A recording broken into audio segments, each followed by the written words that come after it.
Greetings, family. Welcome to Pan Africanism Towards Nationhood, building a global Black business pipeline. Yes, family, we are back, the dynamic duos of Pan Africanism Towards Nationhood. This is Bomani, Tyehimba, and Kala Genesis. And family, we are the kings of Pan Africanism. All right, so family, we're going to get into it tonight. Another incredible subject, and Kala is going to break it down like he normally breaks it down. And let me just share with you our subject tonight. Our topic is affirmative action a positive or discrimination policy? Does it help or hurt Black empowerment? This is the Afrikstan analysis, and you're live with Kala Genesis and Bomani Tyehimba.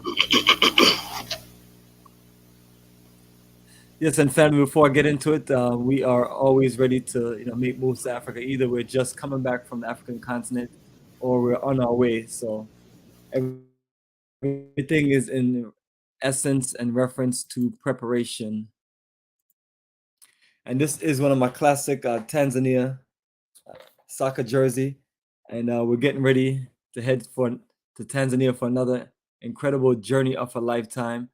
So these jerseys represent some of the different countries I travel to, and when I'm there, I either have an Africa for Africans T-shirt on, or one of these jerseys representing the country.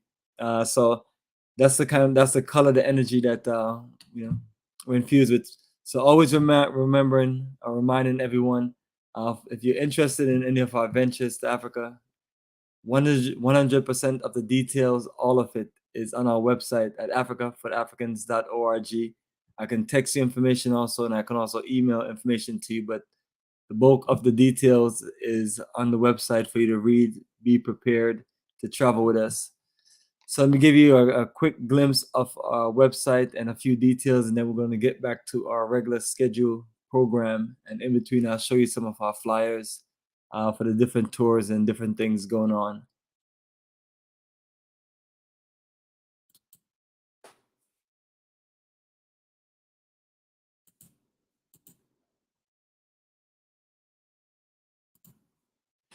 So that's our website, family, africaforafricans.org. So while you're on the website, scroll down past the big Africa for the Africans banner and the MP3 player and slideshow. And then that's when you're going to see 100% of the details.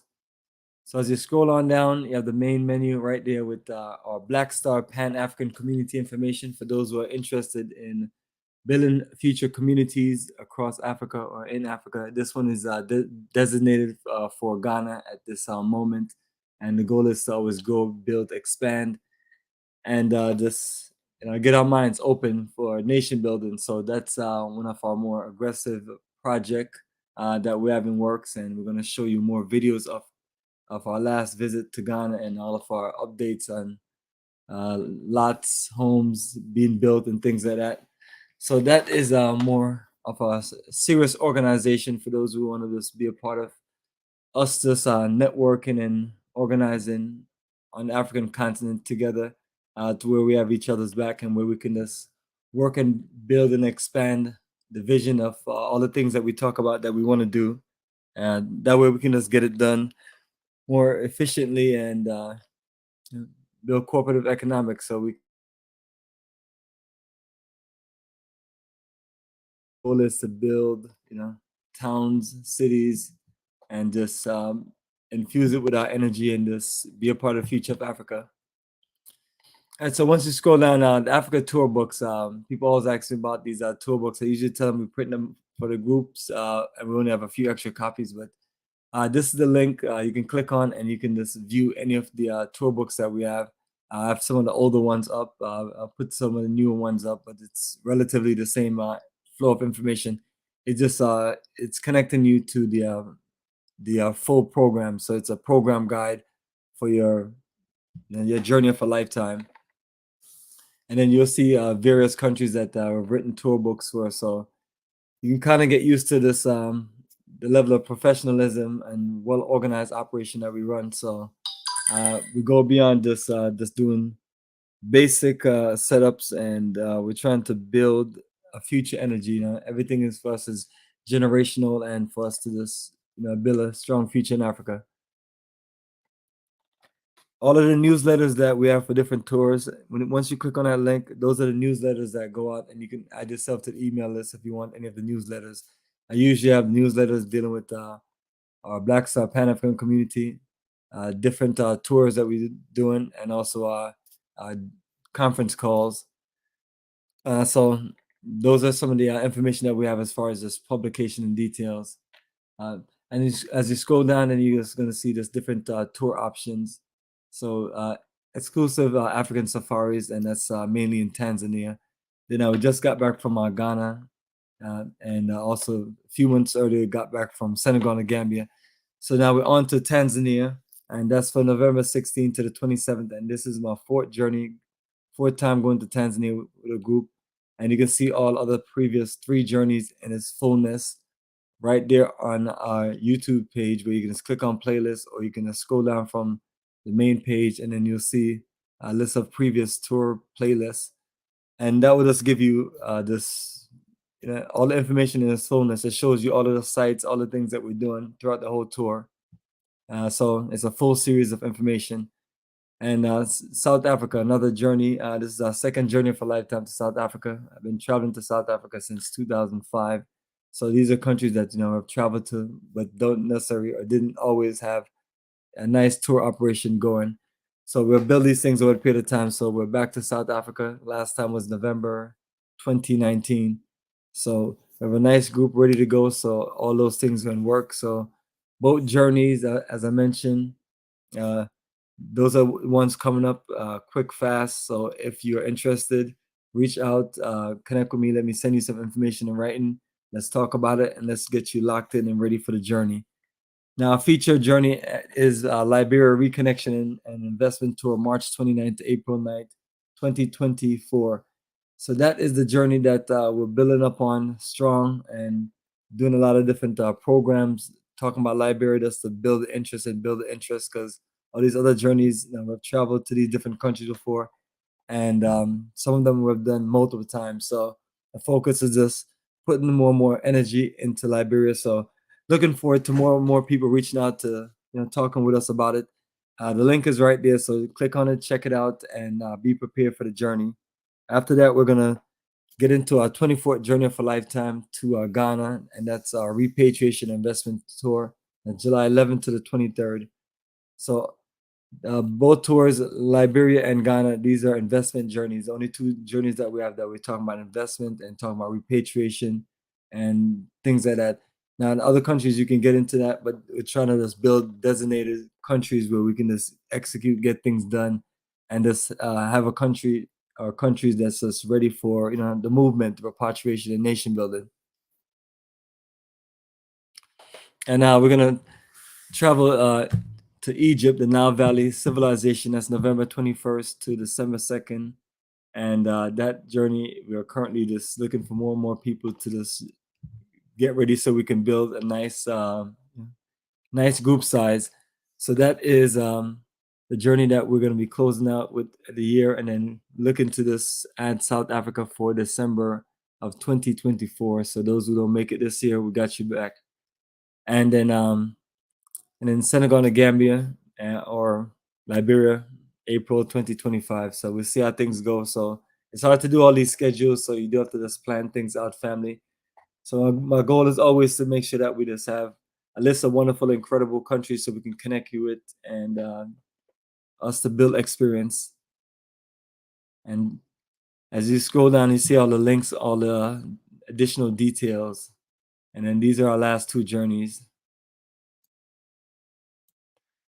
And then, family, as you scroll down, you see it go all the way down to 2006. And you'll see, as far as our tours, over 8 different countries.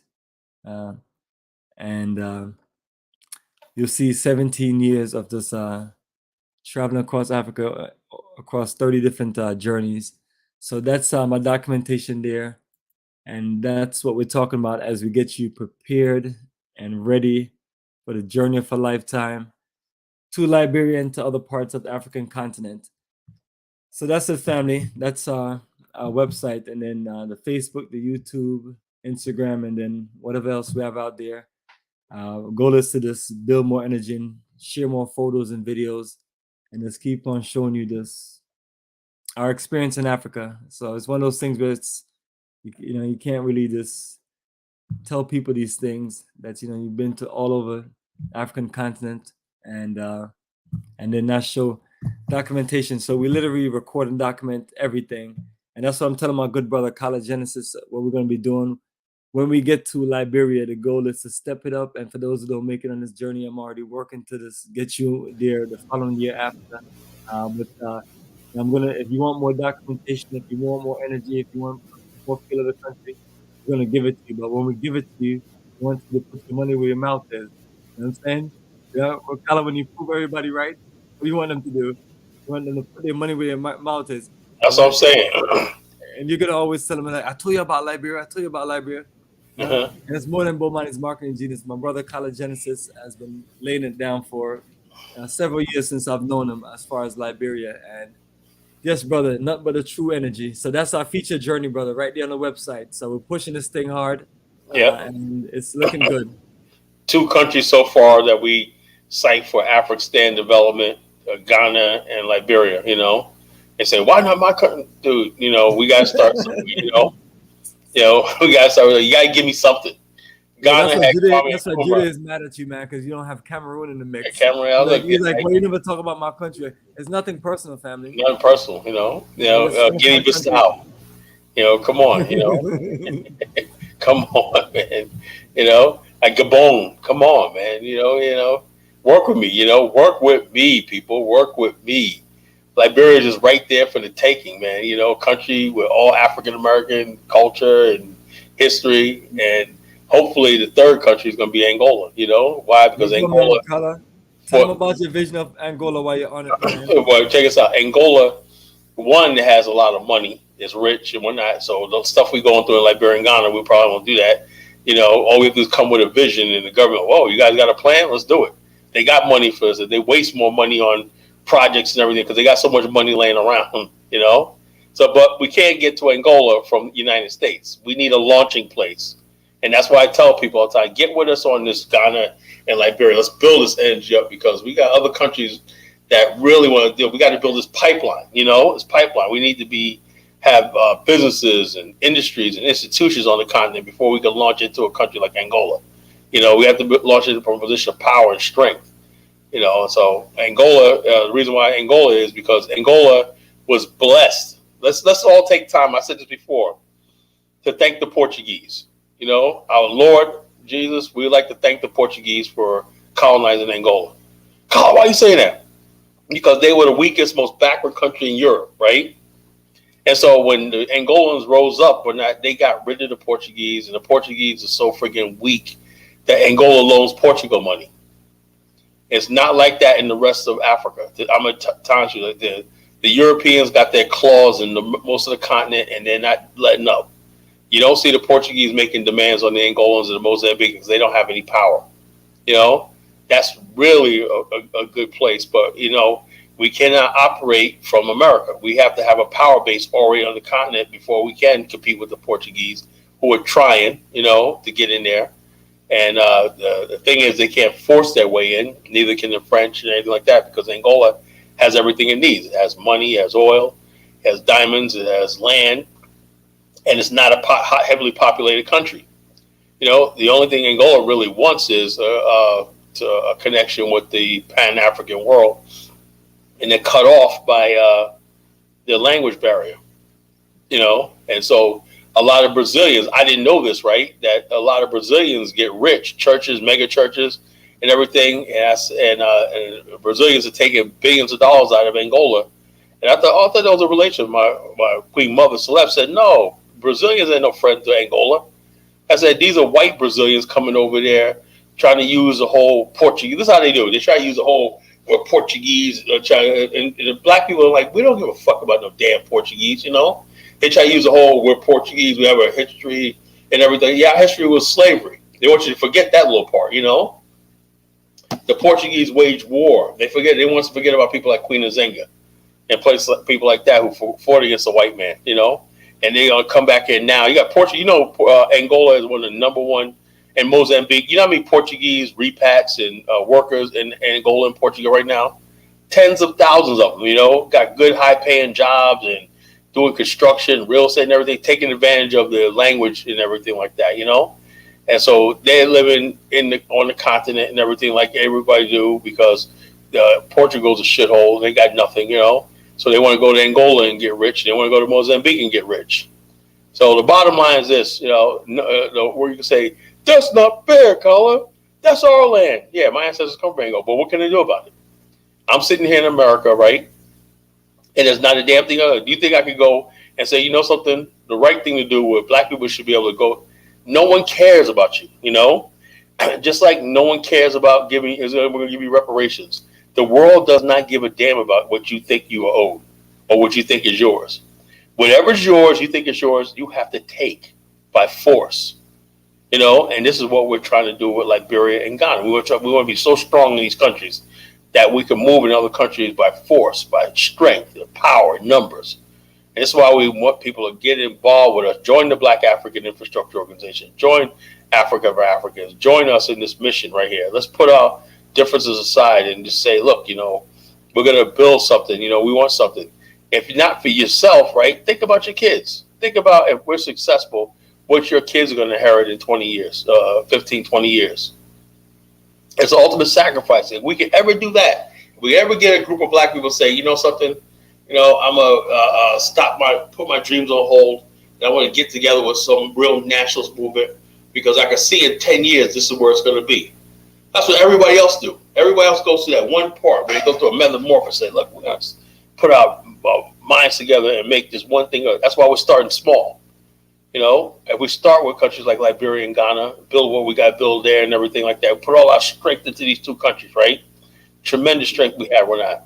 Then in 10 years, imagine where we'll be. We'll be able to go to different countries and launch and everything like that, because we have a proven track record, you know. But that's not the topic of tonight. We'll get back to that later, you know. Yes, Carl, I appreciate you breaking down the vision and the future of Angola and the importance and the reason why.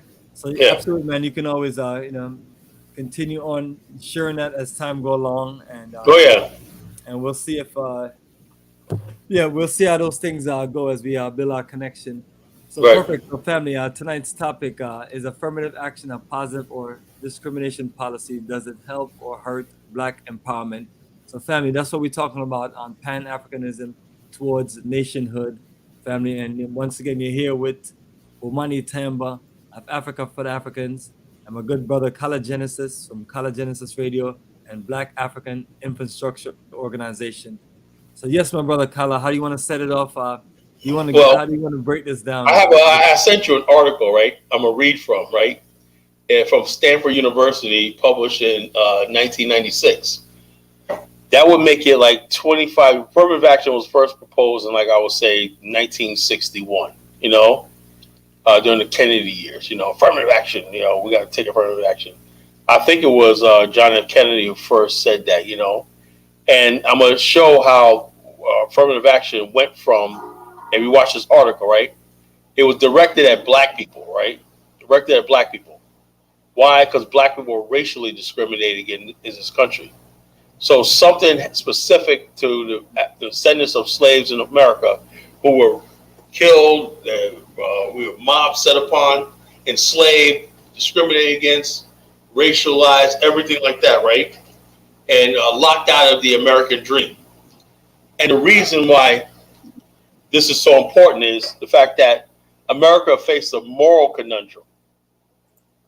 The moral conundrum was, how can America say that it's the beacon of the world, it's the light of civilization, and the American way is the best way, when it has a group of people in its borders that it completely locks out of everything and discriminates against? It used to be a time where a Black man could not be a police officer. He could not be a bus driver. There were certain jobs that were white jobs. There was no Black men in corporate America. There were no Black men doing these things, in even insurance agent, whatever, like that, you know, for the most part. There were some Black people here and there, but for the most part, those were deemed as white. jobs, an engineer, scientist. So in other words, basically what it says is, so is it, why not focus on Nigeria and Cameroon? Imagine you do this in Nigeria. No, I cannot really imagine us doing. We'll talk about that later, Um, so how can a country that denies, Adolf Hitler even said that, he said, he told the black man in America, you guys are oppressed. These people are your enemies. They oppressed you. They're robbing you of your life. What does that mean by that? Every person, like by the time you're 9 and 10 years old, you say to yourself, you see the world, okay, and you want to be what you want. Remember when you was a kid, what do you want to be when you grow up, right? And remember the teacher asked Malcolm X, what do you want to be? I want to be a lawyer. And the teacher said, no, Malcolm, that's not good for a nigger. You should be something like a carpenter. Jesus Christ was a carpenter. Do something you can do. He says, I want to be a lawyer. But when he says, I'm just being realistic, you cannot do that. That was actually told to our people. You cannot be a lawyer. You cannot be this, you cannot be a doctor. You cannot be all this stuff like this because it's not for you. Proof of which right now in Brazil, most of the professional jobs are white people. People will say, Brazil's a black country, Brazil's a black country. Yes, but there's a white Brazil and a black Brazil. The black Brazil are great. They got music, dance, culture, everything like that, right? But when it comes down to when you see who's on television, right? Who has the jobs that make decisions and who's important in everything in society, they were literally white in Brazil. That's how America was at one time, Now, the idea of affirmative action was that we're going to use a federal law, right, to make sure that black people have access to the American society, right? If not in fact, but at least on paper, by law. At least we can say, well, the law's there, and if black people don't succeed, well, not, hey, it's their own fault. So they give white people loopholes and everything like that, For example, back in the days, right? If let's say black people live in a huge area, right? And you got a new factory opening up and everything, and you say to yourself, you don't want to have 80% of your workforce black. So what you do is you relocate the factory out of the reach of where black people live. And if some black people do, it's those few black people that they deem acceptable. That's the 10% rule. If we can get like maybe 10% of the black population or workforce black, we could say we got enough black people here. When our job is not to basically solve the black unemployment problem, the job is to make it seem like that we're moving forward to racial equality, saying we're making a lot of progress. Look, we had no black workers. Now we got 10% of our workforce and everything. Well, if you move that factory in the black area, it will be 90% black, but they don't want that. Okay. Now getting to affirmative action. The idea of taking affirmative action, we're going to take affirmative action, right? When it was first proposed by black leaders, right, it was directed at trying to rebuild or create black male breadwinners. The black men said, we want to raise our families, we want to provide for ourselves, we want to be the head of our household, everything like that, right? We don't want handouts, everything. We just want jobs and access to things. We want our sons to go to college. We want our sons to get all these things. We want to have a better life in America, okay? At the same time, what America was doing was sending black men out to Vietnam, but a lot of men couldn't come back from Vietnam. They could not get good jobs, right? And so there was a lot of anger in black America. Now, people say, well, we had affirmative action. What happened, right? In order for affirmative action to pass, right, they said, when they said it was about black males, they said, if you give these black males jobs, right, and they got money, then what's going to happen is the delicate balance in these white communities means that black people are going to afford to buy housing in white areas. And that's going to create racial tensions and animosity because they'll send their kids to white schools. They did not want that. The white said white America was not ready for that. So we have to have a gradual approach, right? How do you have a gradual approach, right? Well, you water affirmative action down. And I'm going to show the students article I just showed you. I'm going to read this, right? It became less about black male empowerment and readdressing slavery, but an overall thing about discrimination.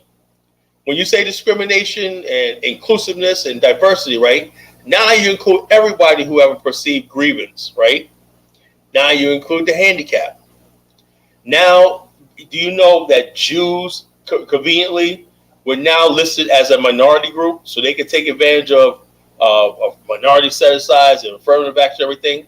And that's how a lot of Jewish businesses got built in the 60s and 70s with grants, because they were considered a minority group, even though they were white in America. They include Jews, white females, immigrants, Hispanics, everybody else that have a grievance, gays, anybody that was not straight white male and everything like that. So what it was intended, then they put black women, right? The affirmative action was really about building us Black America, making Black America self-sufficient so it could run on its own, right? And that didn't happen. What we did benefit from was the anti-discrimination laws. And by prayers and just luck, a lot of black men got jobs and everything in the 70s and everything. But then what happened was those jobs went away with NAFTA and stuff like that, because we were resigned to be just a blue-collar people. Hey, we got that nice factory job. I could pull myself up, buy a house, or like that. That's how we were. That's all we wanted. We didn't want a whole lot, Now, that's as far as the jobs are concerned, and I'm going to talk about contracting and everything like that. But the main thing about affirmative action was college admissions, okay? Now, affirmative action, when you look at affirmative action, they say, okay, it's when you really look at it, right?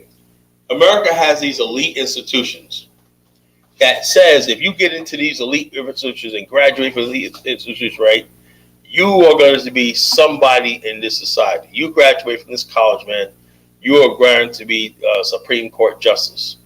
You are going to be a president of the United States, right? If you grab a Harvard law degree, you're going to be the president of the United States. You're going to be a Supreme Court justice and also like that. So basically, it was cultivating a black elite. It had nothing to do with the masses of black people who want entry into the workforce and to compete. So therefore, like I said, this affirmative action law is not going to affect the majority of black people, because we were resigned to the fact that the matter is that most majority of black people that's credible in Black America, right, don't really care about these people that come from these Ivy League schools, like Cornell West and all these other people. Can you look at Cornell West and tell you take anything this guy says seriously? No, because what are they going to give you? And almost all the black elite in these schools, they all basically have one ideology, right? They're either hardcore conservative, right, and like the Thomas Sowell's, or they're hardcore leftists. There's nothing basically from these elite institutions that somebody comes out and that's pro-black and about building Black America. So we get these elite institutions, but our community has not benefited from any of these people that graduate from these elite institutions. Can anybody show me anywhere where somebody from these elite institutions, Ivy League institutions, ever graduated, became a billionaire, and put black people to work? None. Most of the people that you see in Black America that own businesses and that's successful graduate from historical black universities where they're around black people and they hear the things that we need and stuff like this.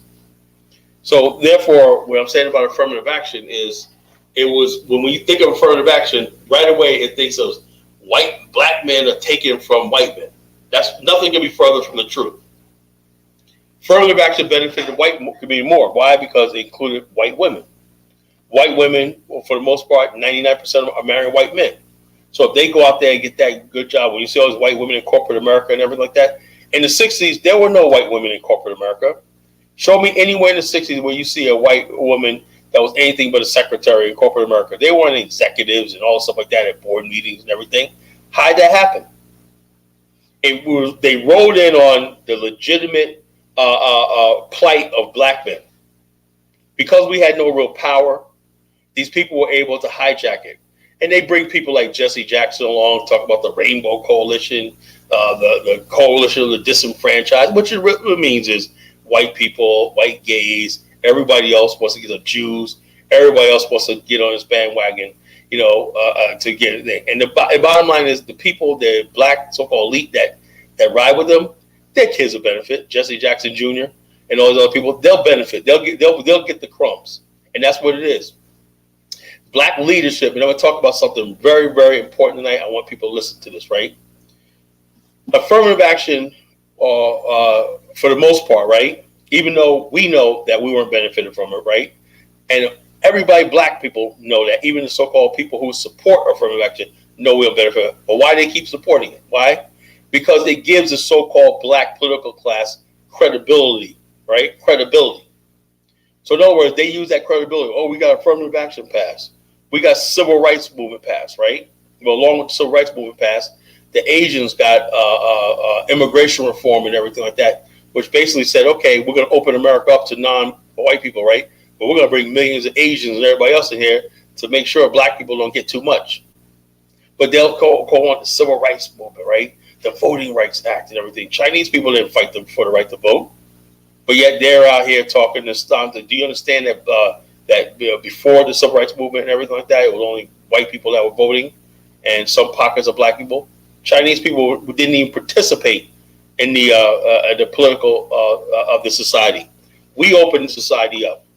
We opened the society up for everybody else, but we did not benefit from our struggle. Why? Because it's been hijacked. Okay, hijacked. Now the end of affirmative action, right? People think, oh, black people are going to be upset. We're saying, look, for decades we haven't been benefiting from this. Why are we sitting there fighting for something we're not benefiting from? And then what's going to happen is this. When they start seeing in the coming years, where you're going to see record numbers of black kids graduating from college, HBCUs, you're going to see record numbers of black people, even more now, determined to open their own businesses, doing international trade, doing stuff like that, what are they going to blame it on? They're going to say affirmative action did it? No, they don't have any leg to stand on now. Now these people are like, damn, we thought you guys were going to be pissed off about affirmative action. Now we can say what we always were saying. We were making it without affirmative action. What made black America what it was black power, okay? Black families, black unity, and people sticking together and everything like that through adversity and our resilience. It wasn't no affirmative action program. However, I do understand the anti-discrimination laws was based on morality, was put there, which should have never been there in the first place. We should not in the first place, right? That's the least they could have done, okay? Okay, you can't discriminate on housing. You can't just tell somebody you're black, we can't hire you, right? That should be a given. Once that was done, and when that's all black America really needed, right? So this idea that black people are getting jobs, getting opportunity they're not qualified for, and they're getting undeserving black people is a lie. And the bottom line is, we're tired of people using affirmative action to say, oh, black people, and we were the ones that did not benefit from affirmative action. If they talk to all the white women who got jobs in corporate America and everything that they didn't deserve. Talk about the legacy students who get into Harvard and everything like that just because their parents were the alumni. No one wants to talk about white privilege, right? But they want to take this little tiny thing. You got 30,000 people applying to Harvard, right? 2,000 people is going to make the enrollment, right? They reserve 3% for black people just in case they don't make it, whatever like that, against a fierce competition and everything. And that was too much for them. Fact of the matter is, the Asians who brought this, Asians make up 30% of the Harvard student body. But that little 4% of black people, and I said, why isn't it higher? Because the majority of black people have no interest in going to Harvard University. Harvard University and everything means that you're going to be in white institutions. You're going to do what they say. Most black people go in education, go with the idea that they're trying to do nation building. They're trying to build a community. And you show me anything with Harvard where the people that graduate from Harvard have this in mind. They'll say Cornell West. And those people say, oh, we need to change the system and everything. Cornell West. America is a capitalist country. It's not going anyplace. We're not going to have no socialist, Marxist revolution and everything that you goofballs keep portraying about. So that's what I want to open up with, brother.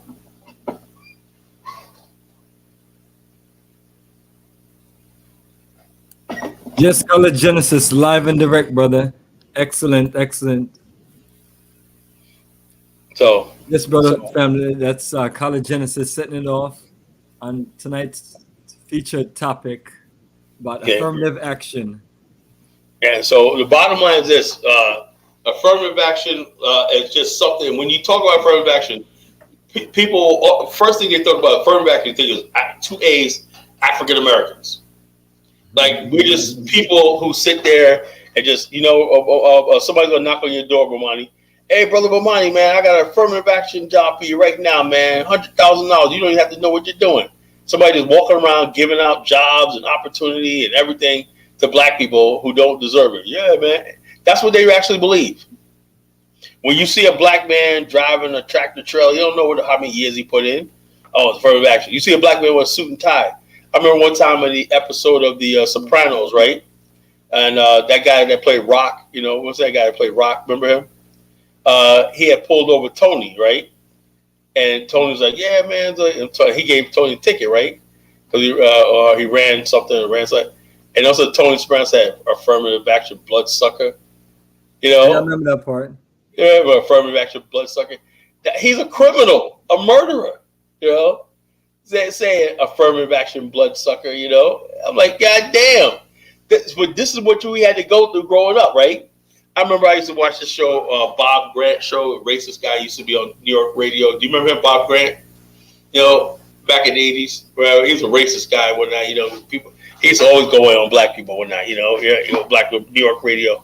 Anyway, people used to call with their freaking fake ass affirmative action stories.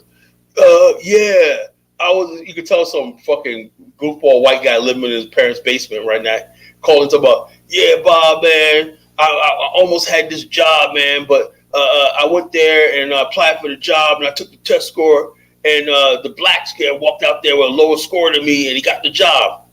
He said, yeah, that's what I'm telling you.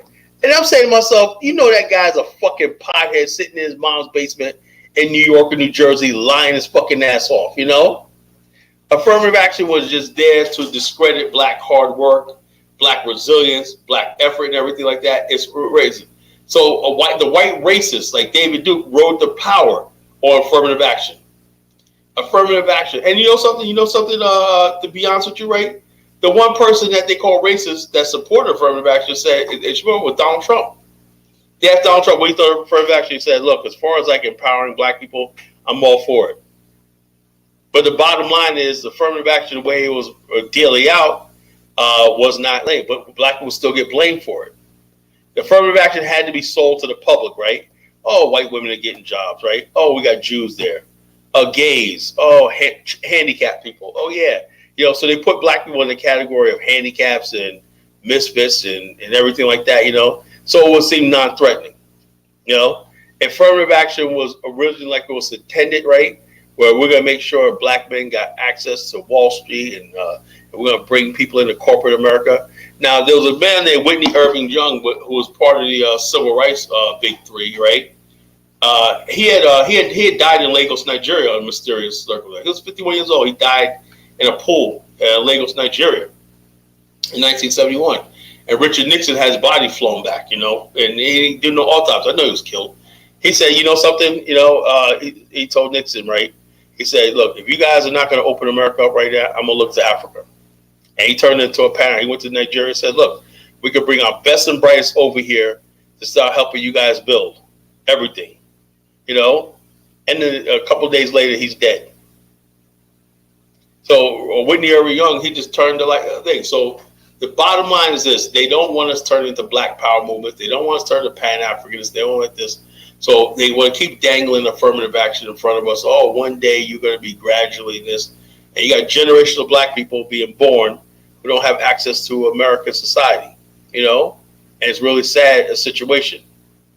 Now, has another thing, right? Now, there's some Africans and Caribbeans bragging, well, we make up the majority of blacks that go to Ivy League school. Yes, that's right. Because you're not going to complain, The people at Harvard, do you think, let's say, Harvard University wants a college genesis up there on that platform, saying what I say? No.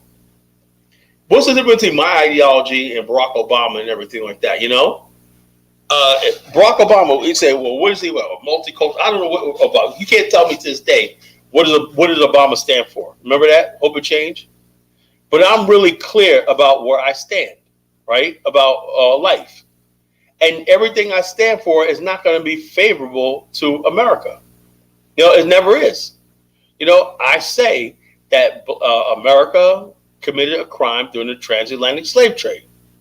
America owes restitution, reparations to black people, and black people should have a right, like Malcolm X said, if they want to live a nation of their own on the African continent, that America should fund that country for at least 50 years, or a host country on the African continent. So therefore, those black people who just say, look, I feel like I don't have a country of my own. Maybe you could resettle in Ghana, right? And it's up to the government. I think, honestly, right, to be honest with you, all the black people who go leave America, right, should be supported by the United States. A basic income. I'm dead serious.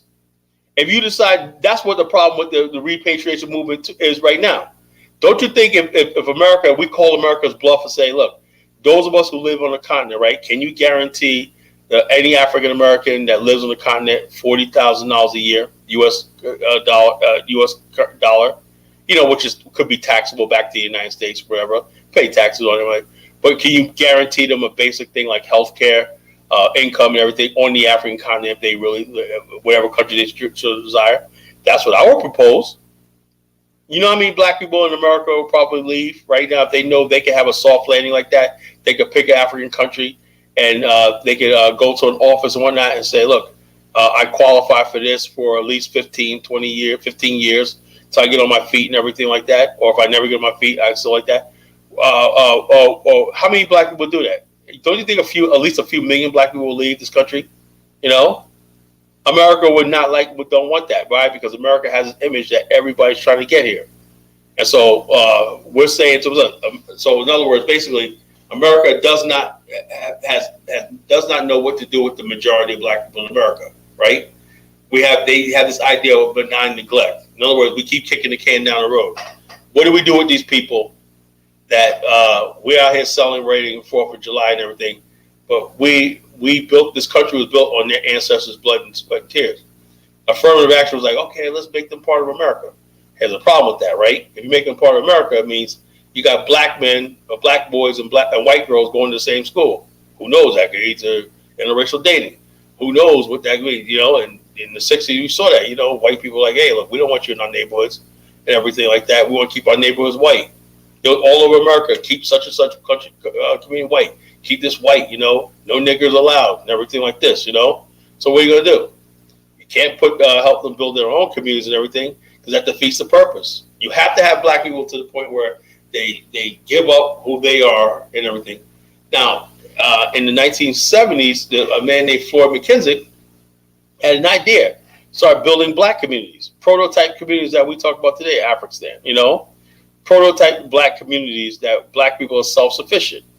Now, you would think that the racists would be like, something?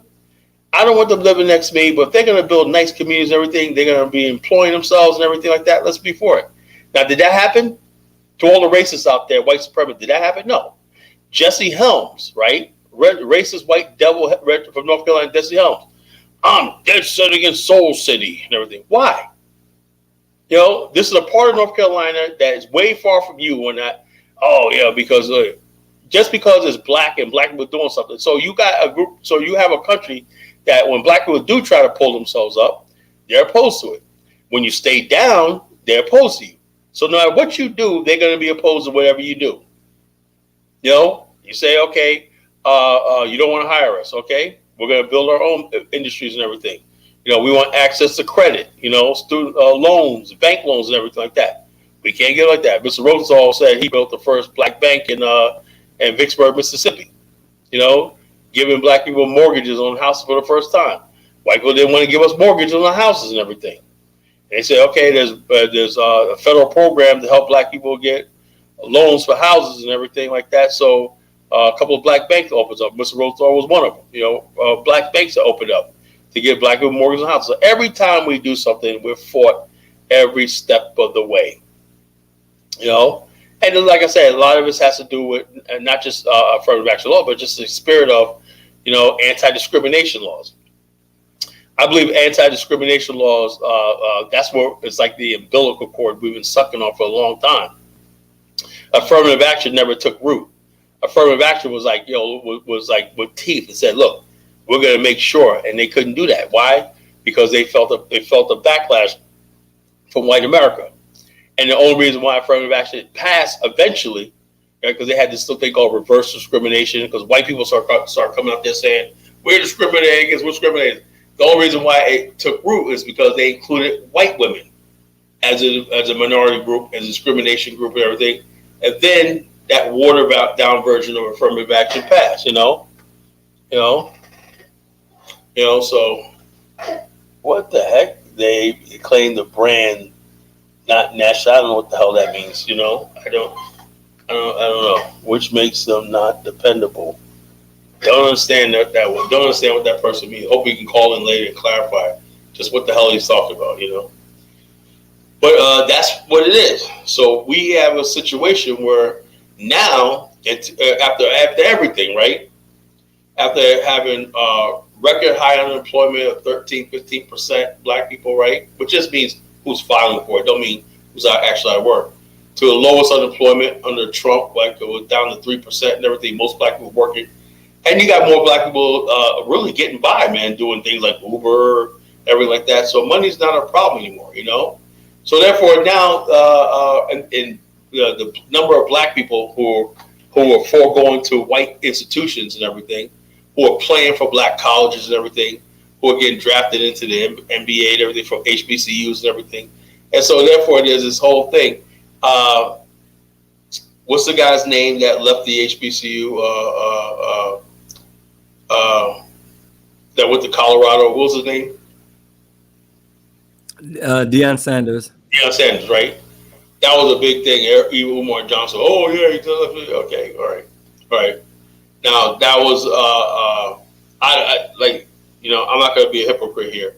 I mean, he did a move and everything like that. He said the colleges, he was pulling money out of his pocket, did a thing. We have to basically start as black people, right? Supporting these HBCUs. We have to start supporting these things.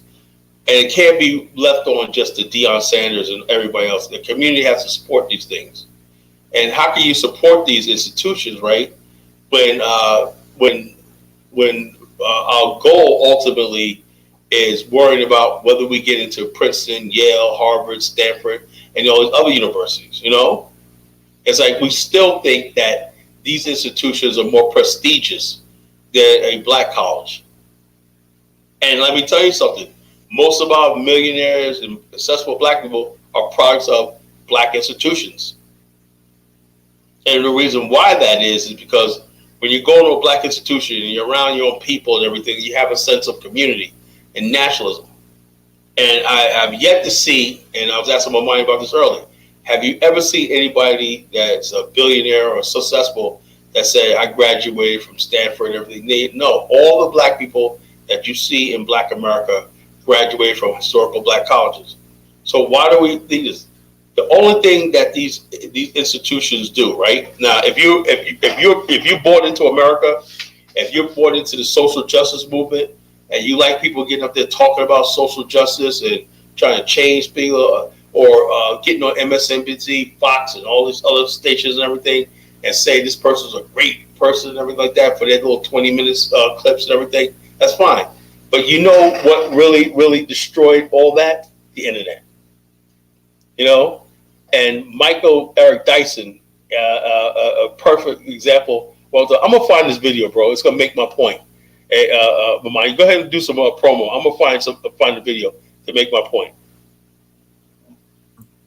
Let me all right, so family, let me break and play one of our Liberia promo videos. So let me find one of them real quick. But yes, any video you wanna discuss this, send it to me and we just go through it. Beyond that,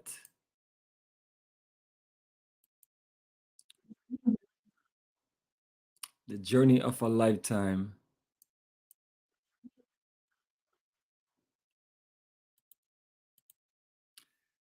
And that's what it is, family. The journey of a lifetime, Liberia.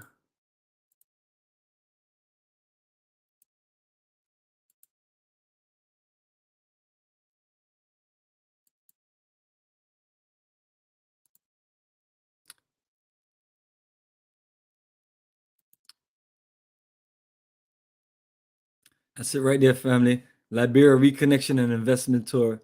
Kyle, don't it look like Liberia is in the center of the world? As a matter of fact, Yeah, it is the center of the world. Right there to the south, you got Angola. Right across the bay, you got Brazil. To the north, you got North America. You got Europe, and then you got the whole of West Africa. Liberia straddles all the North and the South Atlantic. You know, all together. It's a perfect place to build a global base.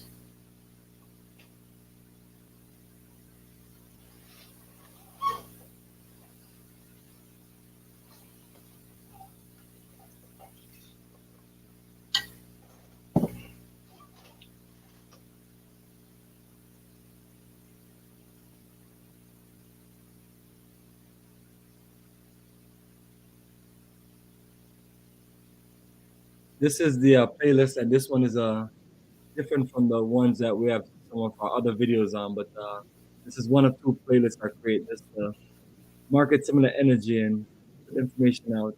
But this one is the exception of some of these videos. Most of them are just other people videos.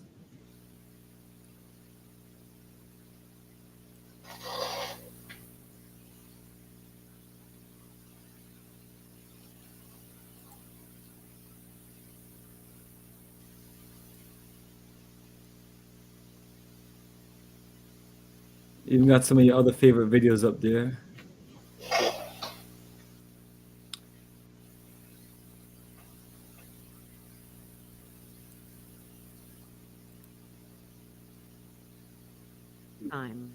Liberia Reconnection and Investment Tour.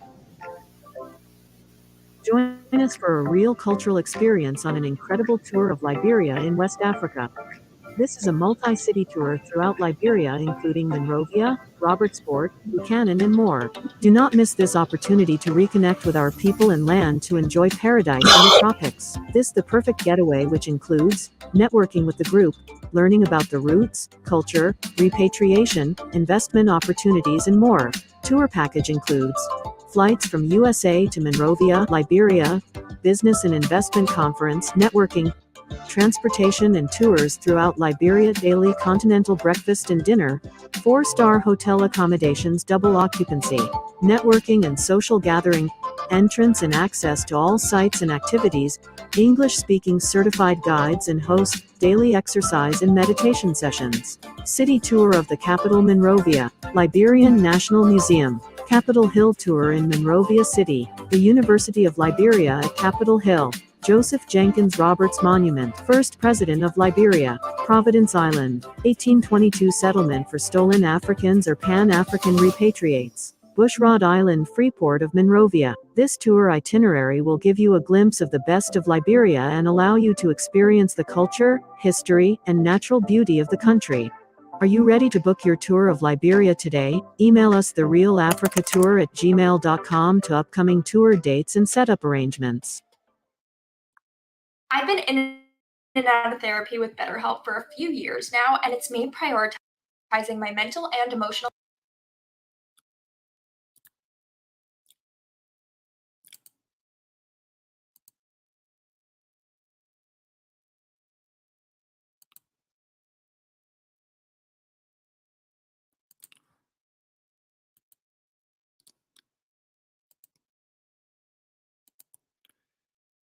You have a few more those. Let me know if you have the video. But that was a short promo of my good I brother. like that. I like that promo. First, I thought it was. I didn't know it was yours. I thought it was somebody competing with us. So I'm like, what the heck? That's like Yeah, email address is different. Yeah, I thought, man, somebody moving in our territory. You know, but yeah, I played the. I'm gonna play. I put such a video of Lamont Hill and Michael Dyson being salty about the new media, social media.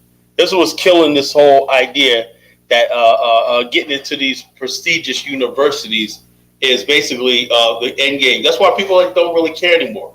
You know, where's Michael Eric Dyson? Nowhere to be found. You know, on today's issue, he's giving up. You know, you got all this Georgetown. That means absolutely nothing. People understand when you put these people and these professors in these positions, they're there to and like I say, let me tell you something. They weaponize a higher education. If you have a degree from Georgetown and all these other places like that, right, and they put them over the black community, right? You basically are like, oh man, this guy must know what he's talking about. This guy is deep. You know, because we have social media now, we're able to debate and challenge some of these people and whatnot. We see that they're not really all that. And we look at now, it's like, okay, well, what have you built? Like we'll say, what have you built? Professor such and such, right? You know, Dr. such and such, what have you built? Where's your thing? So therefore, this idea that we need to keep fighting this thing with the white man about his so-called getting his institutions, them days are gone. Because we watched all these years, right? People coming from the top universities, right? You know, we got this person's a graduate of Columbia University. This person's a graduate of this. What the fuck has they ever done for the community? Nothing. We have absolutely nothing. Sure the hell haven't done anything for the Pan-African cause because we're starting from scratch. You know, I thought there was all these educated black people who went to the continent. They knew we got connections on the ground. I go there, we go to Africa, man. People don't even know what the hell's going on in Black America. There's no connection. So, like I said, tonight we're just basically pulling the sheep over this fake ass affirmative action stuff right there. And some people are mad at me and say, Carl, we need to keep fighting. Fighting for what? What are you fighting for? Supreme Court said affirmative action is over with, you know? And the bottom line is you couldn't even show after all these years where we benefited from it. It's all symbolic. Oh, it's there because there for what? You know, now the white people and the Asians and people, now who they gonna, when they don't get into these colleges, who they gonna blame it on? Who they gonna blame it on now? You know?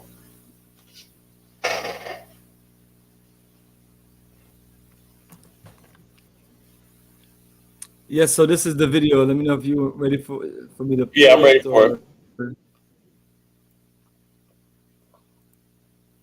Welcome back to the Griot. This is Mark Lamont Hill, and I am joined by Dr. Michael Eric Dyson.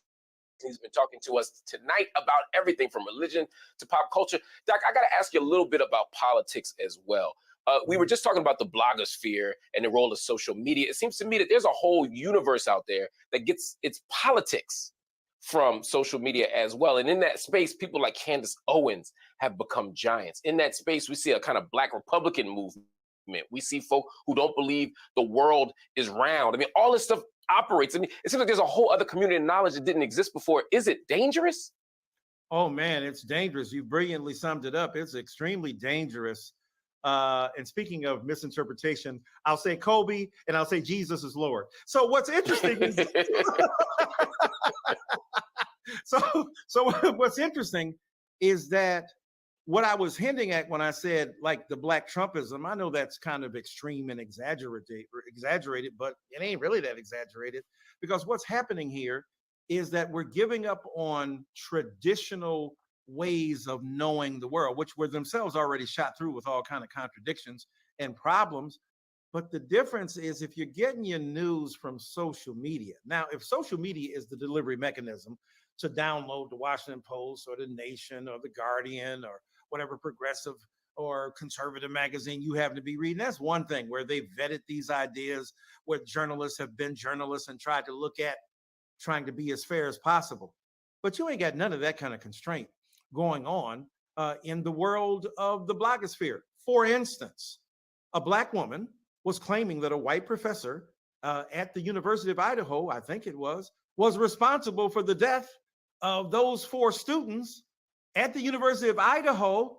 And 2 days later, they arrested a young man who was a PhD student in criminology at the University of Washington, not 10 miles from there. Now we don't know. Maybe this blogger has some deep inside knowledge that this professor was involved, but the professor has now sued her, saying you can't just make stuff up in the You can't just tell people I killed 4 people, right? Like, but she's doubling down. Oh, I know it. You won't prevail against me. So my point is, yes, it's dangerous, and that is more, that kind of extremes. People go, oh, we know about that, but no, it's the same thing. It's the same principle that regulates the distribution of knowledge and the assignment of the priority of what is higher or lower in the hierarchy. So when you're putting up higher stuff, I mean, it used to be it was bad. Oh my God, they're getting their news from Jon Stewart. Now that looks like I wish Jon Stewart was there to give He's him Cronkite. He's like Walter Cronkite now compared to what we're dealing with. Does that frustrate you as an intellectual and as a professor? Because suddenly you're in the same room with someone who doesn't read books. You're in the read. You can stop without saying books. Who doesn't read exactly. And so and to the public, there's no difference. So on the one hand, you're put next to someone who might have a PhD, say in finance, or just hypothetically, who doesn't read about Black folk, but calls himself a Black scholar. You know, we'll call him Boyce, right? And then you got the person who just Googles stuff, right? Then you got the person who just makes stuff up and who's just engaged in kind of demagoguery, right? Then you got the white person pretending to be Black on the internet with a fake profile pic, and all these people are in the same room, and y'all are having a debate about whether a vaccine works. You're having a debate about, you know, the origins of civilization. You're having a debate about, God's sake, Willie Lynch, like it's 1992, right? And all this stuff is happening in a space, and people can't tell the difference between you and them.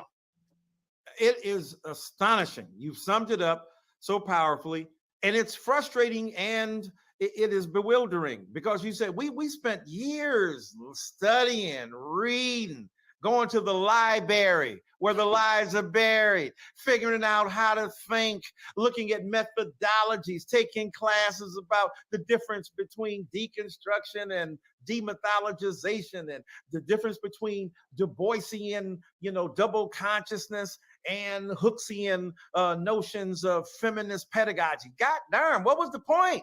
If the point is you can get in the room and just talk trash. I see people on Twitter debating lawyers and professionals. Oh, no, that ain't what gonna happen. Gonna see what happened to Gunna. Bro, have you been to court? Do you know what it is? Now, that doesn't mean that we have a philosophical fallacy, a logical fallacy.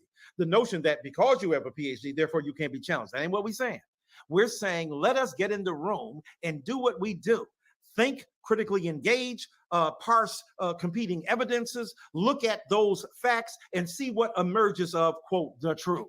That ain't what we're doing, though. What we're doing is, we're, like you said, we're putting people in a room, they got ideas and opinions, and they feel equally compelled, and they don't feel a sense of deference and a sense of recognition or reverence for the kind of scholarship that you and I wield. It is astonishing, and not only that, it's bewildering, but it's devastating and dangerous to the process of American democracy, I would argue.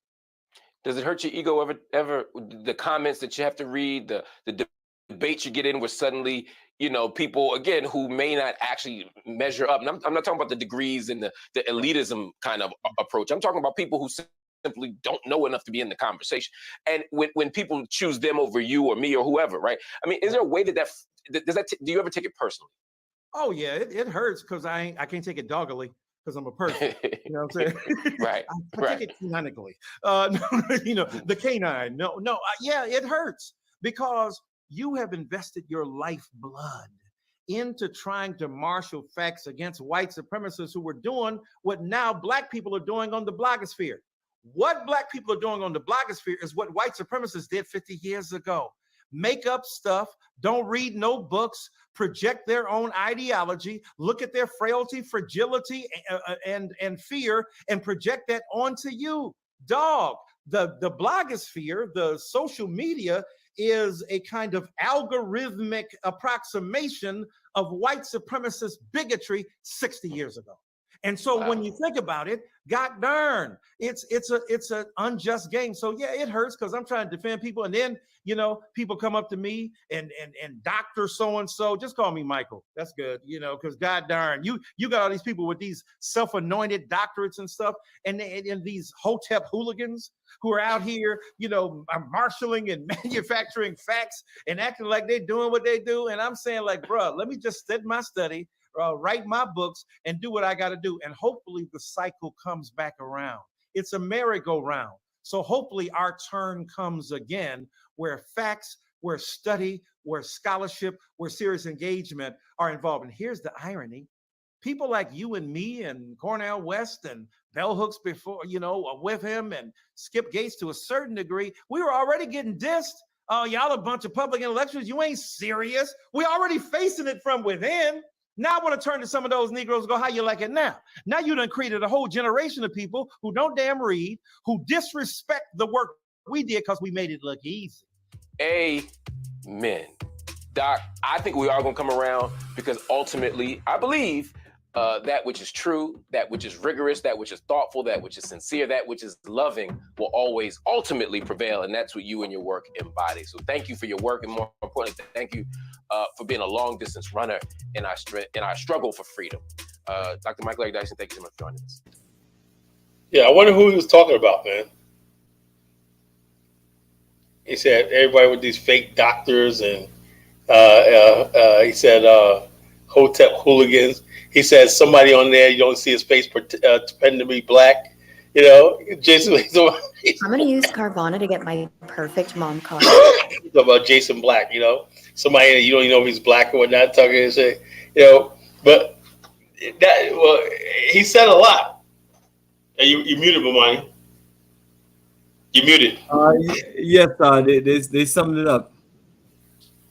Yeah, so no, he's right about a lot of stuff, you know, and that's unfortunately because people didn't have a real nation building. See, you can't refute when someone say land infrastructure nationhood and you're the manifestation. Let me tell you something how it works, right? When you see Jerry Falwell, right? You think of Liberty University. He had a ministry. He built Liberty University, right? The manifestation of Henry Ford. Billionaire, millionaire, has a Ford Foundation, right? You can see is the money they put into their institutions and everything for their posterity, okay? That's the difference between white men and black men, right? The black man, he wants to get up there and think his degrees are going to be like this. And now he's complaining that he has to compete with Hotep hooligans and everything like that. That's a shame. And he said the cycle come around. It's not going to come around because you didn't build anything. Michael Eric Dyson was thrusted on us by Georgetown or wherever college you go through. This is Dr. Michael Eric Dyson. You know, he thrusted because he went after Bill Cosby. Now he's getting the same thing back.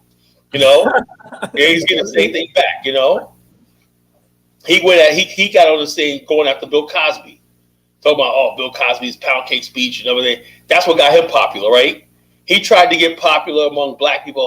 Bill Cosby's out of date. You know, he's with the white folks. He's talking down to black people and everything like that. Now he's getting a taste of his own medicine.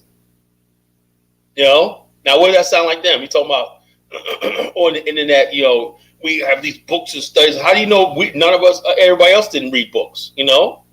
What it sounds like is talking about the majority of people that's online that are uneducated. Don't read, no study. I mean, that's what you and I complain. And we complain about too. You know? But the thing is, he's not the person. Somebody like us could say that, right? Because we're talking like this. But he basically like this. Why he should be on a level, right, where it's clear what he's talking about is the truth. You know. But when you have a biased opinion like he does, right? Like that was a biased opinion. When he was going after Cosby, that was a biased opinion. Because there were some people say, yeah, Cosby had a point. Instead of him being objective and everything, he had a biased opinion. And he takes a lot of biased opinions, right? And he said, yeah, our gay brothers and sisters, we didn't have, when did we discuss it? Yeah. We didn't mean our, we mean your. You're our gay brother.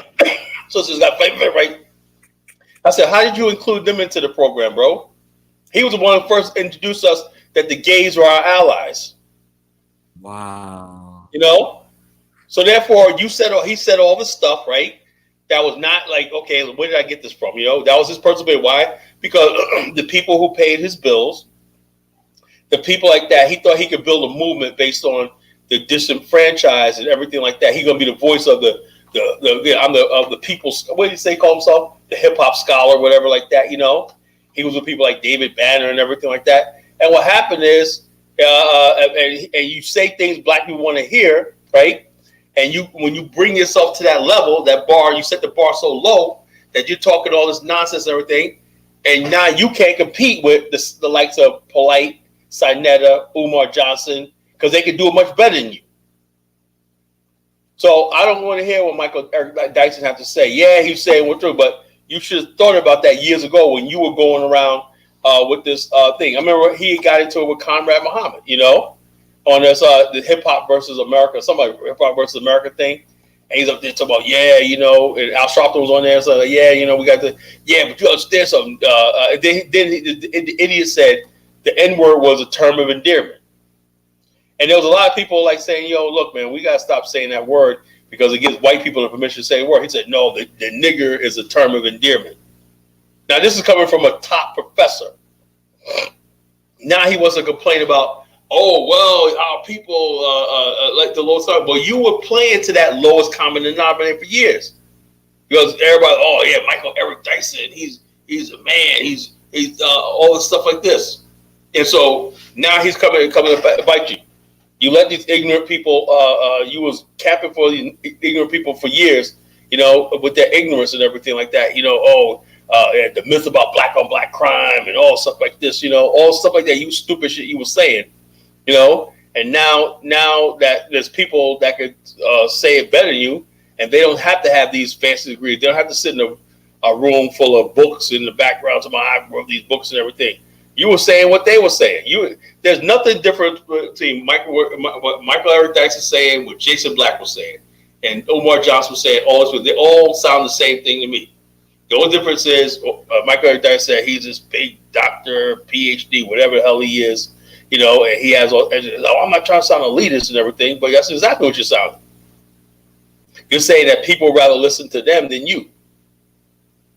You know, so that's what I say. You degraded that level of integrity. You degraded integrity. You know, and this is what happens when you have an affirmative. He was an affirmative action baby. You know, they let him into college, right? He showed me one thing Michael Eric Dyson never produced in his life. You know, he lives on the charity and the benevolence of white people. Don't you write books and things like that? Oh, yeah, but but if you got somebody that I don't know if he wrote books. I think he did wrote books, right? But when you already got a plug, right, and you go to the university, they already got people that'll buy your book. You don't need to write a book; they'll buy it whether you sell it or not, you know, and they'll just buy a bunch of copies up just so you can say you have a bestseller. That's when you publish. When you have a publishing company, that's what they do. They hook you up with a publishing company. They give you this fancy title and everything. Why? Because you're going to say what they want to hear. And one of the things that they wanted to do was have somebody that's going to counter somebody like Bill Cosby. That's why he got popular. You know, Bill Cosby, like in the Cosby Show, people don't realize this, right? Cosby was like, he was devastated against interracial marriage in his show. He said, I don't want to show that. You know, and he was not going to show gay characters and everything like that. He was against gay interracial marriage and gay homosexuality and stuff like that. That's why he had to go. And so instead of saying that's what we hate Bill Cosby for, they try to flip it and say, oh, well, look how he's talking now to Tyrone and Pookies and all these other people, you know? You know? Let's say his books, Jay-Z. Let's pull up some of his books. And he's wrote a lot of books.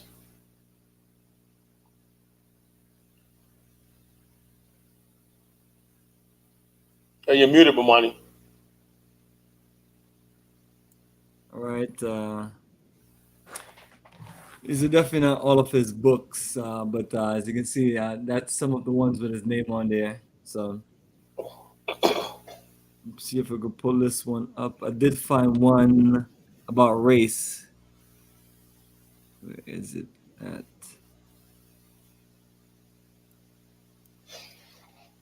So he's being the same race hustle he accused everybody else of. And to be honest with yourself, this is a product of affirmative action and higher learning.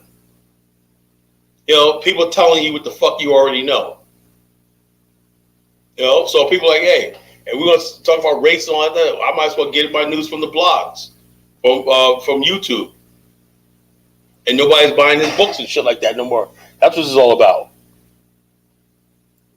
So he's an author, scholar, and that's what he's talking about. But I like his frustration on what he's talking about because I agree with that. There's a lot of clowns out there that's just now that they got a microphone and they have a platform to talk, they just talking mess, and not putting any real work into it, and Right. then other people are lumping you into that same category with a bunch of But to be uneducated, honest with you, bro, he did that to himself. non-professional people.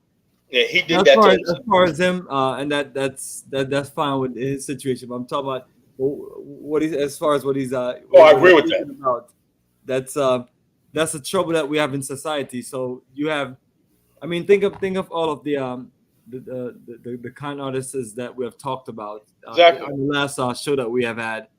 I mean, think Yeah. about how they have just pulled off situations where there's the same foolishness going on, and they're so-called educating people, but people are not getting educated because it's a fake movement that they're pushing. Exactly. And then then people are trying to differentiate who is who, and they can't, so they just piling everybody into one. But they also about you see all those nasty videos out there about Pan-Africanism, and Pan-Africanism is dead and everything, which is fine. Basically, when people are judging a movement based on a group of deadly clowns, as we talk about, Yeah. is people who are dedicated their life and energy to the movement, just like that I don't know what to even call Dane Calloway anymore. Just Yeah. like Dane Calloway was talking about, like somebody asked him a question about Brother Polite. I'm not here to defend Brother Polite or anyone. Just to make sure I just put that out there. But he was making it seem like Polite represent this, like he's some king of some conscious movement that doesn't exist, Right. and things like that. He's just an individual that's around other people with probably similar thoughts, and he got himself caught into situations that doesn't he doesn't control or hold a movement and things like that. But these people are just so like into this because they're just used to this people being on a screen and just in their face, and then next they take those people up as leaders and things like people always trying to make some kind of athlete, some kind of Black Power leader and things like that. And that's the issue that you're dealing with. People are praying to false god, to idols, worshiping of idols. We have to tear these idols down. We have to tear them down. And because now that this common man that you thought was a Jesus God figure did certain things, and now you're confused. I mean, but first of all, he's a man just like any other man, and then he has his flaws, and he could fall tomorrow just like any other man. Yep. And you're just worshiping that person versus putting your work and effort into a movement and actually literally just investing in it. As we talk about, some of the simplest things that we can do, family, without doing too much of anything, is supporting Black-owned business and staying true to the game as far as us just working together in small groups and building that energy. I mean, but yeah, that's all we can do, because all of these sort of figures have let people down, brother. Let's look at it.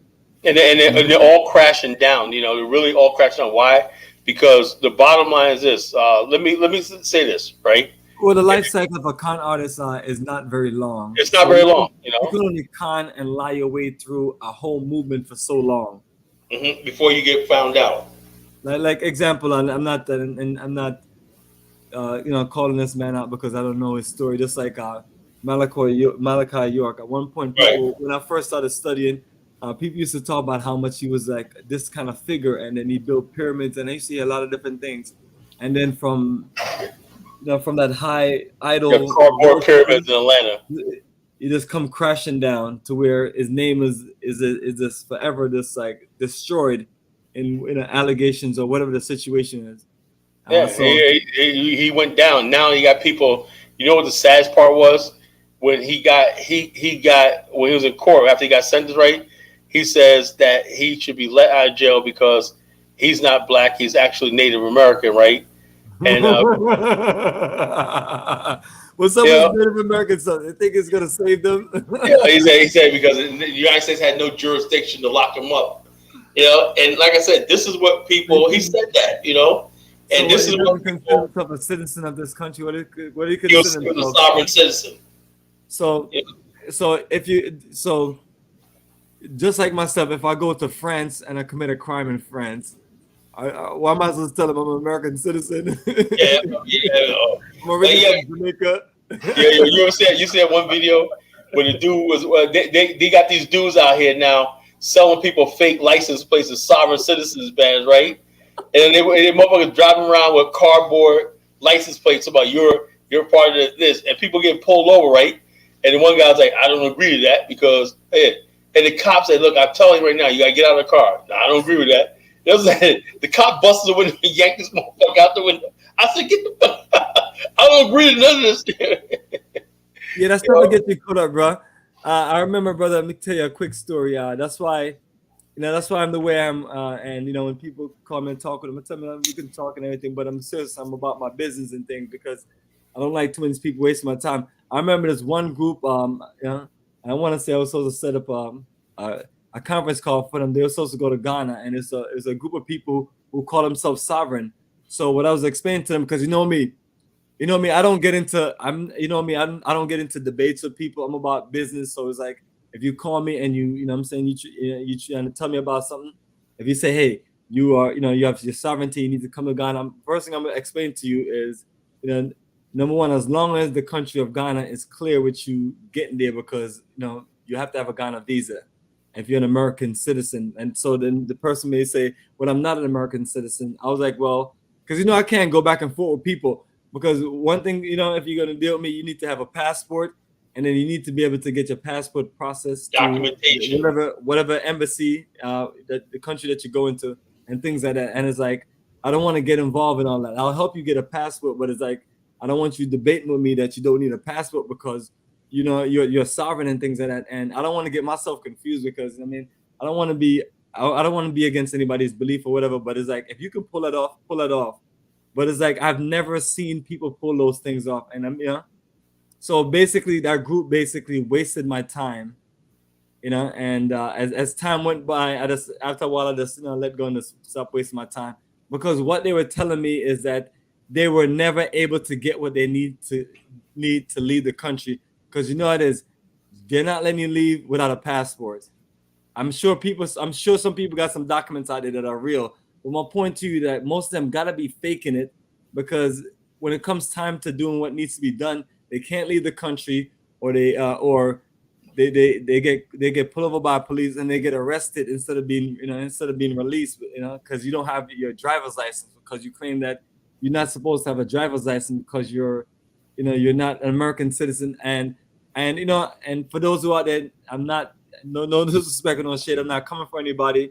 I'm just saying that we got to be about our business and understand that this is the country you live in, and they're not, I don't really know how this thing works, because like I said, man, if you could tell me somebody no color that literally have one of these, bro, I'm gonna tell you what this comes that from. will help me, because I've just heard people talk about it and deliver nothing when it comes to the things that need to be done for them. What this comes from is this idea that you could just basically call yourself a citizen of. They said there was some treaty with Morocco, and what like Professor said, Negroes are not indigenous to Morocco, right?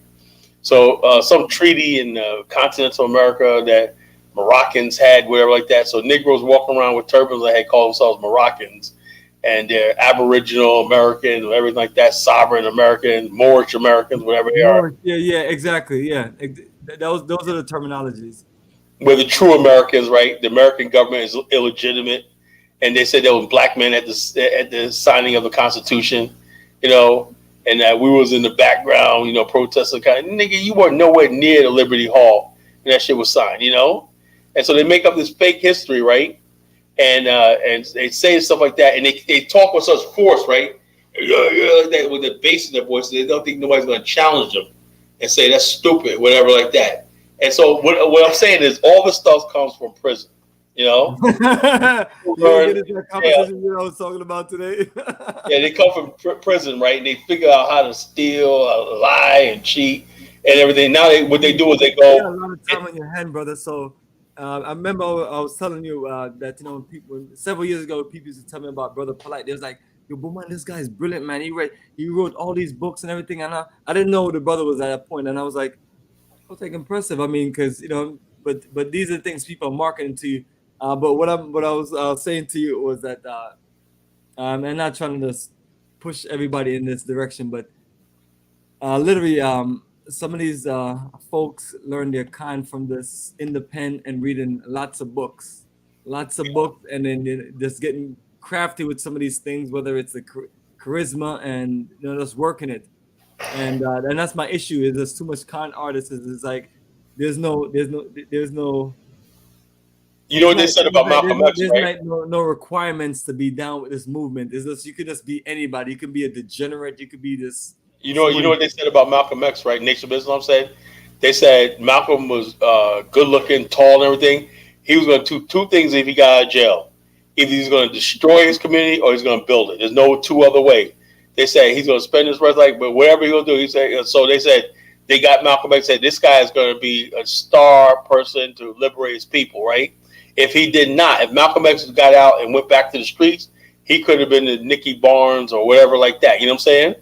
And that's how I was, because he had influence on people, So a lot of people like, hey, look, if I could get out of jail and I could basically hone my con game and everything like that, I could use my skills, my charisma and everything like that to I could make a living doing this stuff like this. But like I said, what we're talking about is the fact of the matter is the people that you're conning have to not really want anything, and then what they're looking for is people who may have a job, may work in the bus company and everything, and on their spare time or not, they may look for that sort of community. Don't ever underestimate fellowship and community among people. Don't ever estimate that. Or the fact of the matter is when you go to like Malachi York, and I remember Holt's cousin Assar was called Ambassador Assar. He was called Ambassador Assar or whatnot, because he used to go around to different groups and whatnot. They call Ambassador Assar. They give you a title and everything like that, and they build you up and everything like that. And then next thing you know, you get popular with the women there. You meet your wife, and socially, it becomes after the point you don't even care about the philosophy no more. This is what you bought into. This is your family. This is what you are. They could say the moon's made out of cheese, and you'll believe it. I guess so. When's the next meeting, whatever? Because that's what it is. People join as cults. These are cults. And so that's what we have in these movements, right? So we have to distinguish ourselves from cult. And I know I do not like cult-like behavior. I like being questioned. I like being challenged and everything like that. And so, like I said, about everything we have in America, Black America. And so we can't be talking about that. That's on the street, right? We know about Malachi York. We know about Daddy Grace. We know about Father Divine. We know about Nation of Islam. We know all about stuff like that, right? But we also got cults in higher education, right? Look how many books Michael Eric Dyson wrote, right? Can anybody say, something? I read Michael Eric Dyson's book, and man, because he inspired me, I built this over here. No. It's a cult of personality, And so the bottom line is Michael Eric Dyson. If you want to hear about tonight's show on who's a talk show? No, he was gone before Montel was out, but he was gone. He wasn't out when Montel was gone before my. Try to think of who I see Michael Eric Dyson. I seen him on several talk shows, right? We have the person Michael Eric Dyson. Michael Eric Dyson. And he gets up there and does his spiel to a white audience, a mixed race audience and everything. And you're like, this guy's deep, man. He knows about race and everything like that and stuff that has been regurgitated and everything. And next thing you know, he's a man. They talk about race and all stuff like this. He's a man. He's a man. Michael Eric Dyson. He's a guy. He's a go-to guy. We want to talk about the topic of race. Tonight on Bill O'Reilly's show, we have Professor Michael Eric Dyson, It's like a circuit. Today on MSNBC, we have Michael Eric Dyson, talking about this right here, this, that, here. And he gives us whole spirit. Same thing with Cornel West, What do these guys actually have ever built tangible, What have they organized? I give Tavis Smiley one thing. He did organize that State of the Black Union, State of the Black Union back in the days and whatnot, where he's brought black leaders together and stuff like that, say a cult-like behavior, say it applies to the black church collar. We're not talking about the black church tonight. We're talking about the cult of personality. We know about the black church, right? When you basically go to a black church or whatnot, and your pastor's doing all kinds of shit, everything that that goes against the Bible, and you still go to his church, and you forget about the Word of God, and it's all about trying to the pastor and everything, you know. But mine, at least he believes in things that say most part. Michael there doesn't believe in things that comes out of his mouth, and it's noticeable. Well, they say believe in things they say for most part.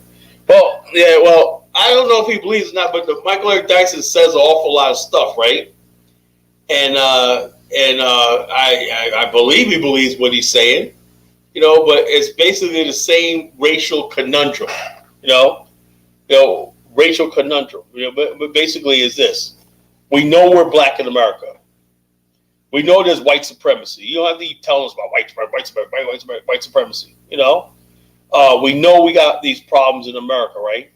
But the bottom line is this: has Michael Eric Dyson or anybody else ever give us a problem to fix these problems? No.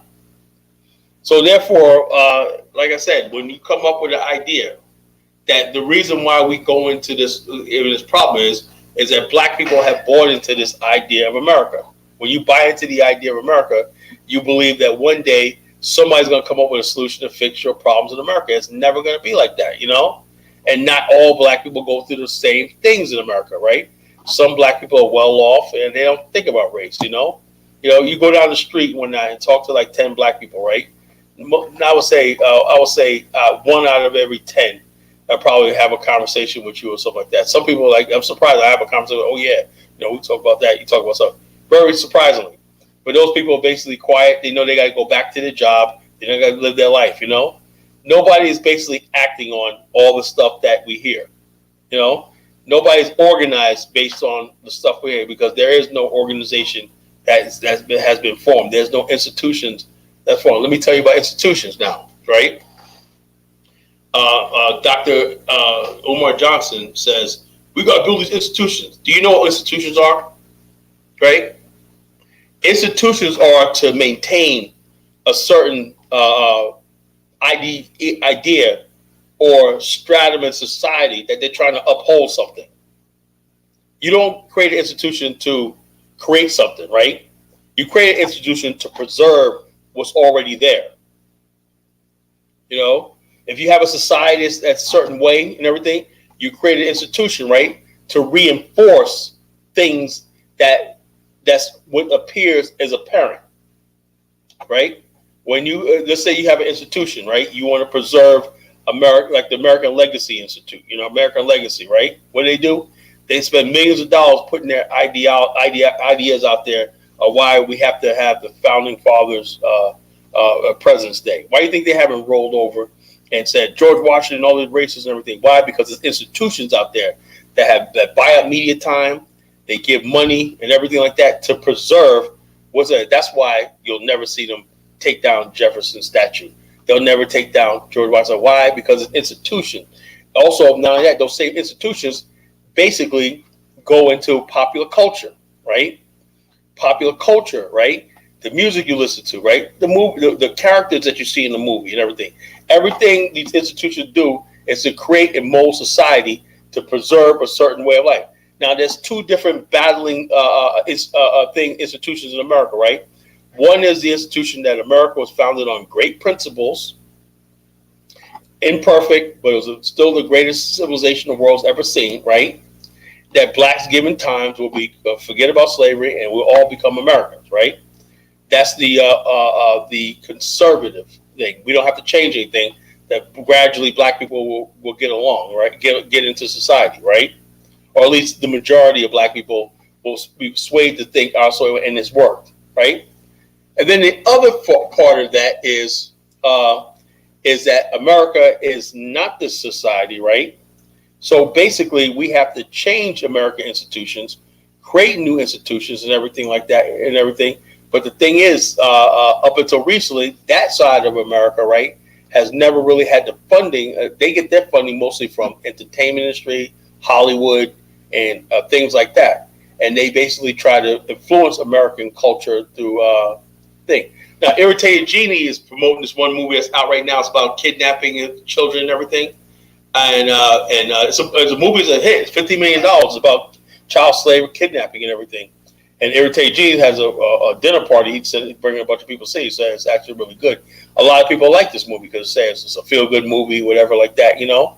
But the institutions also, right, make sure that things that you buy into, like the Grammys, okay? Do you think in a million years that when you have an Oscar award, something like that, that there's some not higher ups that say, you know, this film needs to be nominated, this, that, and the other thing, or when the movies or books that got to get published and everything, they make sure certain books get published and certain books don't get published and everything. How does it happen? They have it's a huge bureaucracy to make sure that your ideology prevails. You know, so when somebody says something stupid like black people need to start building institutions, what the fuck are you trying to preserve? We have no power.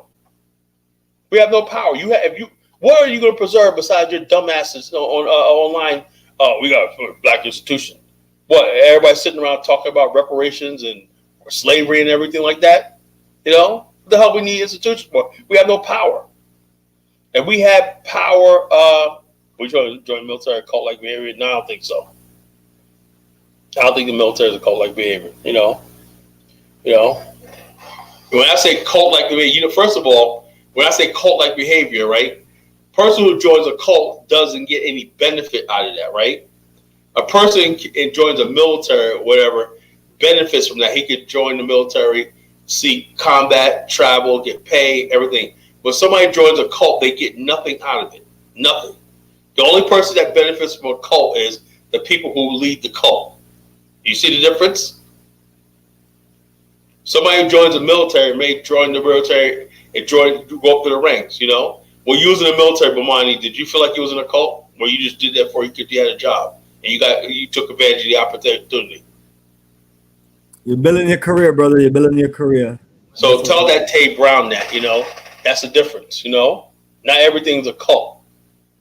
Somebody who joins a cult joins something because he does not care about himself. He doesn't care about. She's not saying that. She's not saying the military is a cult. She's saying, would you consider joining the military a cult-like behavior? It's a question. No, I don't think so. No, it's not. It's not cult-like behavior. You know, cult-like behavior is when you join something, right, and you're not going to get anything tangible out of it, and you're doing it selflessly for somebody or for some cause that you're not sure about, you don't believe like that, but you just bought into because you're just in a cult. That's not even being part of an organization. When people are being part of an organization, right, they usually believe and they're participating, they're building together. You know, it's a difference. A cult is when you join something, you don't ask questions, you just join. That's what the BAIO was turned into before we split, a cult. You know, white said, yeah, we're going to have debates and everything. We're going to disagree. You know, that's the whole idea. Or we just go all separate ways. That's what I mean by a cult. A cult. Like some of these, basically like some of these religious organizations or fake religious organizations.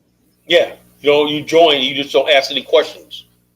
You know, you just follow the leader and just do what they say. You know, and not only you follow the leader, you go out there and you proselytize. You know, okay, call it a brotherhood, correct. That's not the same thing, you know? That's not the same thing. You join the military because you believe in a cause. People who join a cult, most of the time, they don't believe in a cause. They're brainwashed. And they show you see no benefit that they have. Like the people who joined the Charles Manson cult. The one lady, Gavin Newsom, just granted her parole the other day. 53 years behind bars. She was 19-year-old when she killed 2 people. Why did she join Charles? She got wrapped up in Charles Manson. You know? This Tay Brown's stupid, you know, follow, take orders without question. That's not how the military works. The military, when you join the military, right, the command's got to be lawful. And they come in from a high up, it's well thought out. You want to compare it to Charles Manson? Charles Manson said kill, what's his name, Diane Lane, whatever her name is, the LaBianca murders, to go kill these people. That's not the same thing as the people. That's another thing I'm getting sick and tired of, right? People like this, say what you say about the military, whatever like that, but no way you're going to compare them to a Charles Manson, who had people killed for the snap of his finger for no reason, for evil murder. American, like you're still at home. Africa is being snatched, and Chinese American African women take the land. You wish, you know. African women are standing up. I don't know what you guys think of African women is some pushover. It still want black men. And Bomani, you want to play that one video I put up there with sisters talking about the white men? Yes, absolutely. It's a great time for that video.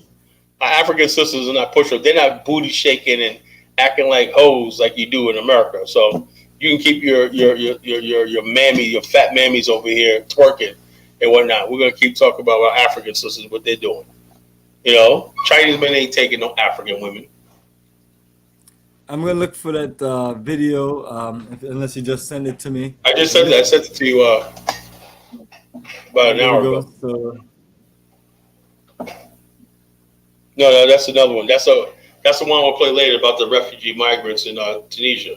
Yeah, I'll send check it to your you. feed. I got there's the case against affirmative action, and then this last video I got. Let me see what this one is right here.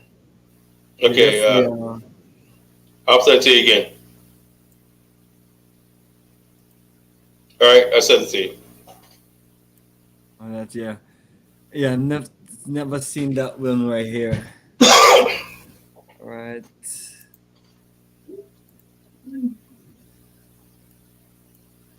Okay, this is what you were talking about. All right.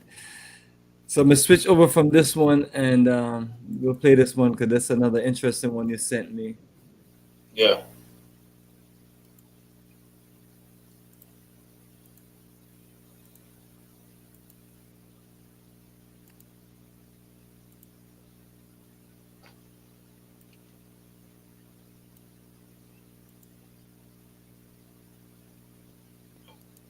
This white man told me, even if I don't send him my nude, he can get as much as he wants from Kenya and Ugandan ladies. Kenya and Uganda, what have you done for us? There is this lady who came, we had a conversation, and she's from Nigeria, and she told me that she has been talking to this white guy for a while now, and this guy asked her for nude, and this lady could not send the nude, and she told him, I cannot send you my nude because I respect myself. Why would you ask me for nude? And this white guy akamwambia directly that even if you don't send me, I can get the nudes I want from Kenya and Ugandan ladies. Kenya and Uganda. Are we that desperate? Are we that desperate? This is a lady from Western Africa, and she's so much concerned because I remember, I quote, she told me that what affects the nose is likely to affect the mouth. And her concern is, even if it's not talking about Nigeria, it's talking about Kenya and Uganda. We are all African. What is affecting our sisters from other Africa countries can affect us. These people are taking advantage of us, and that is why they are saying, even if you don't send me, Kenyan and Uganda are going to send me, because they have known how desperate our Kenya and Ugandan girls are. And it is true, because a lot of messages I'm receiving, I'm getting them from Uganda, from Kenyan girls who are even paying for them to be connected. I have a number of them coming to me asking me to connect them to these white guys. Ladies, it's time we know our value. It's time we know that our poverty is not going to be eradicated by dating these white people. We need to work. They don't have our solution. The solution they are giving to us is not permanent. They are doing it for their own benefit. This man is 70 and they want to come and rest in Africa after retirement, or they don't want to be taken to the places where old people are taken for care. They want to take you to take care of them. These people don't have long-term plan and benefit for you. Ask yourself. I have given you stories which people have shared with me. You meet someone who have written a will for their family. They don't include you in that will, but they just want to take you from one home holiday to another, one holiday to another. Because for them, you are in the different generation. They want to rest when you need to invest. You know, when this man is not in your life is stagnant. They have not empowered you. They have not taken you to school. They have not given you a business. They have not done anything to you because you don't have the same goals. Ladies, love yourself, men. Love yourself. We can do better.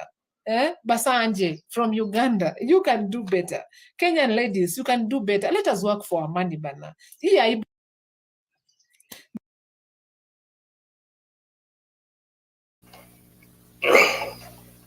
That's what we're up against, folks. You know, these people are coming for our women.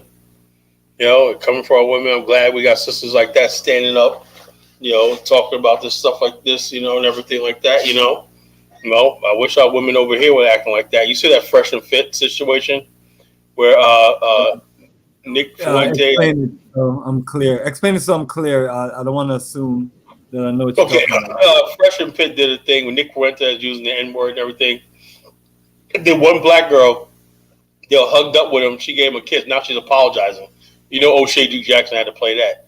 Now she's apologizing because she kissed him on the cheek, whatever. You know, you got people out here. I mean, didn't they ask him to say it? I mean, I just want to make sure. I have no idea, but the fact that he said it though, you know, and and he said something. I want to play the video so you can make sure you hear what they're saying clearly. Yeah, I'll find. Let me find the video so we know exactly what he's talking about. I don't want to presume. Or I can play O'Shea version of the video. Yeah, you can find it. Let's see. All right, there. So, what I can do right now, because this is another video you sent me. These African migrants and refugees have been left. So, let me play that so you can explain what that is all about. Right.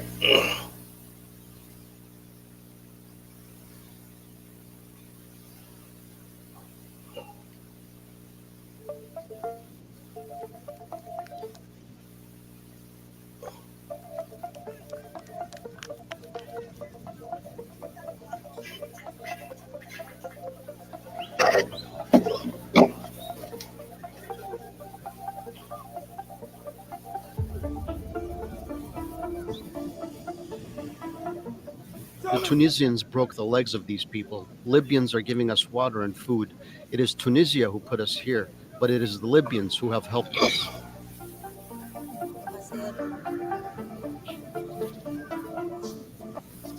We informed the Tunisian authorities that these migrants are supposed to be removed from the border points because they have infiltrated illegally.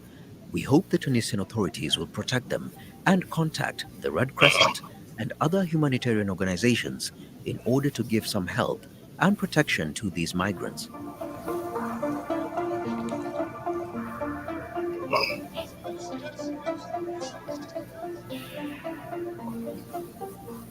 The Tunisians are the ones who brought us here. We should go and beg the Tunisians so that they will take us back, or they should return us. We went and spoke and pleaded with them. They said we should go back to Libya, but we haven't been to Libya before. Why should we go back there?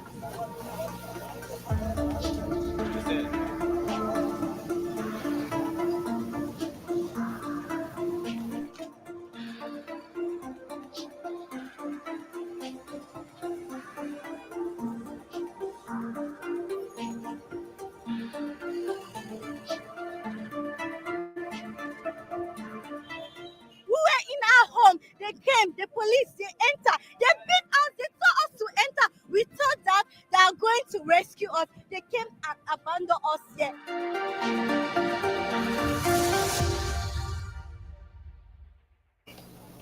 She's from Cameroon. I'm not trying to joke and like that. But where's the Judah Empire at? You know, where's the Judah Empire at? Where's the Judah Empire? Where's all the people that talk? Where's Mike Omawale? You know, where's all these people that talk all this stuff about Nigeria this, Nigeria that? Hey, why? I don't understand something, right? Nigeria has oil, has lush land, and you know something like that. That going across that desert is not free. That's going to cost you like a few $1,000s. You're going to save a few $1,000s to get across to Europe. You want to get out of Africa that bad that you're trying to go across the desert and risk all that stuff like that just to go to get to Europe. It's just a sad situation, sad situation. And so what we have to do, in, like I said, in this Pan-African space, I believe the Pan-African world has to look at everything realistically. We do have a problem with African poverty, migrants, everything like that. That's part of the game. That's part of it. That's part of the job of the Pan-African world. Just look at all the problems and everything. We can now no longer keep trying to paint Africa as this rosy picture and everything like that. It's not like that, And we're not the Pan-Africans that do that. We're not going to tell you, oh, yeah, everything's going to be rose. No, if you can go lose that U.S. passport and everything like that, you could fail in Africa and be in the situation these people are in, That's why we tell you, have your paperwork, have your document, have a source of income, get with the right people, Don't be so. Imagine that you go to Africa and you get scammed, right? You lose everything. And you're African American, you just lost $40,000 for some scamming by somebody in Senegal, not naming names. And next thing you know, out of desperation, you're on a trek across the desert to Morocco or whatever like that, get beaten by Arabs and everything to try to get into Europe. This is what we're talking about. This is what having a real plan, a real nation building, real repatriation plan is essential. How long are people going to keep fighting us on this? How long are people going to keep fighting us on this? If you're not organized and everything, that the people that you saw just in that video, that could be you. That could be you. What makes you think just because you're African American, this cannot happen to you? Yes, it can exactly happen to you. So we have to basically tell things the right way. Tell things the right way. We have to do things right. We have to be organized. We have to have common sense. We have to strategic planning. We have to build the right energy. The right unity. Build together. If we're going to go to the continent, we should be looking out for each other. We should be caring for each other. If not, then stay your ass in America. Simple as that. So, that's why I wanted to play that video because it's very, very sad. And one of the other videos I sent you, right? Somebody put that and said, "Yeah, we going through the same thing, African American. Look how we're going." No, we're not going. We're not getting chased out of our country in America. We're going to Africa. We're expert. We're voluntarily. We're coming to be a blessing and empowerment to Africa. We're trying to bring our best. We're trying to bring our brightest. We're on a different level. We're not fleeing America. We could stay in America, or we choose to go to Africa. We're not in a state of desperation. And not to make mockery of these people, these poor people, but we're not in the same situation. All right, well, some people got some comments here. Is one of them. Let me just run it back to you. And also, yes, greetings, my good brother Goham. Goham, what's up, brother Goham? Thanks for the video. This is 80% of them are Italy. They have box please. Third of married West African children are not husbands. Most of them busted down youth. You can't lie anymore. Sex sir. What is your point? This is American black, not African. This is what Michael Eric Dyson was talking about, man. People like this right here. People just come up with all kinds of stupid conspiracy stuff and whatnot. Won't get on the show and debate and say what he's going to say. Just makes comments in the chat room and little hit and run. What we call conscious drive-bys, They pull a conscious drive-by, and they're gone, a conscious drive-by. Oh, they put some, and they here and gone. Instead of sitting there saying, yeah, I'm going to call in, and he should be like, I'm going to call in and debate, The bottom line is if you decide you want to be part of what we're doing, no one's begging you to. Nobody cares about those Sambo bozos. I care about them. They're black people. I care about them. Nobody cares about them. I care about them. I care about all people suffering. I don't mock human suffering. So the bottom line is this: those of us who we're trying to change the trajectory, because if Africa does not have us, Africa does not stand a chance. These people are going to Europe because they don't have opportunity. They lost faith in Africa. So therefore, if we're coming to the continent and help build and everything like that, that could change thing. You got this fresh and fit thing. Let's see what this this is gonna be hard to watch, man, you know?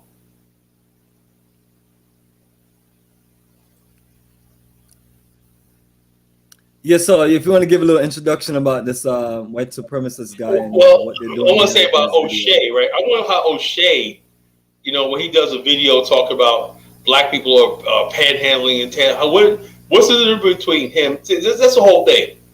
Fresh and Fit, obviously, they're both one Sudanese. I think the other one, Fresh, the little dark skinned one's, I think he's from the Cameroon, whatever like that. You know, these are black immigrants. They don't care about Black America, whatever like that. It's just stupid.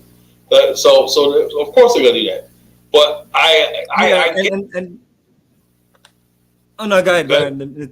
finish. No, say what you're gonna say. No, just like I was telling you earlier today when I saw the video, I was like, well, it's not like, you know, this is coming from one of our conscious or supposed to be educated brothers and sisters. These are people who, you know, literally work the views and whatever kind of, as you can see, the ladies that they have on there, they just, you know, they're pushing all, you know, they're pushing all of the things just to get folks' attention, and they're gonna do dumb, crazy stuff like that. Me personally, I don't take any of these fools serious. No, I don't. And even this guy that's supposed to be a known white supremacist. I mean, sometimes you don't.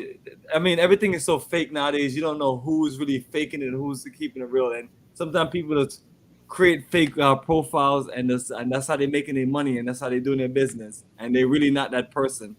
But this is interesting, and you know, we can play it in and see. But I don't think the world of YouTube cares about things like this. I mean, because number one, it's coming from you know, it's coming from some clowns. Yeah, deadly clowns. You know, Nobody like credible in any of the black energy or anything. Right. And these are folks who, and next thing you know, O'Shea will say, "I'm disappointed in Fresh and Fit because they're Pan-Africanists." They talk about, you know, next thing you know, they'll label them Pan-Africanists, you know, because they probably talk about one or two African issues. They're Pan-Africans. This is a Pan-African, you know. That's what I'm talking about. So everybody, this is how they build their show. They build their show with controversy. They build their show all kind. Me personally, man, I'm not even into the YouTube world like that, but I appreciate this sharing our information and the life and the world that we live in, and then let people know, hey, this is a grassroots movement, and you know, it's not the most popular movement, but you know, we're gonna keep it real. We're gonna hold the line, and we're gonna build something tangible, and you know, and we don't need everybody. And we don't need to have 50,000 views and 50,000, 100,000, and 200,000 million subscribers, any of that. Numbers help and always be nice, but if I gotta fake it, or if I gotta just be somebody else, or if I gotta go against my dignity and go against my core values and my culture, and go against the people who I'm representing and things like that, it's just not worth it for me personally. So yeah, remember King Leonidas? King Leonidas 300. Did he take the whole Greek army? No, he said, I want what, 300 of my top men. 300, you know, that's all I need is 300 men, you know. And he said, I'm not going to involve the Greek city states. I'm not going to involve Athens. Hey, I took 300 men, and we got the job done, you know. So you don't need a whole lot of men. All you need is like a small group of people, well organized, right? That's why I said it's important that people join this movement right here, you know, and join us and stop splintering off and doing your own thing. Join us with this movement, you know, because we're going to see glory. We're holding the line, you know. I was referring to Fresh and Fit. What did they say? No, this is Oh, okay. Sambo Bozos. Okay. Oh, you talking about Sam? Yeah. That's not. She wasn't talking about immigrants. She's just talking about. Fresh and Fit. Okay. We got the two guys that we mentioned that that holds no weight in anything black powered or anything black consciousness or anything that's progressive for us. They just too, you know, whether they have a little you know, dark skin shade on them, or whether they mix or whatever, they just not into the same movement. So I don't really judge those folks. I expect them to be, you know, I expect them to be ignorant. But my issue comes from when I have people who claim to read all these books, claim to be a part of this organization, claim to be a part of this Black Power movement, claim this and claim that, and then you get literally nothing from them, and they're literally virtually just useless, other than being just online YouTube star and things like that. And all of the bait and knowledge that they have don't translate to anything tangible or build any kind of build any kind of enterprise or build anything that we can carry on for generations. Or speaking of which, Boyce Watkins is really mad right now. No, Boyce Watkins did too now. Well, I'm not me personally, but I enjoy this shit, right? Anyway, Corey Holcomb is roasting him, right? Of that picture where his wife is staring at Willie Brown and everything like that. Anyway, Willie Brown's now trying to broker something between Boyce and Corey Holcomb and whatnot. It's going left, Anyway, the bottom line, Boyce is like, he talk about his, I'm a financial person, and I got to cut a lot of people out because there's maybe I don't know, right? What does, besides open up a school, which it's easy to do, rent a building, right? And some recreation center, they can rent you 3 rooms out, right? And you put your little laptop up there, and you got your projector and everything. And you come in there and you charge people some amount of money to come in there, telling this like the thing. What exactly does the Boyce, right? He's had audience. He has 300,000 subscribers, right? 300,000 subscribers, right? What has he organized? Does he have an investment group? Okay. Does he have an investment group, right? Did he organize a credit union? Did he organize anything that you could say like this? And somebody else, O'Shea was saying, Boyce is hating on black people, black men that are successful than him. Boyce is going in on Steve Harvey and all these people that got money and stuff like that. And so the bottom line is, we got these gurus up here, and people listen to them. Back in the days, Dr. Boyce Watkins, how you doing about it? Well, you bought his program for $1,500, right? And people was fighting with me all the time. Yeah, but I got this program. I said, dude, man, I went through the whole thing with Amway. I bought this and everything. And he's showing you some multi-level marketing thing, right? With some Chinese guy that's the head of it, some multi-level market, selling some products online or whatever like that. Yeah. I said, that's what passes for real black economic power. And then when I listened to him, right, I said, okay, me, I've given out more information on this show about Liberia, Africa, and everything like that, and I never charge a dime. Why is it that if Boyce Watkins says, if you really want to listen to his knowledge, you got to pay for it. You got to go to a paid website and all stuff like that, a paid website to listen to some information. Okay, let's say I pay for the information, right? Am I going to get rich? What is he going to tell me about finance that I don't already know? That I can't Google? What you're doing is you're supporting a black-owned business. Oh yeah, support a black-owned business. It's like back in the day, there was this guy that resurfaced, right, called Wise Nubian, right? This guy was a character, man. This is back 2010. He was like 44 back in 2010, and this guy was a character on Block Talk Radio, right? And basically, him, I used to go at it, right? That's what I came with, sort of Deadly Clowns at Wise Nubian, right? And then he said he had this is for his children's fund, right? Then the truth came out, right? The children's fund he was raising for was his own kids. He had like 11 kids and whatnot, And he's like, yeah, his children's fund and whatnot. This is my children's fund. See, Wise Nubian loves the children and whatnot, I was like, those are all his children from his different married baby mamas, But he's up there, yeah, I'm the truth, Wise Nubian and everything. So I'm saying to myself, yeah, these internet gurus and everything. It's like I asked a question, right? You follow somebody for years. You gave them money. You gave them support. You fall in love with these people, right? Let me tell you something. I know where all this comes from. A lot of black people go to work and they don't have families. They don't have families or anybody that they can confide in, right? And the only time they get to be black, right, for the most part, when they go to their job and everything like that, is when they turn on the internet. They turn on the internet, right, and there's somebody there that's talking like you. He's talking about the latest police shooting. He's talking about this. He's angry. And I remember Boyce Watkins really got popular during that when Trayvon Martin was killed. And he's talking to you. Oh yeah, he's one of us, Dr. Boyce Watkins. And his name is Doctor. He has a degree and everything. He must know what he's talking about and everything. And he's doing all these websites and everything like that. He has these websites, Breaking Brown, and also like that. He's talking about issues I talk about and everything. And he does financial literacy and everything like that. He talks about we're going to build a legacy for our children and everything like that, you know. And we say to ourselves, and I say to myself after all these years, right?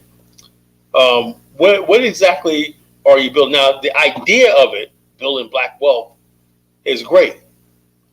But how are you going to build black wealth if you don't build in families? You're not building solid communities, right? Or, right, and be honest with you, right? I heard Roland Martin, even Boyce Watkins one time, they had went to Ghana. And I thought this was going to be a game changer, right? They both of them went over to Ghana, right? Even met with the president, right? And said, yeah, we could bring investment groups and everything like that. And the Ghanaian president, that was during the year of return. So I said, maybe these guys are on to something, right? How many years ago was that now? 4 years? Year of return? 4 years? And they're back on the internet talking the same nonsense. So you went to the... That was 2019, yeah. In 4 years. 4 years. So you're back on it. So when Ghana got popping off, right? Here comes Boyce Watkins, you know? Here comes thing. I'm Dr. Boyce Watkins, and I got, you know, he made it seem like he was bigger than what he really was and everything. You know, we could do this. We got investments. You know, there's so much potential in Africa. He was breaking. I was getting excited. Boyce Watkins is going to Ghana. He's going to do like that.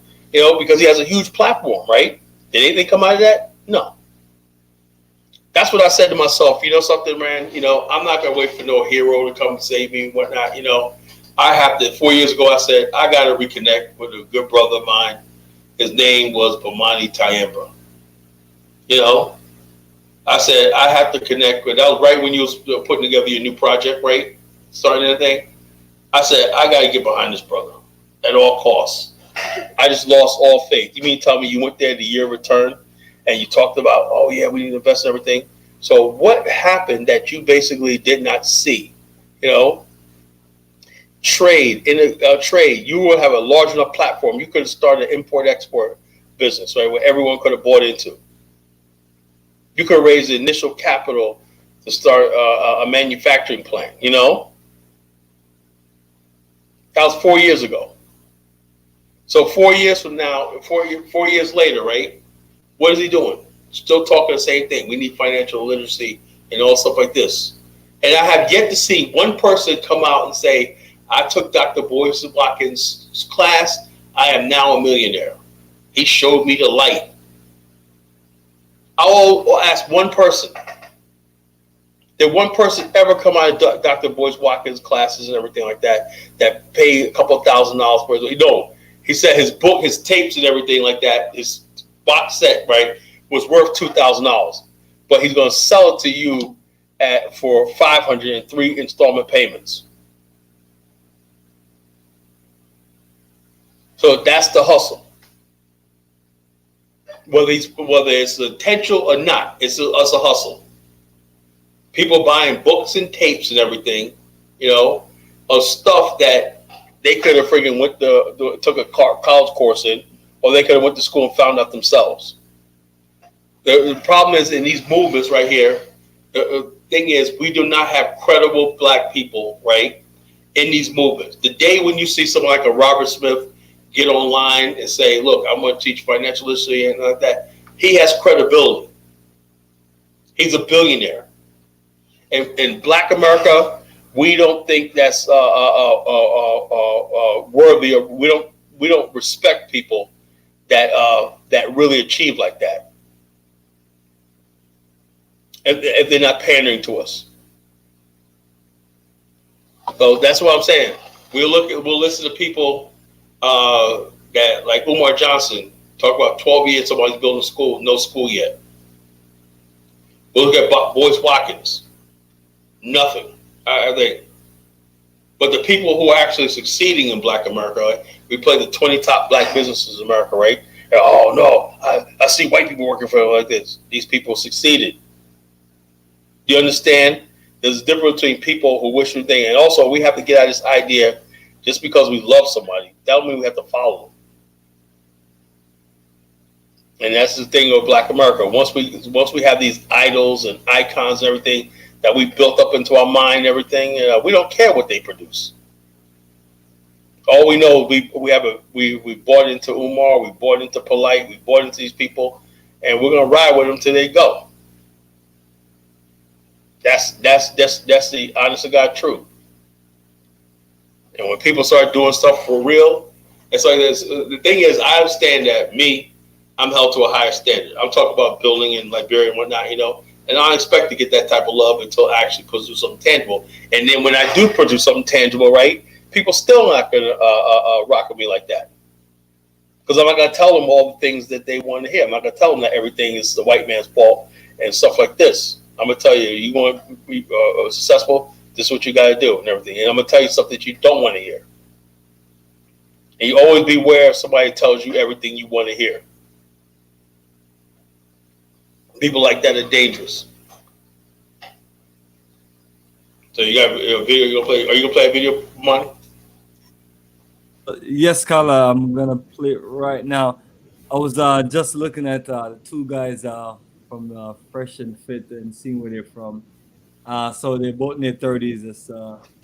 And one is from Barbados, a dark complexion brother. And the other brother looked like, seemed like he's from here in America. Maybe his parents are from somewhere else.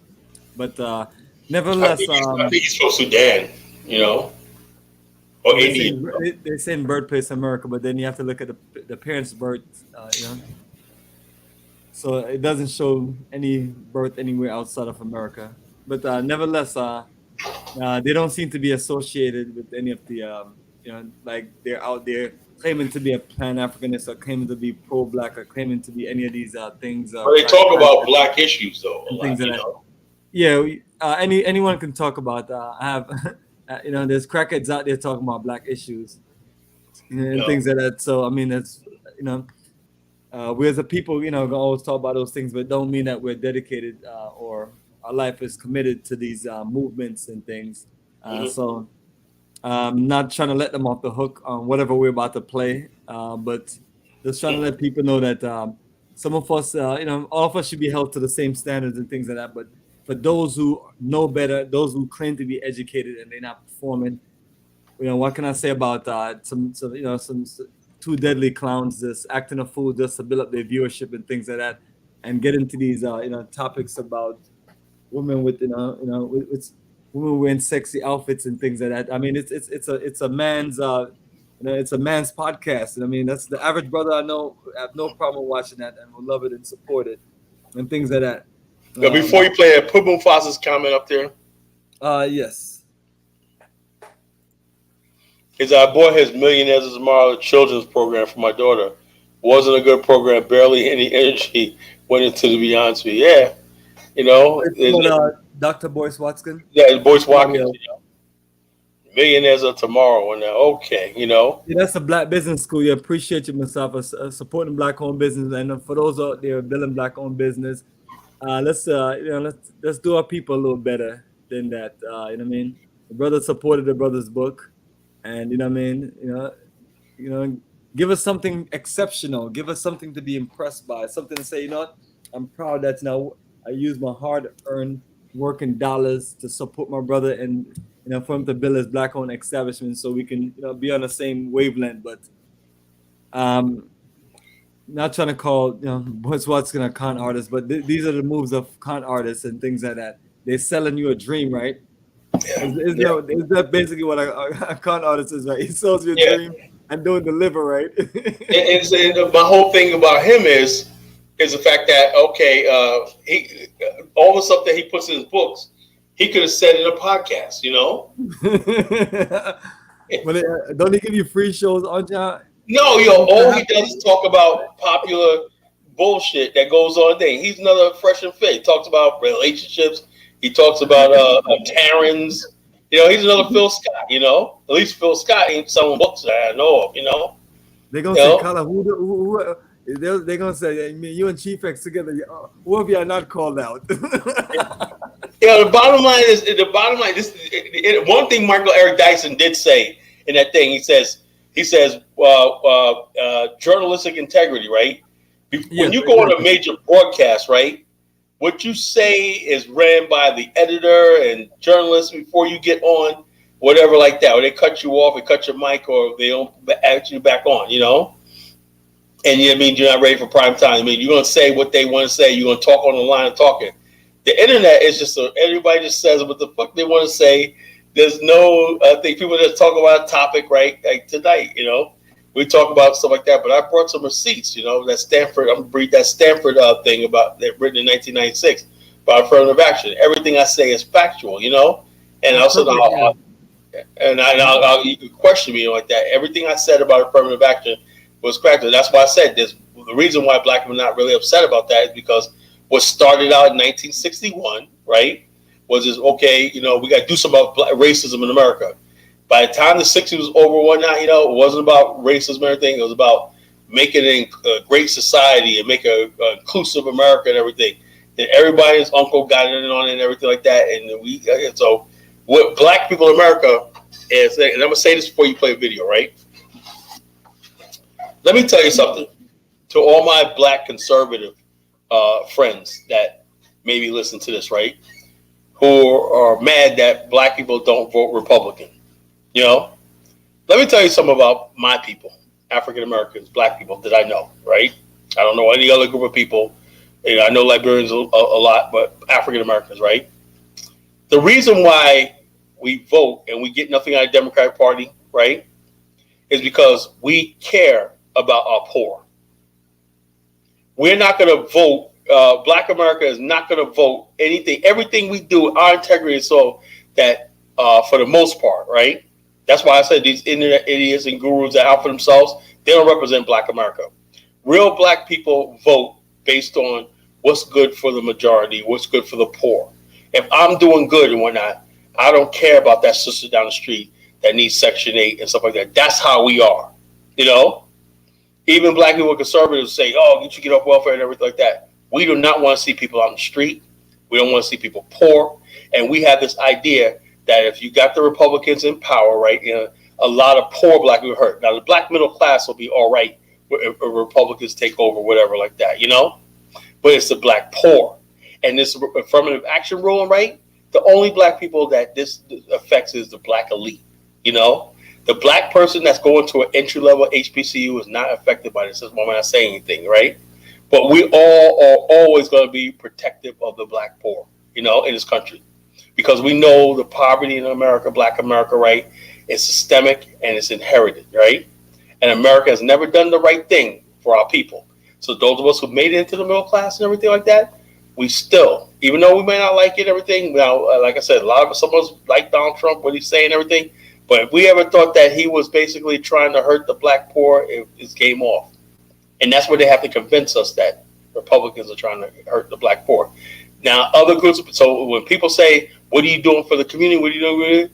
Black people, for the most part, 90% of Black men still vote for programs that they don't benefit from. You know? So you could take that to the bank. I want anybody to debate me on that. The Black men in America, right? 65% in the middle class, but we still vote based on what's in the best interest of our the least among us. So instead of saying Black men or to get a compliment for that and not politically abandoning their community, we get pushback by Umar Johnson talking about we ain't doing enough, we didn't do nothing, and everything like that. I rebuke that. So with that, you know, you can send me a hate mail, nation.college.5@gmail.com.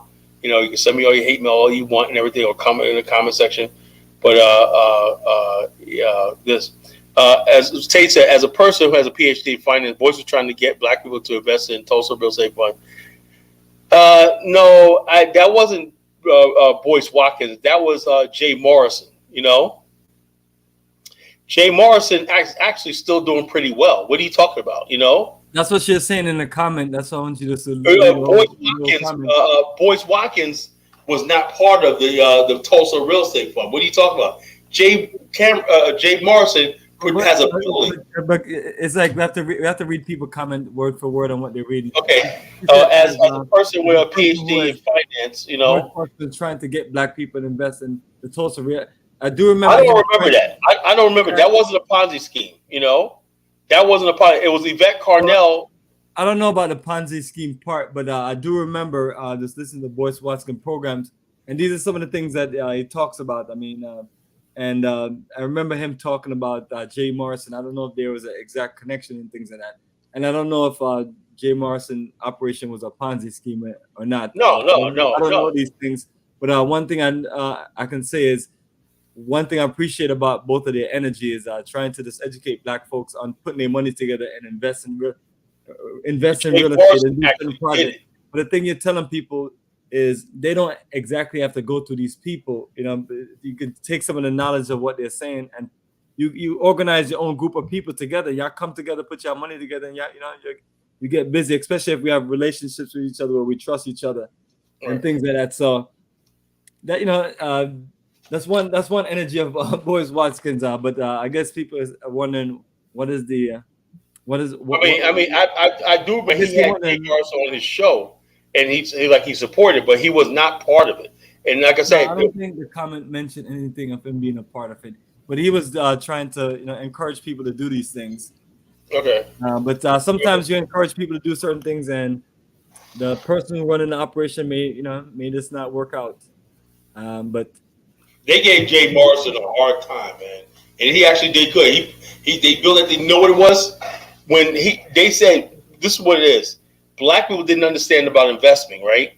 You had like a few thousand people, right, invested $500, right, in a thing, right, and then when it came down to giving out dividend checks, right, and people were like, okay, you own part of this. You can say I own part of this right here, right? You own part of something. It was like a huge building.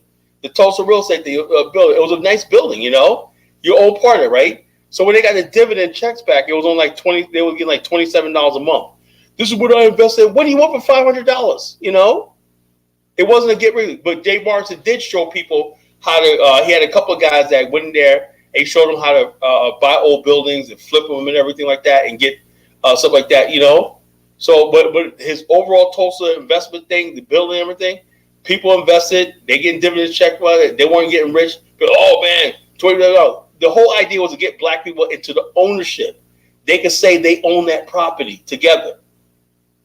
You know, the more people who are part of it, the less dividends you're going to get monthly. But they took it as, he scammed people and everything. I felt bad for Jay Morrison. You go out there trying to help black people and everything. You do the right thing. You know, misinformation online, and the next thing you know, people come up to turn on your back, you know.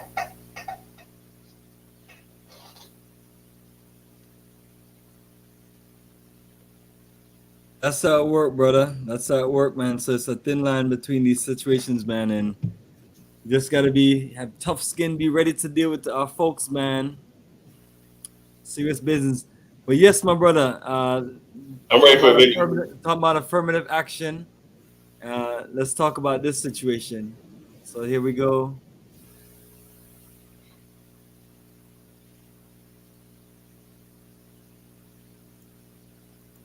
I have not looked at the entire 4-hour stream, but I did see this clip, which is questionable. But this isn't the first time that Nick Fuentes has said something pretty aggressive against black people.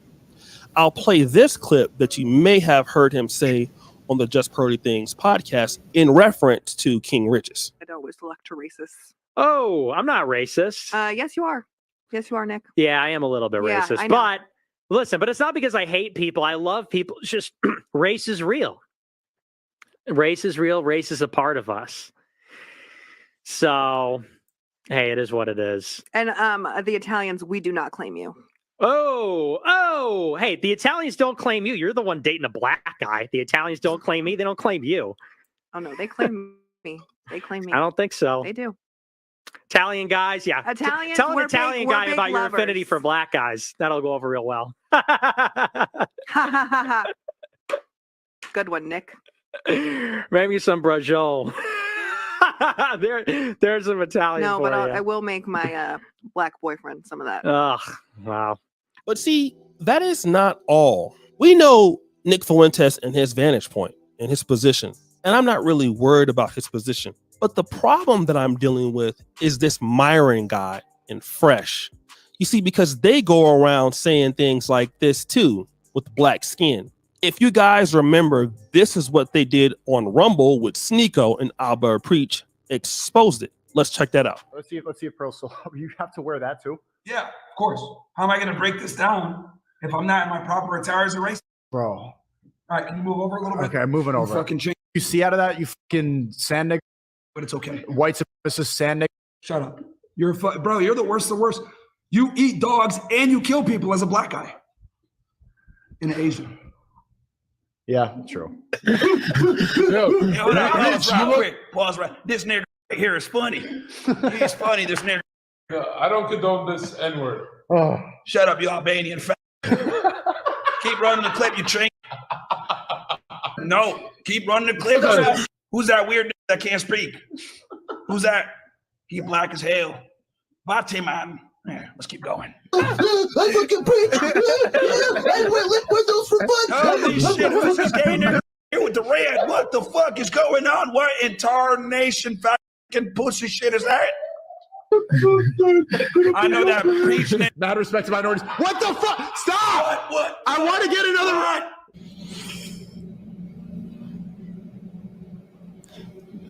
There right now. He puts there probably swinging around eating some bananas.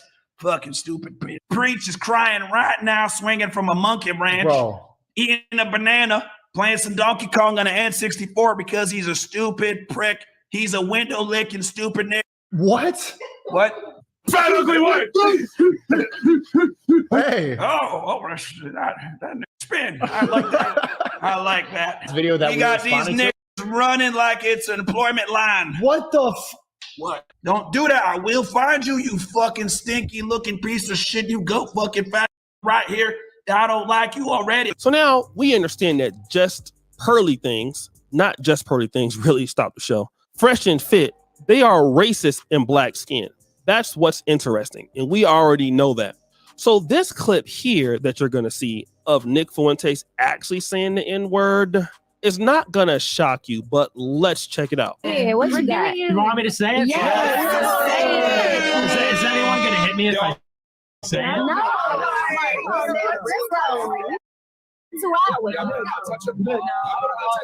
Come on, Nick. What you got? All right.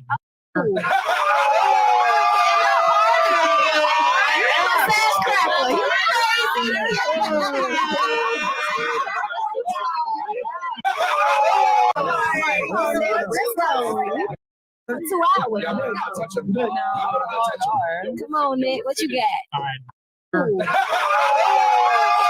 Now, guys, I'm not necessarily angry at, let's say, these guys as much as I'm disappointed with the black women that were encouraging him to say the N-word. Now it digs into more information as if are these ladies African American? Are these ladies from Africa? Are these ladies Caribbean?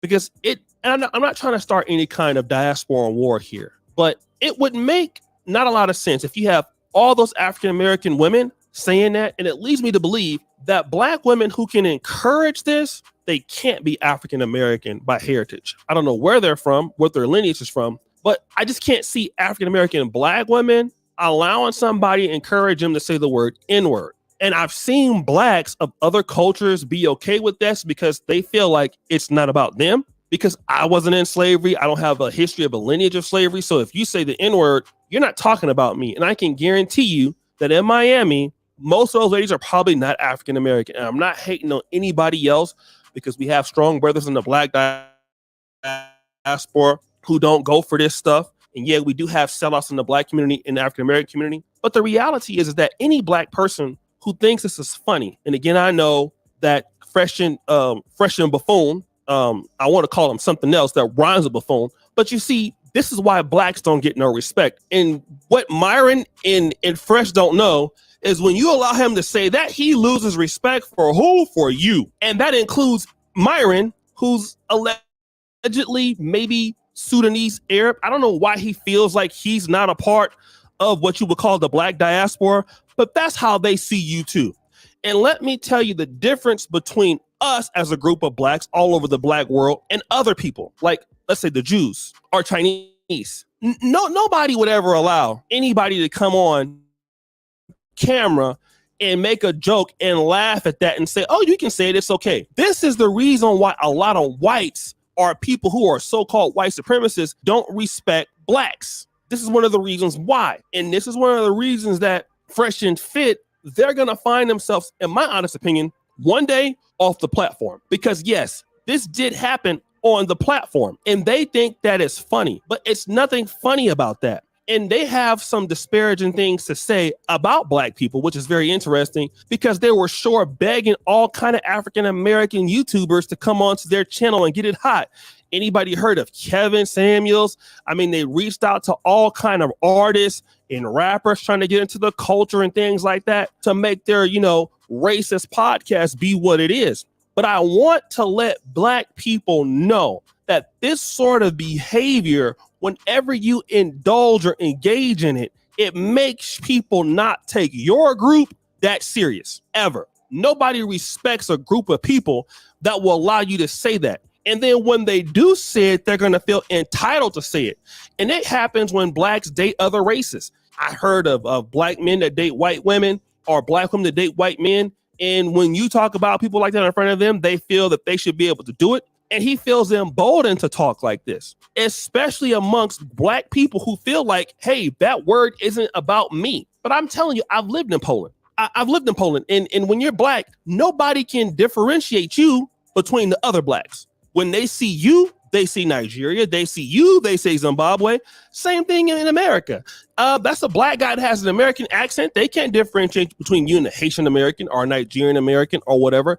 They don't want to deal with you at all. And a lot of blacks are trying to be friends with people who clearly dislike us and hate us, and that's their prerogative, and they would like to be set aside. But no, not Fresh and Fit. Let's bring the guy onto our podcast and let him disrespect a group of people that we think he's not talking about us, when in fact they're talking about you. Even those black ladies on that podcast, you're being talked about. And I could be wrong. Some of them could be African-American ladies. I highly doubt that's the case, because that's not really going to go down, right? But the thing about it is, it just shows how many blacks have so much self-hate. And when you are a people like this, don't cry about racism. And he mentioned something about that the women can't be black American women. What does that have to do with anything? I mean, well, I think right now, the hood rat chicks and whatnot, it's not just African Americans, right?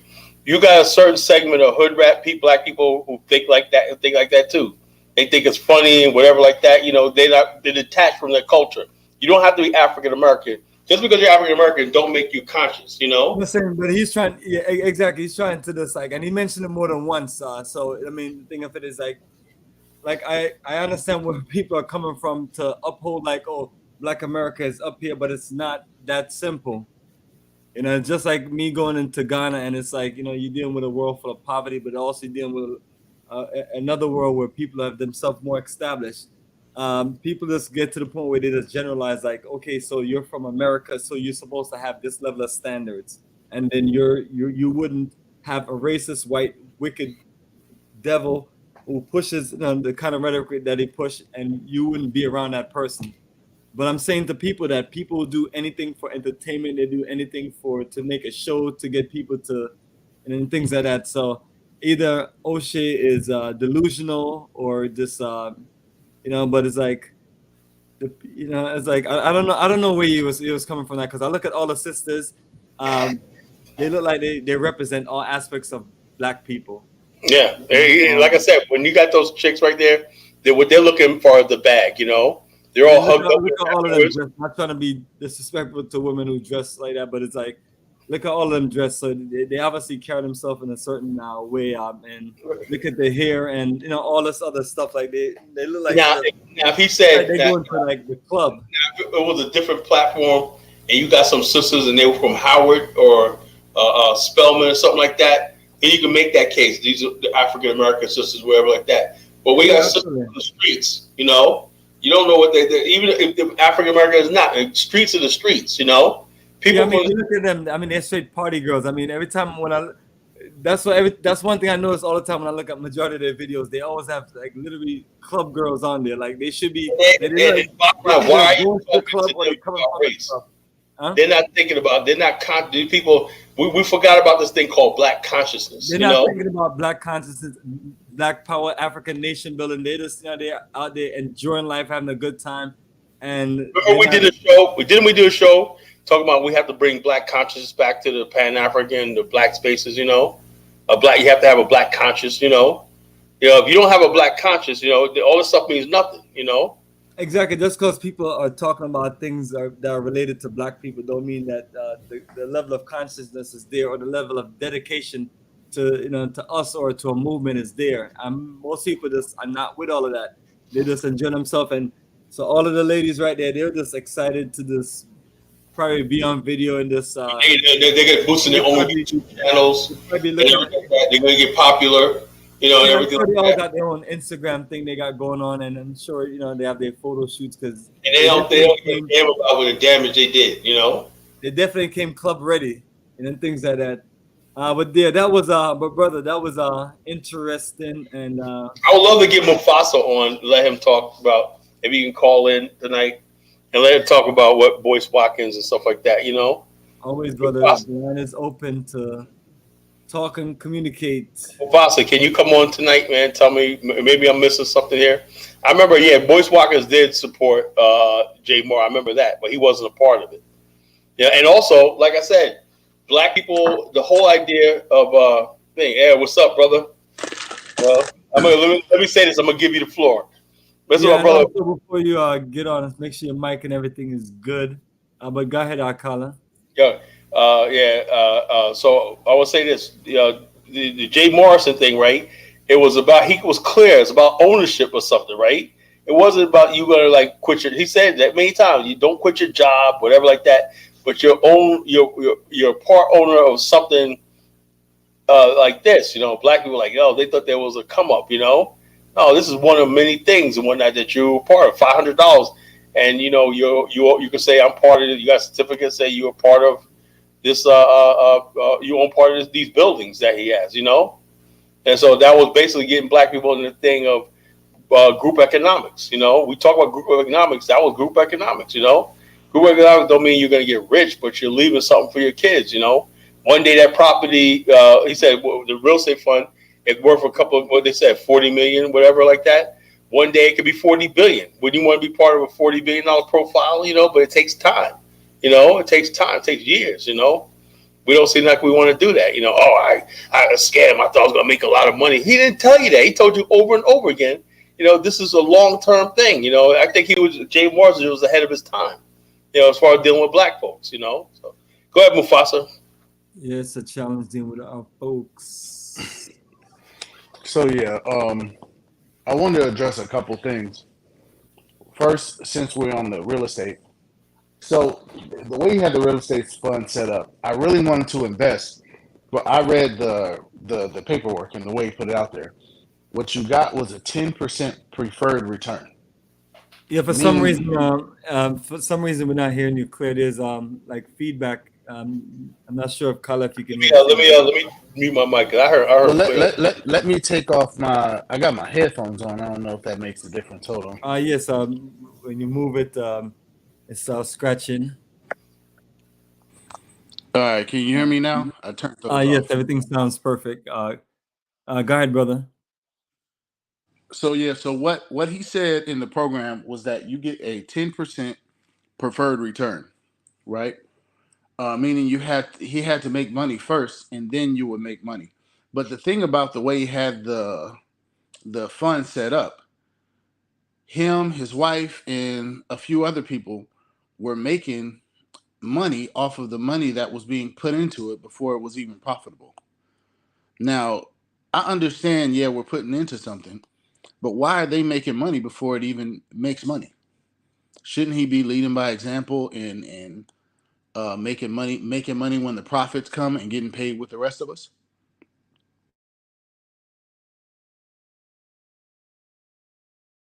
That's the thing I didn't understand either, because the way then again, remember some social media, had it out there like, oh, they're making all this money, they're sipping. One man had the thing with him and his wife.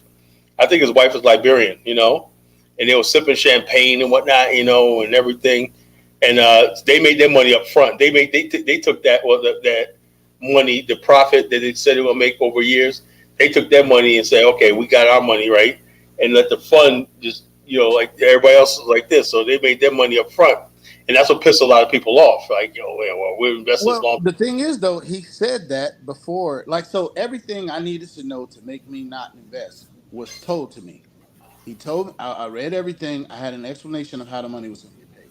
So I got a 10% preferred return on my $500 for my share. Meaning I got to wait until money gets made, and then I get some money from that money. Immediately when you tell me that, and then my $500 is locked for, I think it was like 2 to 3 years. It was locked in there, and then I can't make money until it makes money.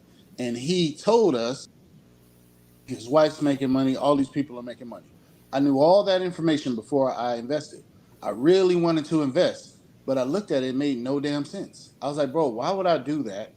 We're in the middle of a bull market right now. Why am I going to lock money in with you to hope that you make investments? Just for me to, what, I guess Kyla's saying that we want to own something. But I wanted to do it, but it just didn't make any sense as an investment. And people probably put their money into it, not really understanding that. But I don't know. I have to say it flopped, man. It flopped because he barely paid any money out. They made sure they got paid. And then he was buying things that didn't really make sense. I mean, he didn't make any money in a bull market. Now the market's crashing, but when the market was on fire, he didn't really make any money. So, like I said, I have nothing really against him, but I don't know. That wasn't a. If I was him, I would have went into residential real estate. Like that did Grant Morrison might say you buy an apartment building. He says he says you buy a 20 unit. He says like 7 units pays for everything, and the rest is all your pocket money and whatnot. You know, and he could have did it like that. That would have been a thing. But commercial real estate, you know, you have to get black people to rent office space from you and stuff like that. And you know, and also we had COVID and everything. People work from home, so office spaces don't really go for don't sell as much as they used to. You know what I'm saying? And well, Vasa, we were talking on Facebook. What do you think about the affirmative action situation? I didn't want them to get rid of that. I think they should have left that there. And if anything, we should have worked on. You know, affirmative action should have been for us. It wasn't though. Yeah, it was never for us, and I feel like it should have remained in place, but it should have been, you know, fixed to be for us. Yeah, the thing is though, you understand, like I was saying earlier, I'm gonna listen. What if affirmative action just for us? It would never got passed into law. True. So they had to water it down. They made Jews a minority. They made white women a minority of disadvantaged. They defined what was disadvantaged and everything like that. And I was talking about this thing with Stanford University. The language of affirmative action went from black people, you know, addressing black problems to discrimination in America, right? That included everybody. Yeah. No, that's true. That's true. But and you know, like you said, it wouldn't have got passed if it was just for us, and we were still able to benefit from it. We still did get some marginal benefit despite all the other, you know. The anti-discrimination laws helped us a lot. Oh, you know? So you don't think the affirmative action did? Affirmative action. Let me tell you about affirmative action, right? First of all, we're talking about college admission, right? Yep. All of our top people in Black America, where'd they graduate from? Black colleges. Black colleges, right? But that was before we really could get into them, though. Yeah, no, but what I'm saying though, but even though the black colleges produce most of our millionaires and wealthy black people in America, you know why? Because if you look at colleges, right? You the black fraternities and everything like that. These people have lifelong networks and partnerships, investment clubs, and everything like that. So therefore, there was a basis to build upon, right? When you look at the people who are products of white universities, like Michael Eric Dyson, Cornell West, Barack Obama, they're basically there to promote a white agenda, you know. Now, as an individual, right? If you say you graduate from Harvard, right? You could be the president of the United States, like Barack Obama, president of Harvard Law Review, right? Cornell West, he's a #1 professor or whatever like that, book writer. Like, him as an individual benefits right from that, right? From being in these prestige interviews like that. But what I'm saying is, though, when we talk about affirmative action, right, that's for individuals, individual achievement. Just to say you had one black person that graduated from that, right? But it's never really trickled down to, like white people say, the trickle down theory. Tell me anywhere affirmative action, these higher education, Ivy League institutions, ever trickled down to the masses of black people in America. Never. Well, I mean, but that's just because we don't have the institutions. But going to a black college doesn't necessarily guarantee that you're going to build any infrastructure or institutions either. But let me talk about institutions, right? Institutions are built not to create; they're built to maintain what's already there. You have a vast country, right? Like you have a vast country where you have wealth and everything. So you create an institution to basically protect certain things that already exist. Black people can't build institutions on stuff that we don't really have collectively. So a business is an institution, is it not? But no, when I'm saying institution, I'm going to say institute, right? Yeah. Remember in the movie Jaws? Remember Brody said to him, he said, "Who pays for us? The institute?" No, he said, "Yeah, institute." He said, "Lie." He goes, "I pay for this lie myself. I'm rich." And he says, "Institute." Now, the Marine Science Institute, right? Private institution, right? They get grants and money and stuff like that from philanthropists and everything like that. Why? To study certain things like climate change, right? Have institutes, right? Why? To push what? This idea of climate change, everything like that. That's an institute, right? To protect something that's already there, to persuade public opinion on things like that. That's why the institutions, one of the biggest advertisers in America, right? The March of Dimes, right? The American Cancer Society. These are institutions, right? That sway public opinion. Black people don't have those sort of institutions because we have nothing to maintain. No, you're correct. I used the wrong word. You're correct. Right? So I'm saying? Yeah, but what I was going to say is, well, firstly, I'm not sure that do you have a source for that information to say that most of our richest people are coming out of black colleges? Well, that's been well, no, as far as I know, most of our black people, like Robert Smith, all went to HBCUs. All went to HBCUs. Yeah, I have to look into that because I think it does a few things. Because firstly, there's a lot of things went into these Ivy League schools and these major schools, and black people should be at those schools. That's just. I agree. Look, I agree with that. But let me ask you a question, right? This is another thing. Mm-hmm. Okay, you heard of the Kennedy School of Business in Harvard, right? Yeah. Okay. Now, I don't know if that's credited or unaccredited, right? But the name Harvard, right? Like Madam Sirleaf of Liberia, former president of Liberia, went there, right? Vicente Fox, former president of Mexico, went there. Bill O'Reilly of Fox News went there, right? And because they had the Harvard name, right? You got, he's a graduate of the institute, maybe non-accredited, whatever like that, accredited, whatever, took some courses. But what I'm saying is, though, the name it carries more weight than what it is, And so, like I said, these institutions get you into the powers in America, right? The powers. And I'm saying to myself, right? I'm saying to you is, how is that ever translated down to the average black person? As far as building anything, these people It may not translate, but I'll give you an example. You still can, as an individual, benefit, and it has to start with some individuals. Oh yeah, I agree. And as an individual, it needs time to build something. Like my cousin, his wife, he's a doctor. His wife is a Harvard graduate doctor. Now he's already been kind of rolling for a few years. His wife is finishing residency, and they plan for her to go private. She wants to go straight private, dermatology. Now, given some time, she can benefit from that Harvard that stamp. And once she does that, like as soon as the business I'm in, I do video production, particularly for nonprofits, business, corporate videos. and I'm going to be one of the first people to help set up everything. It's already lined up, right? So, given time, these type of things will benefit. Given time, we've only been. I mean, saying it's that only for been a like few. 60 years, bro. Given Not that long. time, No, no, no, no, no. I mean, I mean, 60 years is not that too long of a time. yeah, well, it's a long time, it's a Really have lifetime, man. Because a lot of people like, well, we got communities that are falling apart and whatnot. You know, we have cities like Chicago. The bottom is dropping out. We have the mayor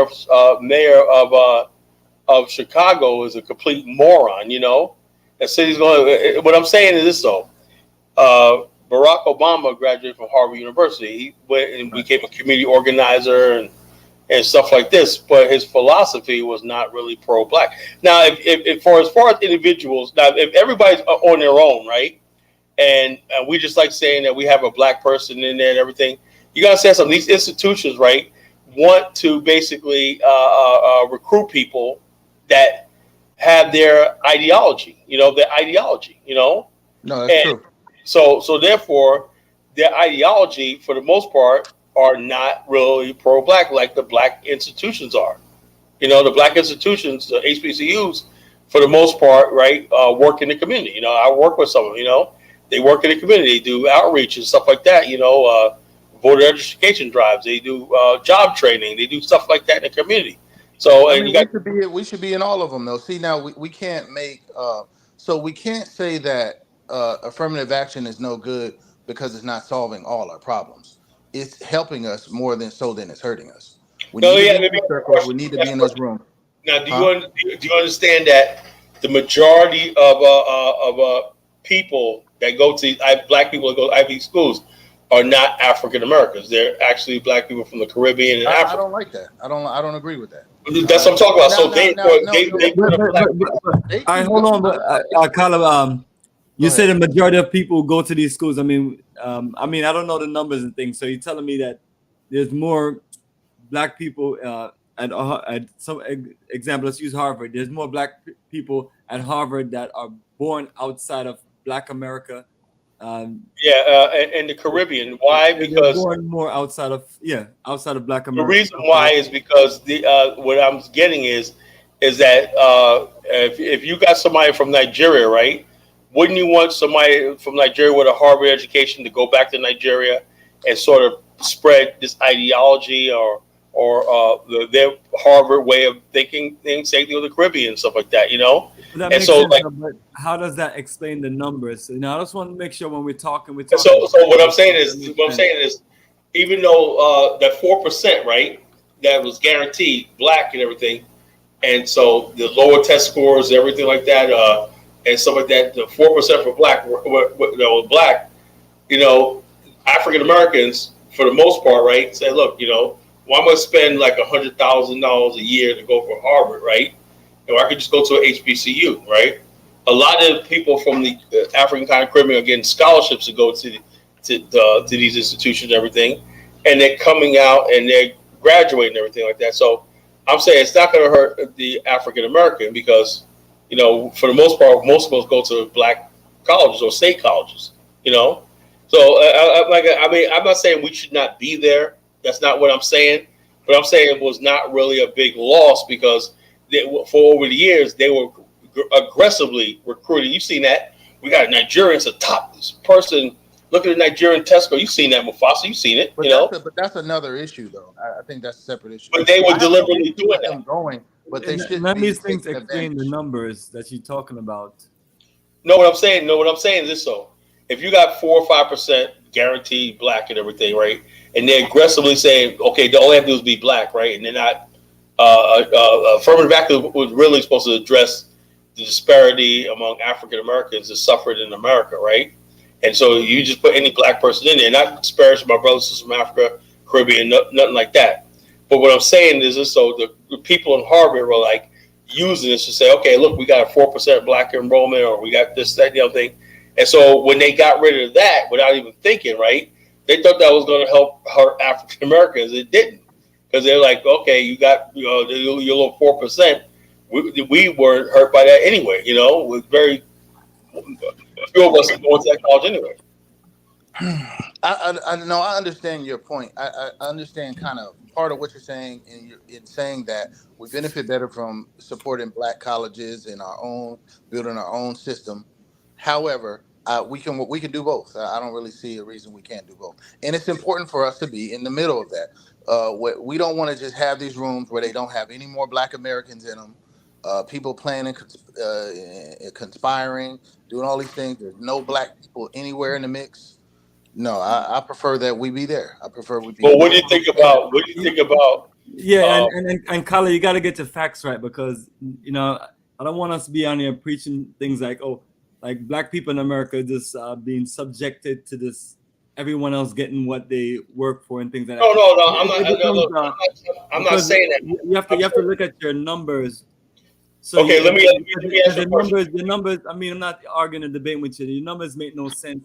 You're saying to me that places like Harvard have more Black students outside of America than Black students here. Because even if you look at the tally of what they have as international students, which most of them are probably non-Black, you'll see the numbers are higher. But you just have to look at different researches and things like that.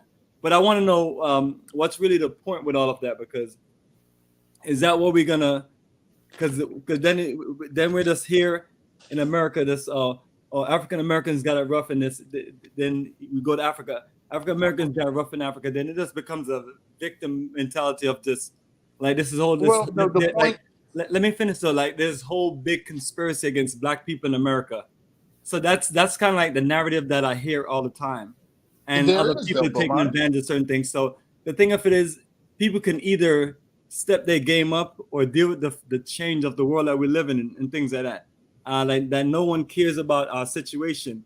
And if we really feel the way we feel about some of these things, we need to do something about it other than, because it gets to the point where it seems like a level of just complaining.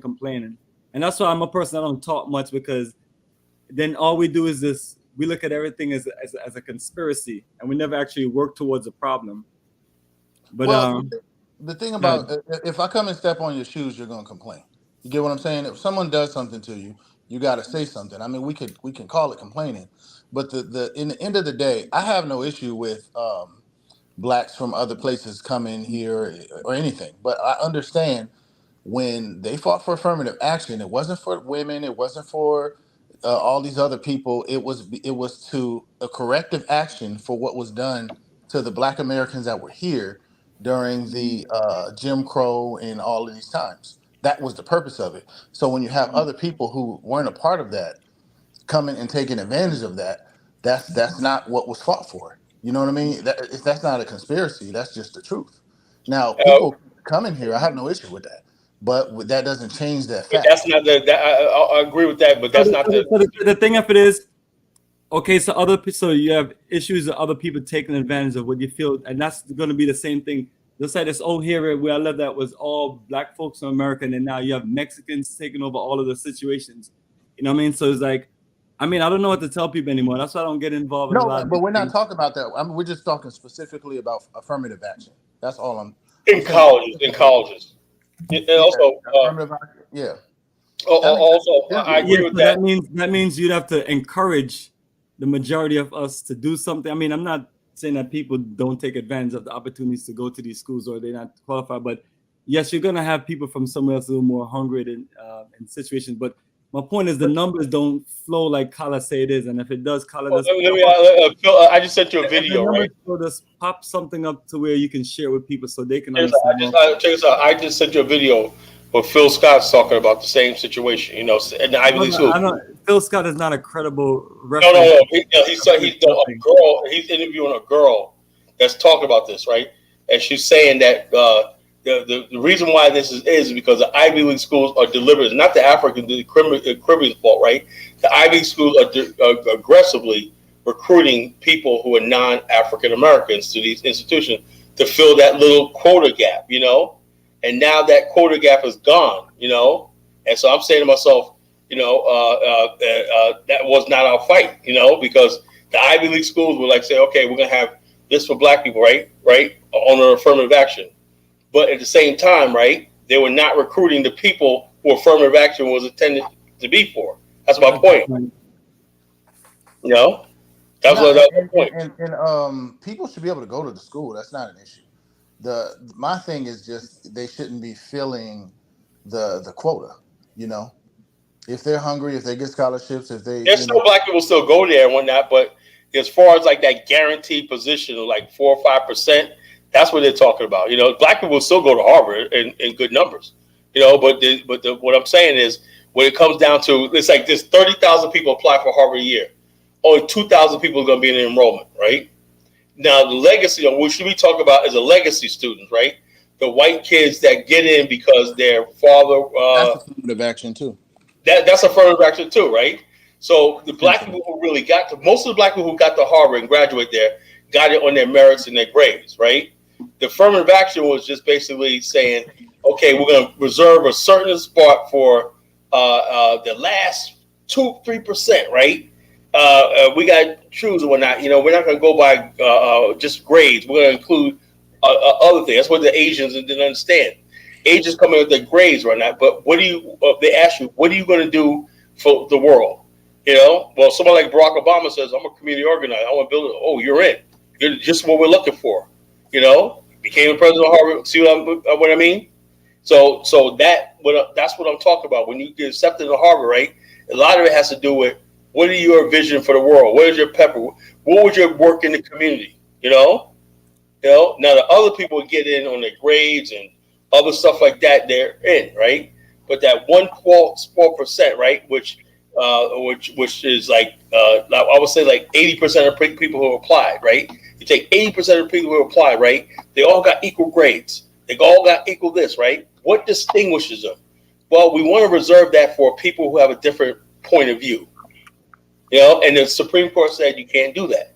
You can't put race or ethnicity in there as a criteria, right? And they say, yeah, we want to do that because we're saying, okay, the other people got in on their grades, they got the money, legacy, whatever like that. Even some black people got the legacy, you know? So the bottom line is this: we're going to reserve that for special people, you know, special cases. Sometimes it could be a handicap. Somebody basically with Down syndrome, right, made it to Harvard, right? We got a spot for him, right? Because we want somebody to graduate from Harvard with Down syndrome that can speak to the cause Down syndrome. What's your thing about climate change, right? You know, with climate change, I got good grades, but I never formed an opinion on climate change. You know, the liberal institutions, that's all they talk about, you know? What do you think about social justice? What do you think about transgender and stuff like that? You know, all these things they think when they say they want to recruit a student, you know? And one of the things, you know, race. So it's one of those things, unfortunate, that's those people's prerogative, and we just have to figure out what we're going to do to deal with it. But are you understanding where I'm coming from, though, Bomani? Because and not like just to say complaining. I want to know what you think because I'm clashing with immigrants on this kind of stuff. You know, and it's just like I don't feel like there's any acknowledgement for the corrective action for Jim Crow. That's not their intention. Jamaica, I can't go to these other places. Like they won't even give us citizenship. Just maybe Sierra Leone. And then so we had to go through everything here, and this is the only place we have. And then do you feel that should be given to other, not just black immigrants, but immigrants in general when the corrective action is never taken for the African Americans that are here? I think we've lost. The number one thing you're dealing with a system. Yeah, I mean, you're dealing with a system that probably been trying to figure out what they do with black people since black people been here, and then now they're at a situation now where whatever the ways they can find to just stick it to our folks that's more so born here than anything else. I feel like that's another way for them to do it. So if it's turning black immigrants from other places, turn them against each other, which based on what you both explained, and also turn other international people against our people here. That's the prerogative of the system. So it's in some case some level of just a direct attack. But my point is, I don't know what our people in America, black people in America, literally expect from one of the most wickedest system. They're gonna do that, and it's the same divide system. So. And that's why I don't fall for it. I try to just connect with as many of my brothers and sisters wherever, and whatever we can work on, because I know that I know the master plan of it. So you would have. I remember this. Some of my former coworkers that are from Jamaica, and they used to tell me before they got into the aircraft maintenance industry, they had people saying different things, and I don't really want to even repeat it, but whether they're just speaking from their own heart, saying that some of these people have issues with them being here, saying that you're taking up our jobs, and you hear the same things, and it's just this big issues with Black people from here and then Black people that are immigrants other places, and I try to just never get into it because I don't know what's the end result of the conversation, other than people are gonna say, well, we're not getting what we have, we deserve and things like that. But it's like it's a prerogative of a wicked system to this say either we're gonna be fair to our Black people that were here first, or we're just gonna do whatever and we don't care. So I don't know where these but things. if you understand that it's a difference. See, the issue is you're not the average immigrant. You know what I'm saying? You actually studied and you taken on a philosophy where you understand that. Now, I'm not expecting Bomani, just because you understand the history, you understand what the system is doing, to turn down an opportunity for yourself and your family and everything like that. But that's different than when you're coming in, you're talking about, oh, these African Americans this, these African Americans that. No, they don't need no reparation. You get what I mean? These people are totally disconnected from our history, our story, all these things. Now that I do see, brother. I do agree with you on that. I do see these things, and it has to be frustrating. That's why I don't participate in being one of those people. I don't encourage people to do the same. I encourage us to stand together as best as we can, because at the end of the day, that's all we have is just us. I mean, it's not like I've been to any parts of Africa where I see any other nations or race of people who care about any of us. No, I mean, because in the end of the day, bro, they need immigrants. White people ain't having babies. The people here, they need to bring people in to maintain the numbers here in this system.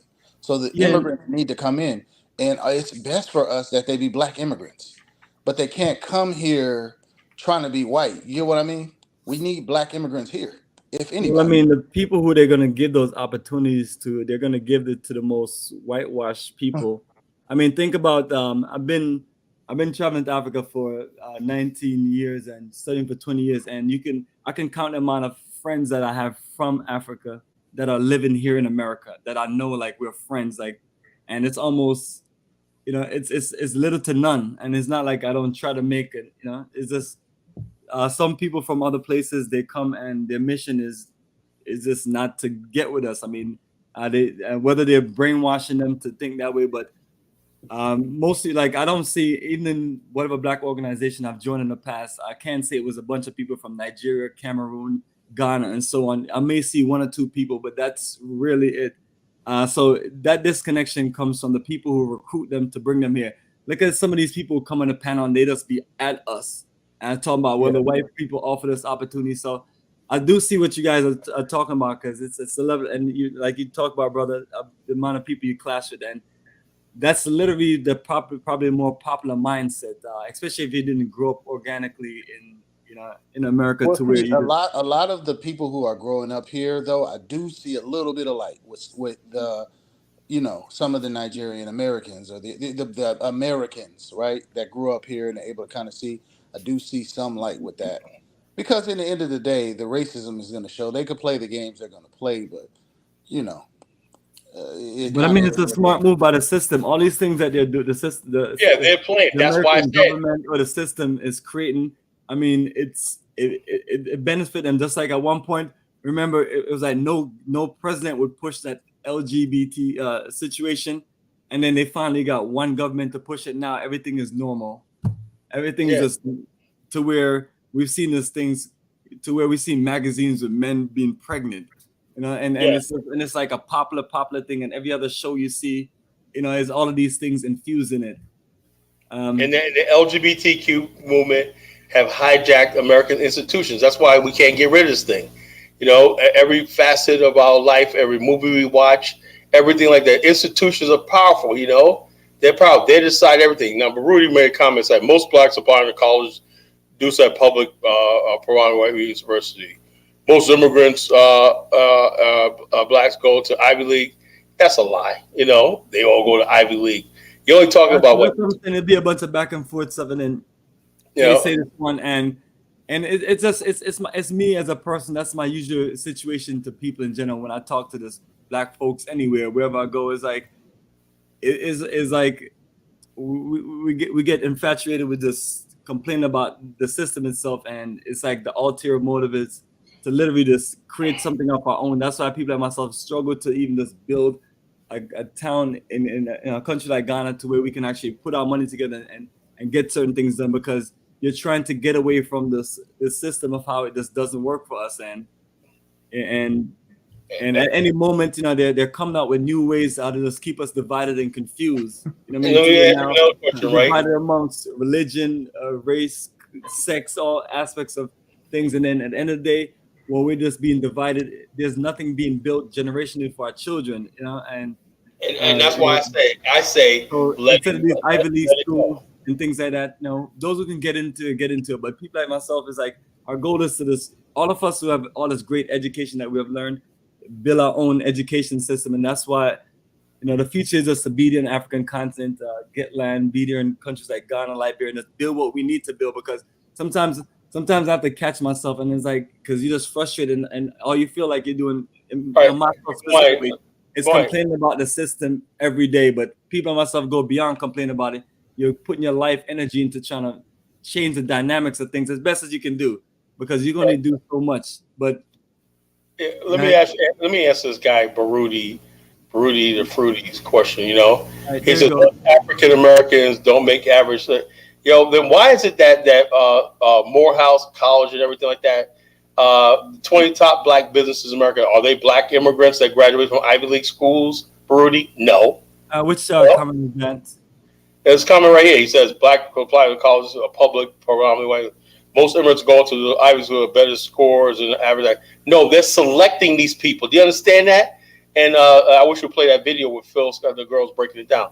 They go into Nigeria, getting the top people from Ghana, Nigeria, and these people like that, you know, and they're basically taking the top 91 million % of the population that score high and everything that had advantage because they got government funded education in Oxford and Cambridge. A lot of people, a lot of Nigerian immigrants have went to Cambridge and Oxford and all these other institutions and everything, and was really prepped. You saw that even in the movie industry. You said, why the British actors are doing so well?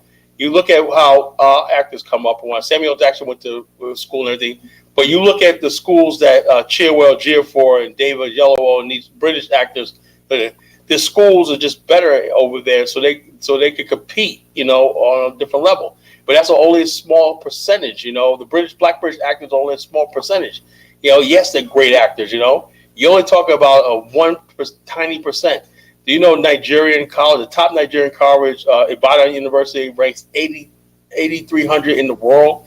That's worse than a public inner city school in America as far as accreditation. But the real truth, brother, it's the brain drain, the same brain drain where you're taking your best people, whether it's the best minds, the best athletic person, the best strength. Right. Best, so why is they do this? Is basically, and what I'm saying is this, right? The unfortunate part about all this is, right, is they're using immigrants, black immigrants, to weaponize them against Black America. So we got these top Ivy League schools. I wish you could play. And I honestly don't know what people expect. I don't expect anything different from what they're doing. It's just like I'm saying to you, it's the same. It's the same of the game they're doing. So instead of us being hip to the situation, you know, we're hip. Yeah, we're hip. A discussion about it to where we have to provide some solutions, because the system is not going to stop doing what they're doing. They're going to continue to find the best athletes from Jamaica, the best minds from Jamaica, so on the continent. And if they have to avoid using some of the best minds in America just to just spit on our people here and just be spiteful, they're gonna work that system. This is what I'm telling our fellow Paino to do these things. You know, and while we're trying to keep up with the tactics that they're doing, they keep on us upping their game on it. So, like you mentioned, these people are weaponized against folks here, and I don't know what to tell. See, I don't get mad at them because I understand the game that's being played. You know what I'm saying? And then now the same level of black consciousness minds, because they're gonna be people who are just they got that Carver. I'm in Carver. They probably They ain't stuck about what we're talking about. And their They whole go for goal is for opportunity. their I don't family blame to them. come here and for them to make something of themselves and not get caught into anything that they feel is risky. Joining Black Consciousness movement, risky. Black Power movement, risky. All those things are gonna be risky. So they're gonna keep away. Like I mentioned, I can probably name about 2 or 3 people. Well, maybe 1 or 2 that I can call a friend. That's from Africa. That's literally here, born in Africa. That's literally here, and I'm a networking person. It's just that bad. So that's what we're up against. And that's what I'm telling people, that we have to stick together in this movement, because our own people are going to be used against us. Yeah, the white man's tricky, man. You think and this is another thing, like Malcolm X and all those people didn't have to deal with all this. They didn't have to deal with all this. Who would have thought the white man would say, you know something, we're going to bring Nigerians, that we're going to get the top thing. We saw that with the Filipinos, right? The Filipinos, look, Filipinos dominate the nursing industry in California, right? But America went and recruited so many nurses that the Philippines don't even have nurses for their own people. So we live in a global brain drain. These H-2 visas and everything like that from India, they getting the top people from India to come over here. So look at these Indians and everything, and people don't even realize you're taking the best from their country. They could be in their own country, and you bring them to America. Of course, they're going to be high income and everything like that, But you never notice they never compare those people to white people. The poorest counties in America are white. Western part of Virginia, West Virginia. Everything. This whole town, they said the towns are completely abandoned, poor, and everything like that. Kentucky, the poorest counties, zip codes in America are predominantly white, 99% and 99% Republican. But they always want to talk about what the immigrants are doing over Black America and everything. It's always compared to us. Always. Always. There's more white murders. I understand percentage-wise, we murder more. I understand that. But there's, by sheer volume, there's more white murders than Black murders. We never hear about this, though. Never. And the fentanyl, when you talk about the fentanyl, the people dying, white people dying left and right, opium, fentanyl.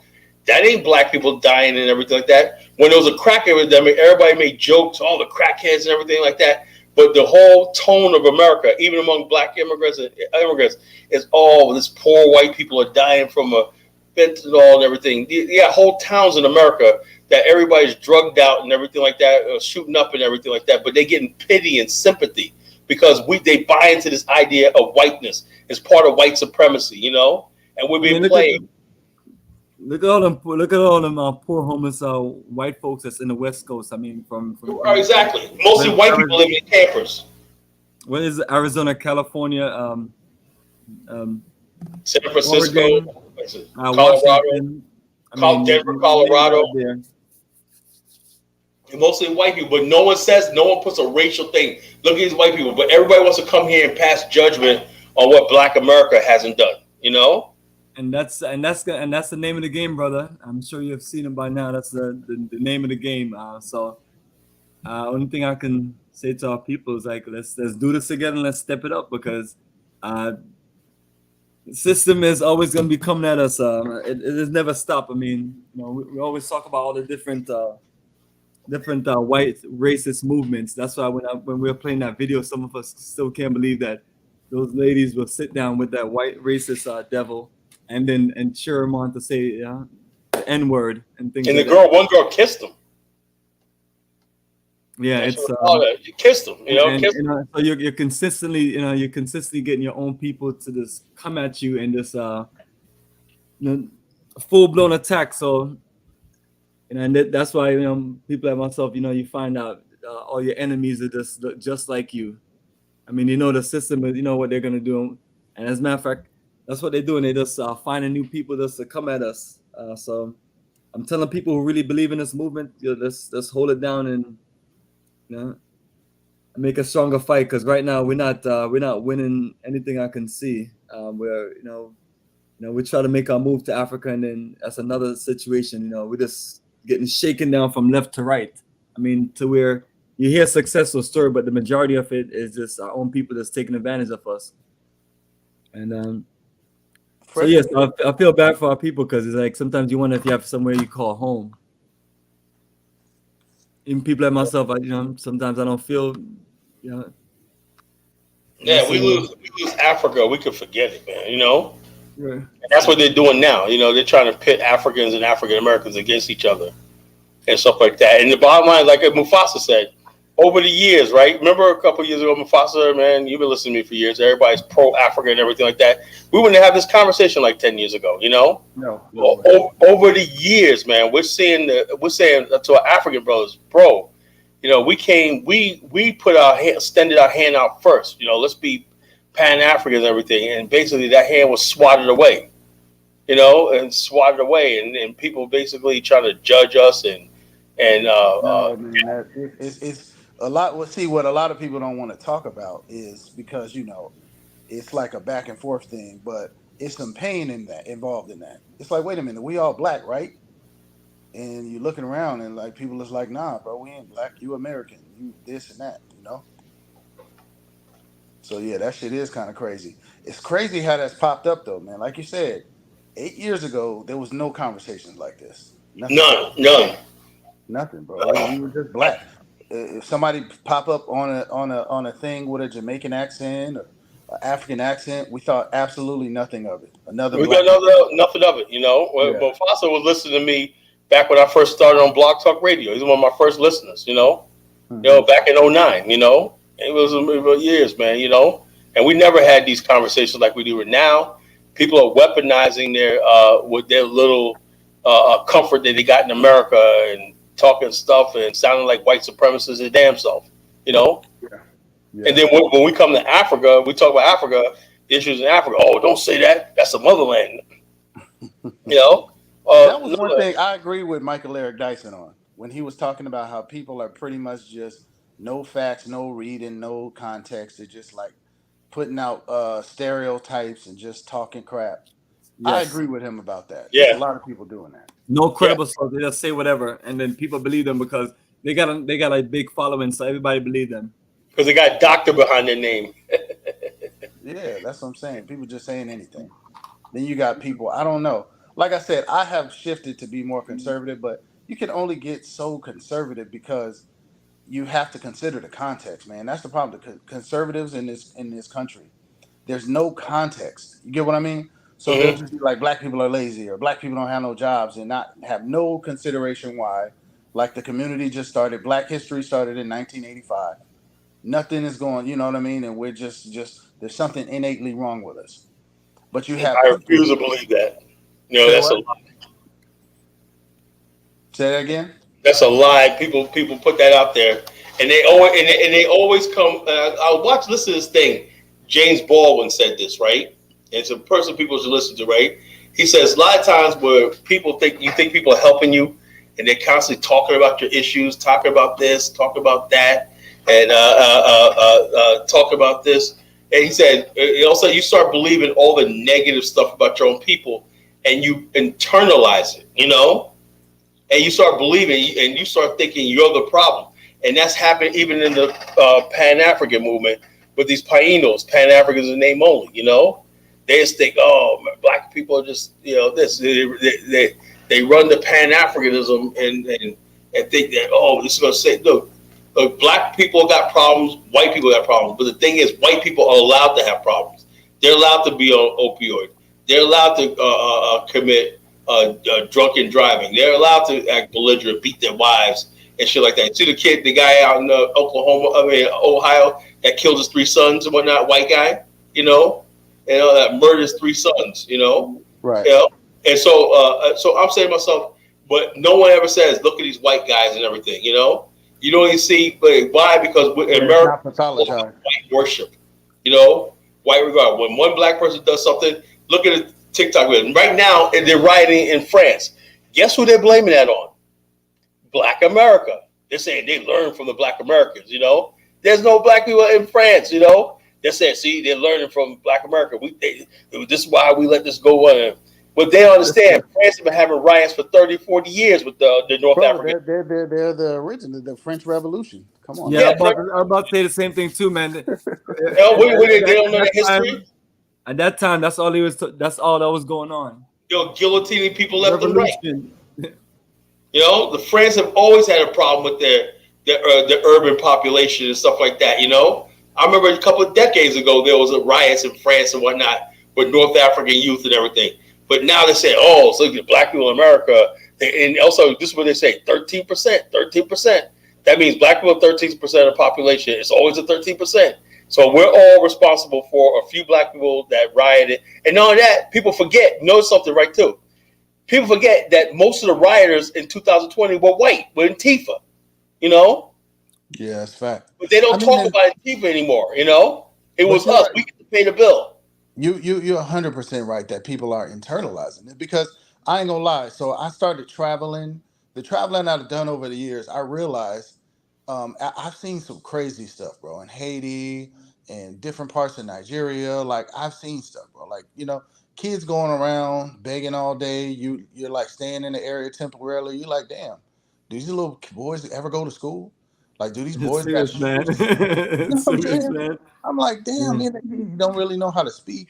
It, you know, like people, like the way that people are making do with nothing. You know what I mean? And then you come back home to the U.S., you know, unfortunately, and it's like, bro, is it really that damn bad? And then if you read history, and I'm not trying to say that, you know, America's great or anything like that, but what I'm trying to say is, for us to be constantly, every single time we open our mouth about black people, it's totally negative, bro. You would think like we were all out here starving and dying of disease. Play that video again, Bomani, about the people are getting their ass whipped out in you would think we're in that situation, you know? Yeah, seriously, bro. Like, you know, like damn, you know. The people getting whipped where? In Tunisia, you know. Oh yeah, I sent you another video, right? Where people come, see, Africa, we're going through the same thing. No, we're not. We're not going to that. No, but look, Kala, they actually believe that. Like, I'm gonna send you a video again. Believe that kind of stuff. Yeah, what video send me? Just make sure it goes through, because you have Okay, I'm gonna send it to you again. Okay, I'm gonna send it to you again. It's like, perfect example of what Foss is talking about. Yeah, like the whole mass incarceration. All the black incarceration rates have been going down.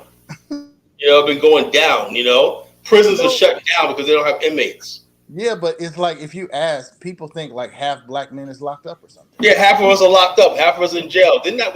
I've been saying this for years. You know. Yeah, same thing with the deadbeat guys and things like that. Deadbeat dads and whatnot, you know. I'm sure there's some black men dating out of their race. Yeah. Also, the snow bunny crisis. You never see no black man with no white woman. You know, not these days. It's rare. It's rare. It's rare. You know, I thought it was just me. I said I never see this shit.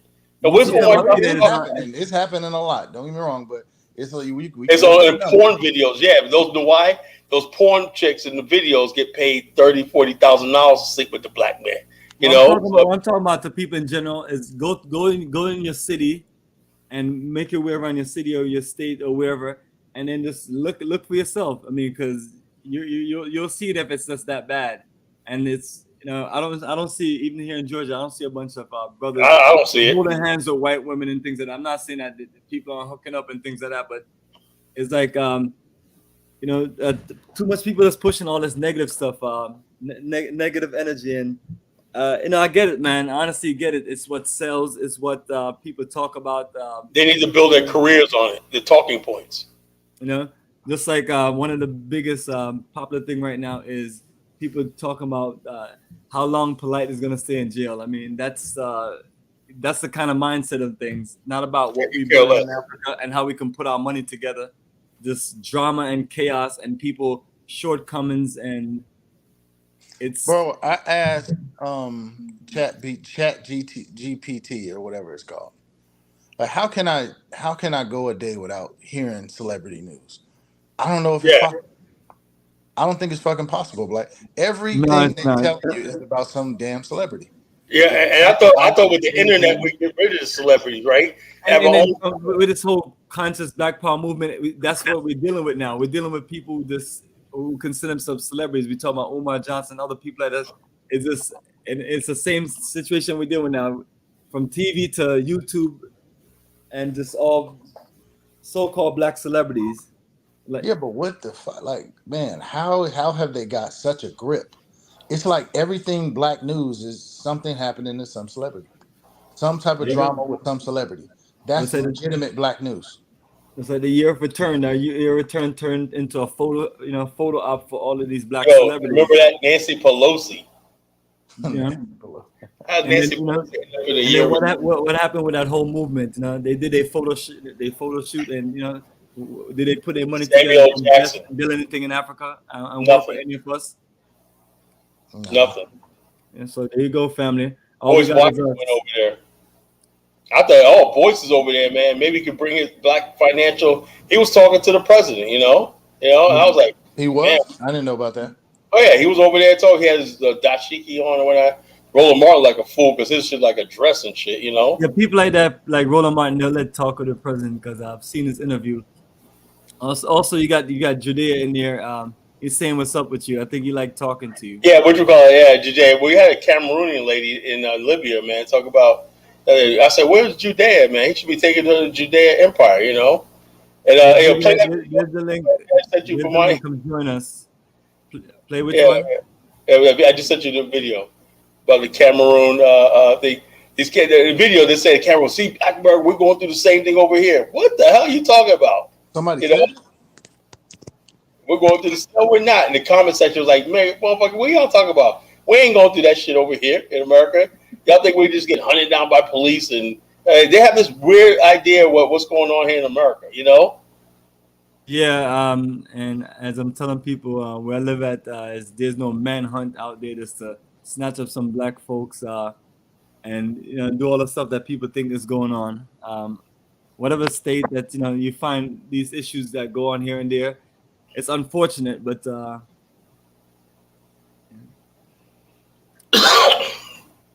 that's not the majority of the situation going on. But that's what you're dealing with, man. Like Michael Eric Dice was saying, man, you just dealing with a whole bunch of false stuff, and it's like, how do you tackle these things? But like you mentioned also too, that he's a victim of his own teaching. Yeah, he is. Yeah, he's like I said, he started that when he went after Cosby. You know, he'd been a hip hop scholar, whatnot. You know, he's down. Now black people have moved on, and they got people like Sinetta and Polite and Dumar Johnson. They don't need him no more. You know. There you go. Yeah. You said he's saying the same thing as they're saying. That's what you're saying? Exactly. He was saying the same thing. Oh, racism, white supremacy, and everything. Okay. Okay. I mean, you don't have to pick up a book to convince people that racism, white supremacy, racism, white supremacy. You don't have to do that. You have to be in no study and read books and analyze and shit like that. And black people, you convince black people they getting their ass kicked. They don't take much research for that shit.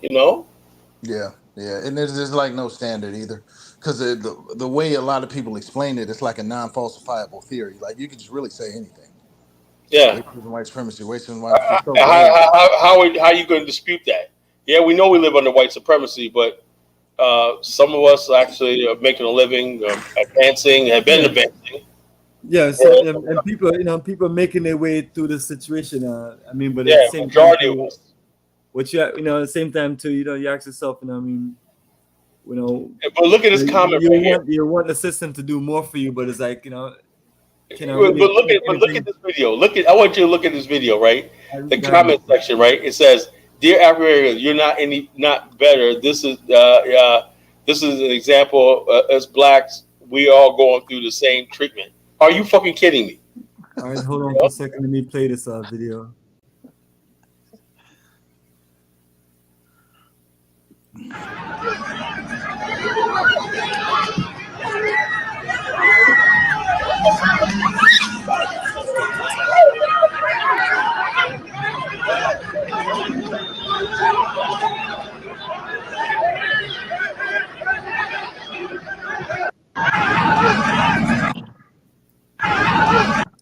All right, all I can see is people running. Yeah, they're being chased out by Tunisian mobs and whatnot. The black people there. Yeah, it would be nice if we can see whoever was chasing. All I see is a bunch of people just running. Yeah, there's plenty of videos out there on this. So it's happened like the last couple of days.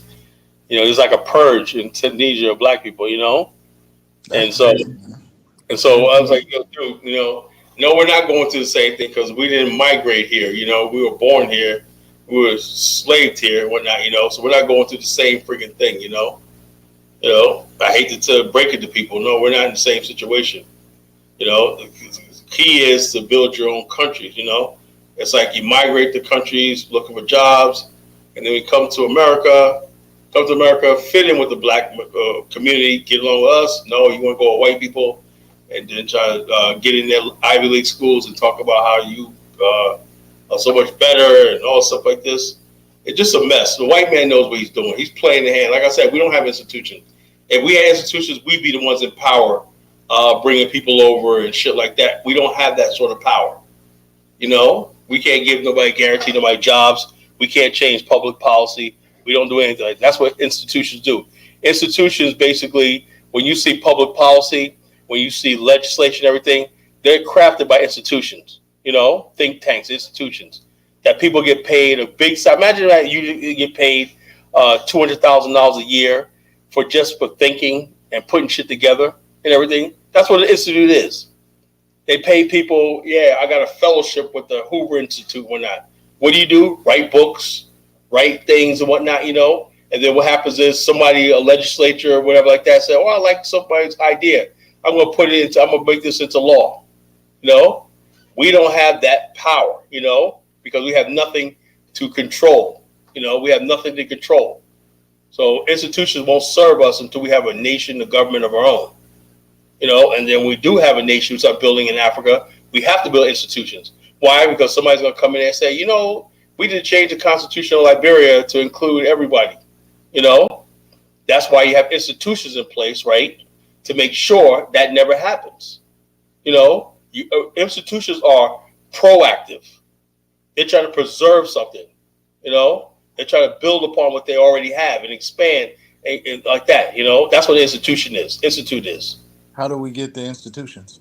You have to get to the point where nation building. Black people are not serious about nation building. It's not going to happen in America. It's not. Malcolm X said, "You're wasting your time." And he said that, and nobody listens. Garvey said that. The black man in America, right? We have a certain way we see the world, right? But you got so many great black men that go to their graves and whatnot, and they could have solved the world's problems. They could have been like that. But we live in a country where they make fools and buffoons out of our best minds. You know, a mind like Michael Eric Dyson. Imagine if he was in a nation of his own and whatnot. You know, imagine if somebody like Dr. Claude Anderson had a government that was listening to his policies and stuff like that he had. You know what I'm saying? We don't have that in America. You're competing with the white man's institutions and his ideologies. And that's why. So we only get the refuse and the leftovers of what American society wants. America has convinced everybody on this idea of color blindness and all stuff like that. And we're saying that we need to still we're still a people. You can't be a people and be assimilating to America at the same time. One has to give. Either you give up on being black altogether, right? And the reason why they're bringing black immigrants over here is because they bought into this idea of color blindness and give up on being black and just being American. They're trying to use them as this trend. See, look how these Nigerians are getting along. Look how they like this, like that. They're trying to use them to train us to fall in line. Yeah, but that's not going that far.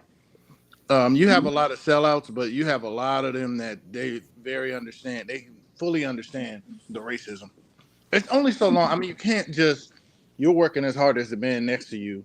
He's progressing and you're not. Anybody's going to see that. But some people, compared to what they had back in Nigeria and Cameroon, right? They're like, well, that's the whole thing. Until Africa rises, you know?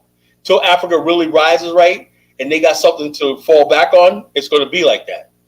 Because they know, like I say, if you go to Ghana and a doctor in Ghana is making $1,000, $1,500 a month, right? And he's in America making $300,000 a year. And they don't care if America has a clan revival, you know? They're going to stick with America. No, it is what it is. That's you know? So until we build Africa and build Africa to industrialize and can compete like the Asians did, you look at Asia right now, they have something to fall back on. That's why I don't say why they care about these institutions. They got their own colleges that are accredited in Asia, you know? Yeah, but Harvard is still Harvard. Yale is still Yale. They want to be they want to be in all of them. I feel like we should do the same. Well, there's 3 billion of them on the planet, you know? We can't provide for all these Asians, you know? At some point in time. And that's what I'm saying about the situation. As the time go along, it's like the system is deliberately just squeezing the last set of opportunities that, you know, that's supposed to be available for Black folks. So yeah, that's what I'm saying. I don't know what's going to happen in the future, but you're dealing with, you know, you're dealing with a group of Mexicans just right here. Whether, you know, you deal with a whole population. I mean, that's a big country. I mean, you're not going to be able to, like, I've literally seen them take over where I've lived at. You know, it's like wherever I move at, you see the same thing going on, and people tell me they're moving from California, and then they said either they don't follow them over here, or I was like, nah, they ran them out of Florida though. I'm like, they're working all these different places, and they're bringing their numbers in. You know what I mean? You go to you go wherever. So it's like sooner or later we're gonna be in a situation where everyone is just outdoing our people here, and we have to figure out a way how to compete because we have to get on a global stage. Because the system is only, you know, it seems like, you know, when I turn around and look at all these other, you know, all these folks who look like they just, I'm not saying that they didn't work hard for their loans and things to get, but it seemed like they have access to, everybody else have access to everything that they need other than Black people here. So we have to, you know, we have to step it up, brother, and work some tactics and some strategies, because I don't see it getting any easier. I don't see the system being any nicer. I mean, look what they did with that whole homosexual situation, to where it's just confusing having your child in school and you know, and having to deal with certain situations at work, to where, you know what I mean, you know, you go to a store, or even worse than going to a store, you work in a store, and then you have to be around all different kind of weirdos, and you have to be respectful about it. You can't make jokes. You can't do certain things. You can't misgender somebody. They'll arrest you. You know, so but you know, America's gonna be America. But I'm telling people, for those of us who really want something unique, we have to figure it out in Africa. I know I complain about situations in different countries and our people and everything, but that's still one of our best ways to work things out. So that's why I'm always with you on us working on Liberia. I'm always keeping you updated on what we're working on, because it's like you have to find somewhere in Africa where you can start doing some of these things. And unfortunately, we have not a whole bunch of countries that we feel like is successful. We can do certain things, but there has to be a viable solution to most people. But most people are going to say that, well, all of them can't leave and go to America. Yeah, I do understand people, you know, need to be here and things like that. And you're not telling people to give up anything that you know, they'll work hard for. But it's like, you know, where do we go? Do we just sit, you know, stand around as a sitting duck, or just sit around and just hope things change? Or what kind of strategy can you really come up with, other than trying to just get some of your best people to just be down for each other? So I'm always hoping that people come on here and share some solutions, some strategies. Let's say I create the BAIO Institute, right? Land Infrastructure, Nationhood, and everything like that. You know, Afrikstan Institute, right? That institution basically, or millions of dollars, going to have scholars, think tanks, public relations people, and stuff like that. That's going to be connected. But the thing is, it won't work unless it can translate into laws, legislation, and public policy, you know? And so until you have a situation like that, Black people create institutions in America, but they don't have any power. You know, they don't have power. And also the Black institutions are funded by white, like NAACP, right? Funded by white people. They're going to do the bidding.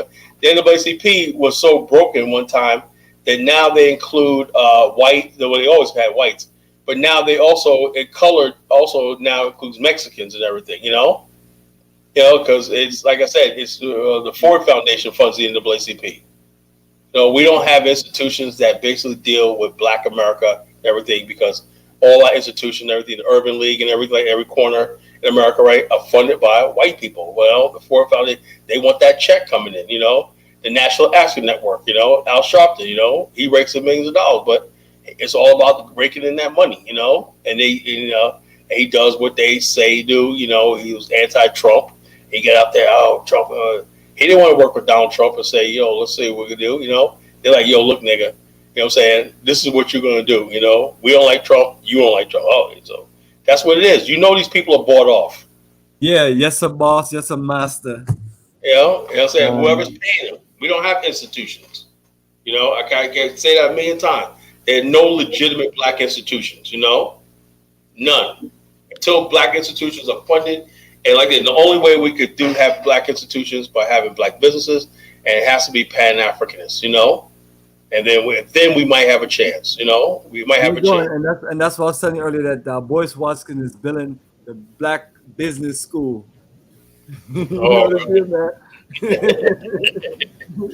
Laughing. That's why he's trying to empower and encourage folks, man. Come on. I haven't listened to Boyce in years because it's like a broken record, you know. Right. I said the same thing, man.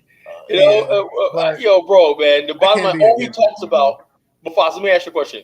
All he talks about is the Karens and something that happened in the news and everything. I say, you got a platform. Tell us about give me some financial advice and whatnot. I got to go to your school and whatnot, you know? I don't think, you know, like I said, he means well. No disrespect to Boyce, but I just feel like he doesn't really think about, he doesn't put much thought into, you get what I mean? He just gets up and kind of shoots from the hip. Yeah. When I bought that program, I told you for my daughter, it was just him just kind of talking into the camera. No bubbly voice, no cartoons for the kids, no nothing. You know what I mean? It just shoot from the hip, kind of just give you the bare minimum. Get out your phone. Well, you didn't get rich? Around. Say what? You didn't get rich off that video? My daughter, what exactly did he say? Huh? What did he say? Start a trust fund? No. Yeah, he was just basically giving you the basics of finance, right? So he's teaching the kids a little things like what is wealth, what is the, you know, like little terms and things like that. But my thing is, if you're making something for kids, right? Which my daughter at the time, she was like 9 or 10 or something, you know, it's years ago. If you're making something for kids, it should be targeted to kids. So we went through like 3 or 4 lessons, and on the 4th lesson, my daughter was like, "Oh wow, he finally smiled." I'm like, "Bro, this is for kids. You're sitting there just talking to me and you." You see what I'm saying? He was like, "Oh, he finally smiled." I'm like, "Bro, put some music, put some graphics, pay some money, like actually put something into the audience." You get what I mean? If I make something, I'm gonna pay an editor to make some graphics, to make some things. I'm gonna get a bubbly woman or man. Cartoons. Yeah, some cartoons. I'm gonna have a mascot. Like put something into it, but that's not what he's gonna do. He's just gonna kind of just go shoot from the hip and get you to do it because it's black business and call it a day. Yeah, man. So I thought it was just me, man. I thought it was just me. No. That's it. I mean, like I said, I try not to go hard on some of these people because I feel like sometimes maybe it's just me. I outgrew the thing because I can only sit and listen. Yeah, like maybe I just kind of outgrew it because I can only just sit and listen to white supremacy.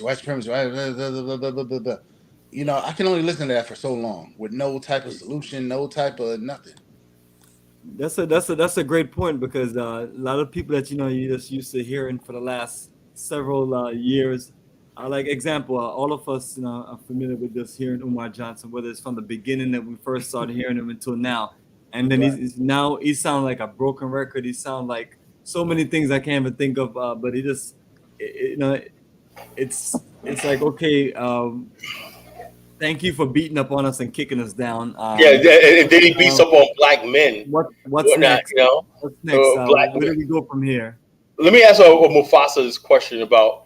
Well, I don't know if he heard this right. When I said black men, we say black men. We don't do good.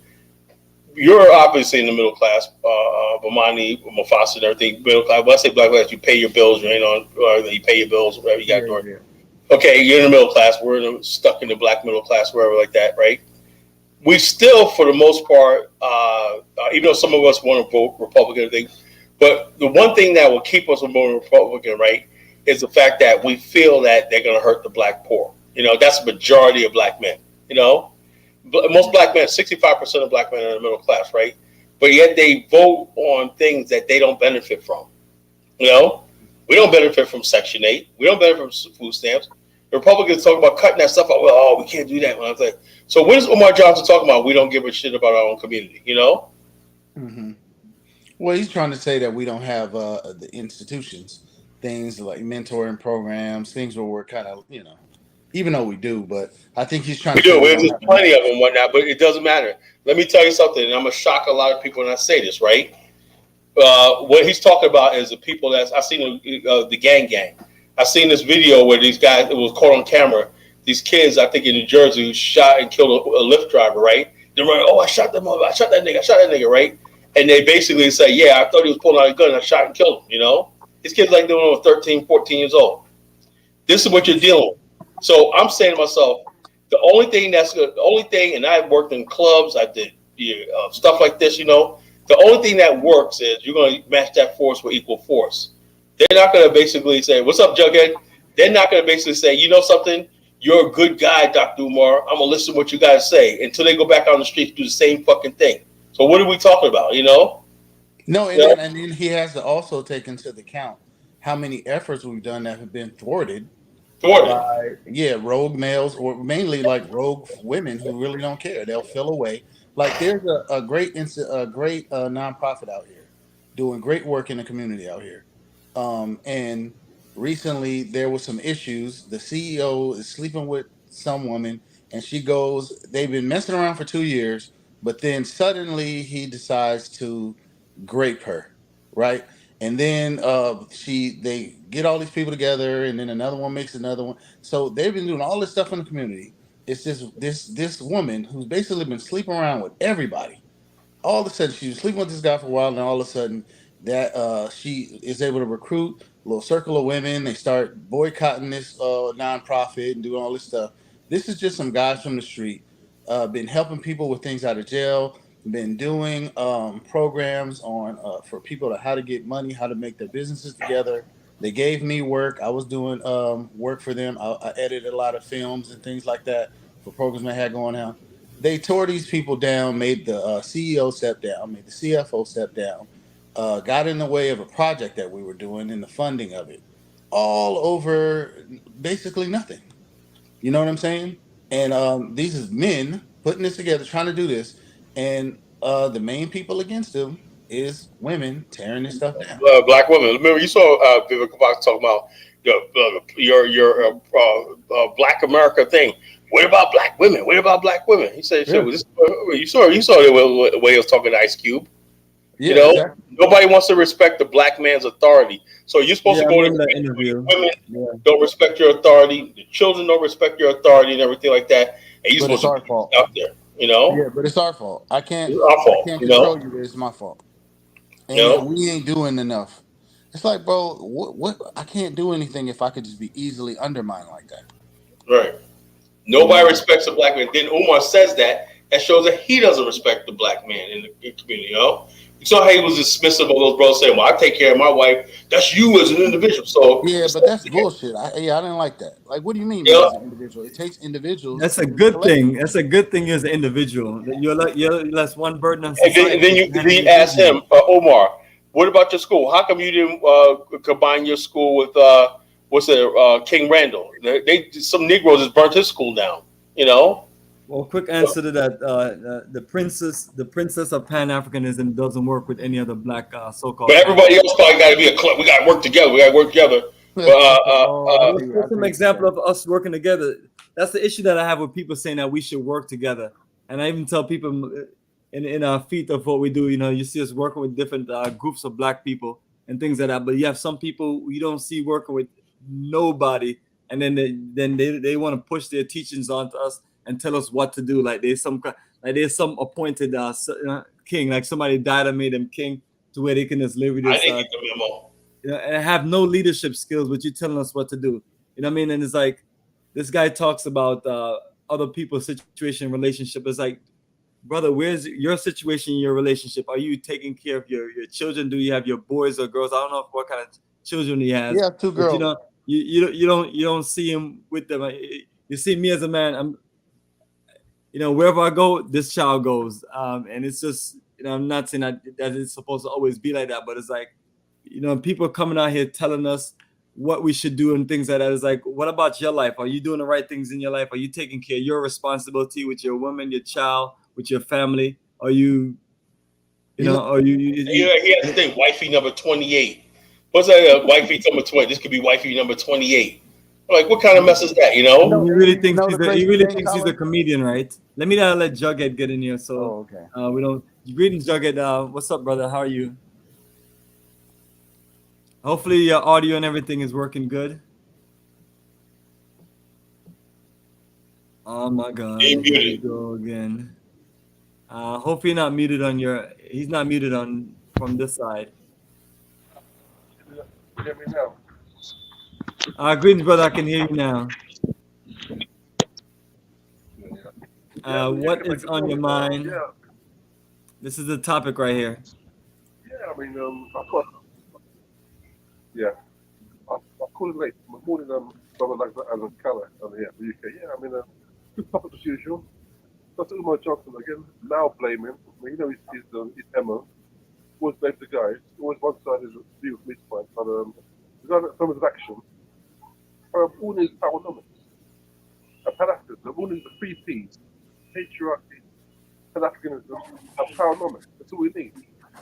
Right now, we're suffering from MIN, matriarchy, individualism, and niggernomics. That's the problem. Patriarchy, individualism, and niggernomics. Yep. That's the problem. Yeah, so I'm not making light of the situation. I'm probably come in and try and put a smile on your face. But yeah, I mean, look, what's happened with this last week is insult. It's almost like these Asians coming to America, putting them in action. And so keep them out of your business. You don't know their business. It's insulting to you guys. Asians coming to your country and talk about affirmative action. None of their business. And one guy was from Canada. The guy sued was from Canada. Still knows it.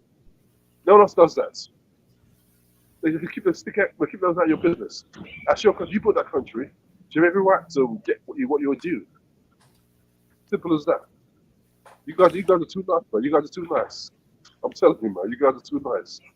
The reason why, Jughead, the reason why I was saying that black people didn't say it like that because one is black people are moving towards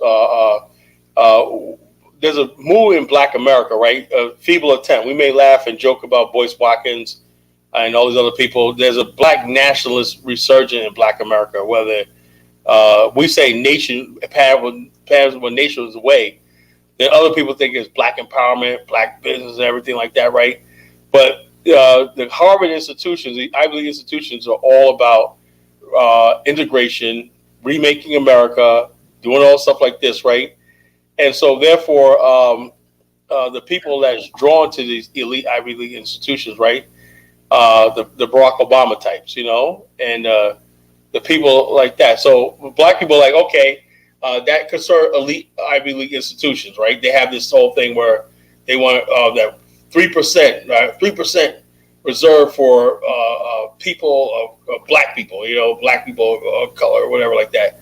And so therefore that's a consideration, right? And after everything equals out, right, you got 20,000 people and there's 3% spots left, right, of the enrollment.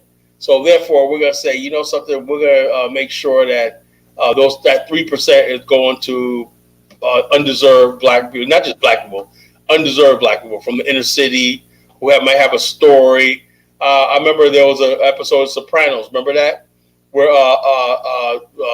Tony Soprano's wife tried to get his daughter into Columbia, and she was like, and she goes, "I want you to write a paper." And the lady professor, she threatened her, said, "Look, I gave it to a deserving Dominican boy from the projects, and stuff like that." So that goes on in these institutions, where people, who can't get in on just on grades and everything like that. Or let's say the enrollment's full, they picked all the people, and there's 3% of the student enrollment left, right? And that's what this is a battle for, those bitter crumbs, right? So therefore, it's up to the discretion of professors and everybody to get together. Who do we want in here, And most often they're saying, something, we got a poor kid from from the ghetto and whatnot. He worked his way up. He worked the nighttime jobs. I think he's deserving. You know, he may not have the same grades as the rest of them, but I think we should leave a spot for that because look at his background and everything like that. You know, and then it's also white people playing God. You know, they're playing God. You know, they're like, you know, okay, you know, we're playing God. You know, we're trying to right the wrongs. He grew up in poverty. His mother was on drugs, whatever like that. We want to get him in this university because he's going to change the world, whatever, you know. And the universities, and these top universities, and they almost like God, you know. Next to God, what do you have with these elite Ivy League institutions, you know? Brother, it's all public relations, man. It's all public relations. These people ain't trying to right no wrongs or anything, man. I mean, but like I said, I love their marketing. I love what they're doing because it's like I would love to be in that position. I can't expect them to do anything else other than play these little games that they play. I mean, to where nowadays they're gonna start having, you know, a situation where you just, you know, it's like when you're watching commercials and things like that. You know, they're throwing in all these different aspects of people today. You know, man, woman, white, brown. This nation and so on, and then now you have the confused person, I should say, and I mean it's just literally just public relations on the highest level to this market themselves. You know that we're a good institution. We're trying to accommodate everyone. We're trying to be, you know, we're trying to reach out to. They're playing God. Because I've seen some people that, you know, I'm not saying that some people shouldn't get employment for certain reasons, but if you're a receptionist or you're you know, at a store and you're the cashier and things, that it shouldn't matter who you are. You know, I mean, I don't want to be taking my family to Kroger's and then the person that's checking me out is some kind of weird looking thing that's literally just, you know, and then my child's asking me questions like, what is this person and things like that. I mean, but that's what you have to deal with, and you know, and a lot of times you just have to just deal with it and just walk out the store and keep it moving. That way you don't, you know, go off or cause any issues. But they know what they know what they're doing, and they're being definitely tactical, and it's just another way to sticking it to our people, and making sure that you know, we don't have our people on any kind of organized level where we can make any kind of movement because we're so divided by all these little sick different things that they have set up. Like not like I don't know what's gonna happen with the next generation, but the way, you know, you can't even have any certain conversation if you try to have with some of these young generation of people. It's unbelievable because all of they're being taught is about being all inclusive, and and you can't say this because that's not nice to say this to this person, and so on. It's just, I don't know where you literally go from here, but it's definitely have confused the population to where now, you know, now you have less percentage of men you can work with because, you know, it's so much of them are just, you know, soft by this whole you know, so much of them are so feminized by the system. Go ahead, brother. No, I was gonna say, and then what they're doing now, they're kind of co-opting it because when you get any type of black anything, it's going to be coming from this Black Lives Matter, liberal college, right, alphabet community. So that's how you're going to get it. And we support everyone, and we love everyone, and we're all one people. Yep, that's how they weaken us. That's how we're so weak. That's why Black America is weak, because we look at these people, these Ivy League institutions. Like Michael Eric Dyson is one of them, right?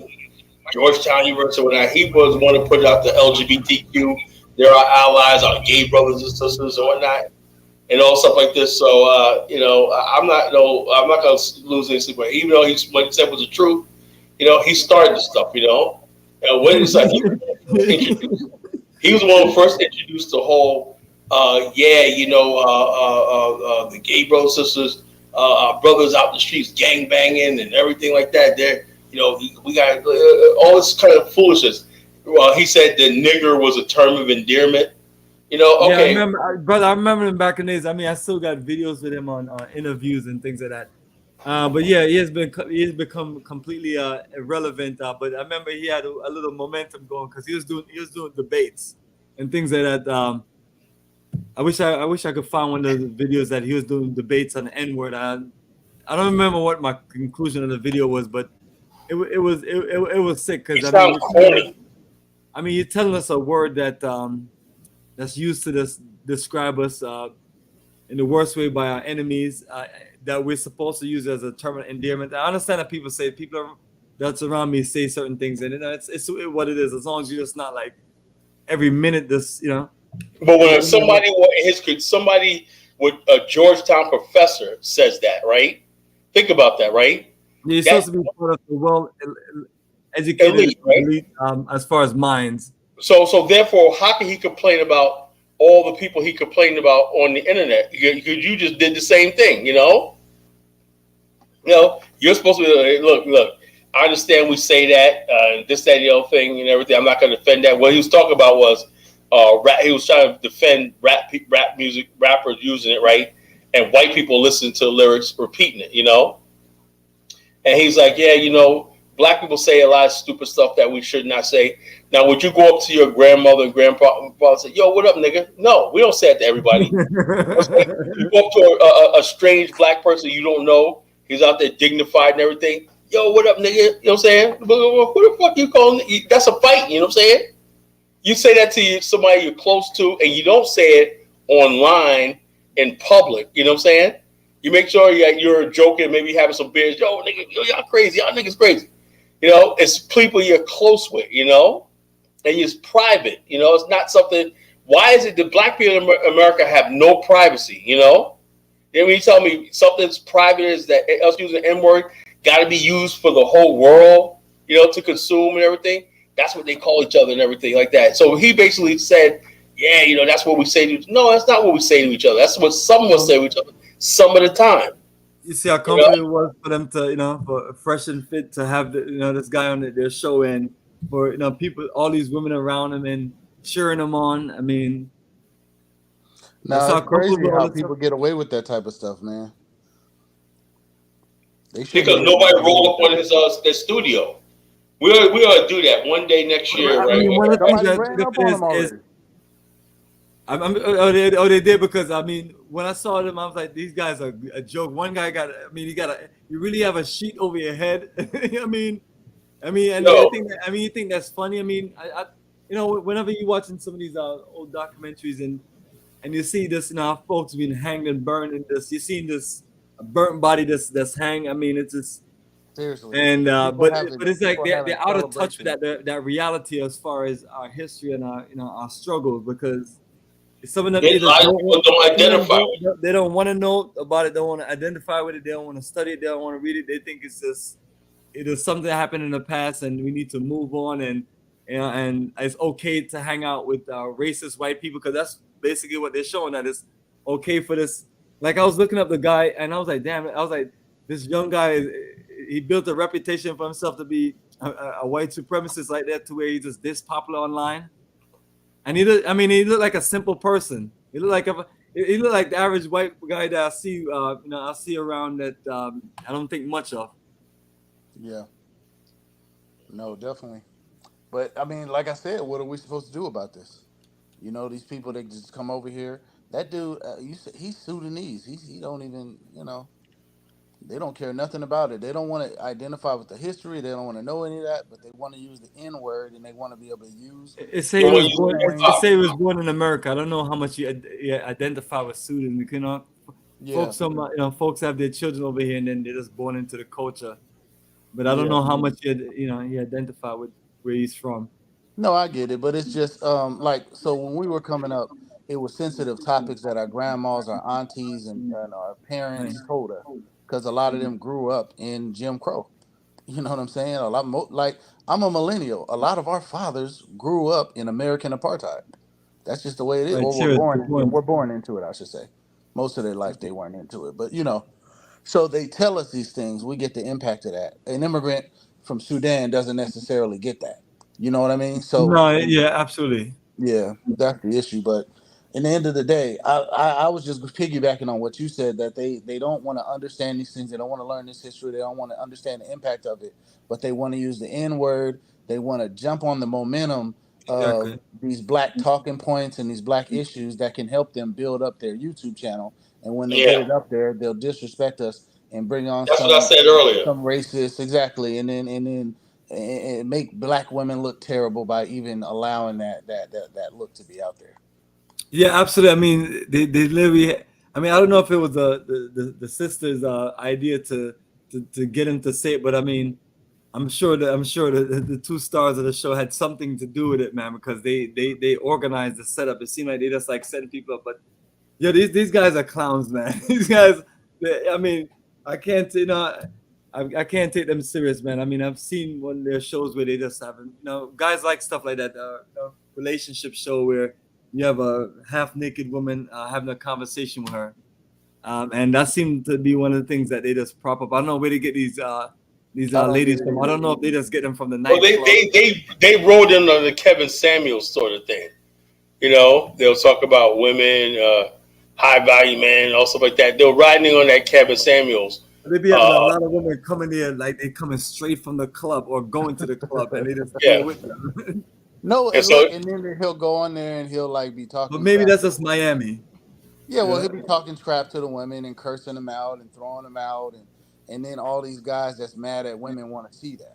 I mean, I don't know who the hell is watching this show, bro. This show. That's what I want to know, brother. They got some serious. They got like almost people are watching them, and they're. You'd be surprised, bro. Bomani, let me say something, right?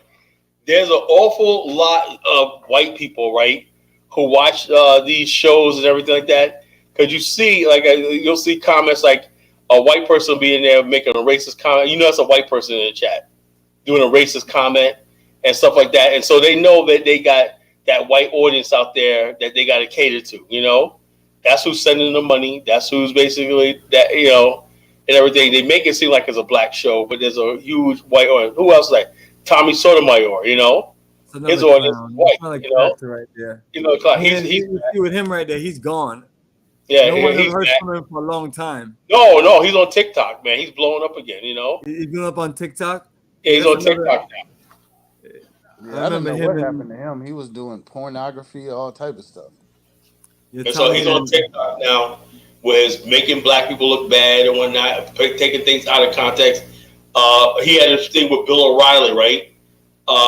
Where there was riots and people were killed. He goes, "We're not allowed to talk about the race of the people." He goes, "The people killed African Americans. Who people committed crime, but we're not allowed to say that, right?" Then Tommy, he goes, "See." So what do you get out of friggin' okay, some riots happening? This is about the 4th of July shootings and everything.